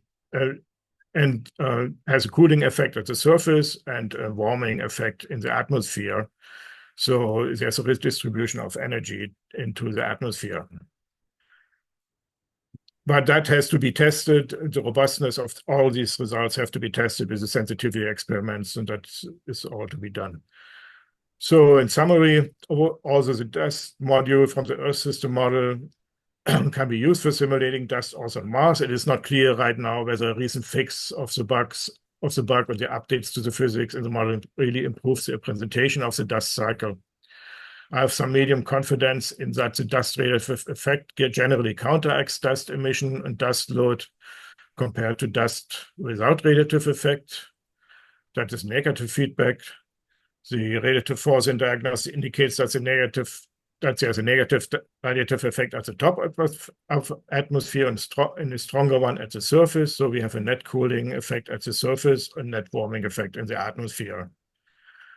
For the use of the old snow constraint in the study, yeah, we should go back to the old snow constraint in the study for now. So you have to talk with Igor, what we just said. And then the next step after calibration would be testing the robustness of those results to the physics assumptions in the model. So that is supposed to go in the paper. Yeah, that's it. Great. A lot of work, Jan. Thank you so much. That was really amazing. Thanks for listening. Yeah. So how far along are you with redoing all these experiments? Are you about half Well, done?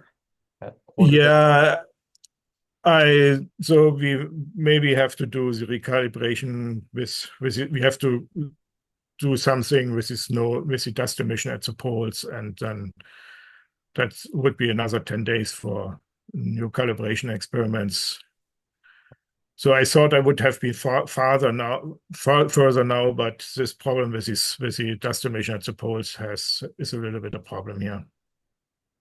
So that's going to put you off by like a month or something, you're saying? Yeah. Okay, well, I hope we can move forward once we get that sorted out. Any other questions for Jan besides what we've already asked? Okay, then we stop it there. Okay, I have to So unshare. Where do I do this? Yeah. somewhere in there. Yeah. Okay, everybody. So thanks, everybody, especially the last two speakers. I know it's hard to hang on so long here at the end after 3 days of talks, but really appreciate everything everybody's presented this week. It's been really great. I appreciate all the hard work you're all doing, trying to get science out of this model. And also the other speakers who joined us who are not using the model. It's great that I see Arnaud is still here, and really great that you could make it, and everybody else. Yeah, turn on your cameras if you're here. Maybe I'll do a screen grab and I can send this to the program manager when I send in my report, and pretend we had an in-person meeting on the third day. Okay, let me see here. Grab that. All right, good. I'll take another one. Oh, now Sonny turned on his beard. Okay, good. Grab that. Hold on a second. Okay, try to smile. Okay, awesome. Oh, now James also has turned his camera on. Now you guys make me. What happened to you, James? Stay on there. Yeah, fix your hair, young man. You have a lot to fare. You have a lot of hair to fix. So, okay, good. Oh, and now she's grabbing somebody to sit with her. Who's in the room? Are you trying to give each other COVID? You have to get them closer. She's got this background fogginess on. You have to get close. Yes. No. You have to be at the same distance. Yes. Put your head down at her head level, dude, so we can see you. Now what's he gonna do? He's going to his own. Okay, all right. Let's see if he gets on here. Come on, Chris. Okay. Okay, good. All right, I'll take one more picture here. Okay, everybody try to smile. Okay, perfect. Now I can. Awesome. Thank you all so much. I'll turn off this recording.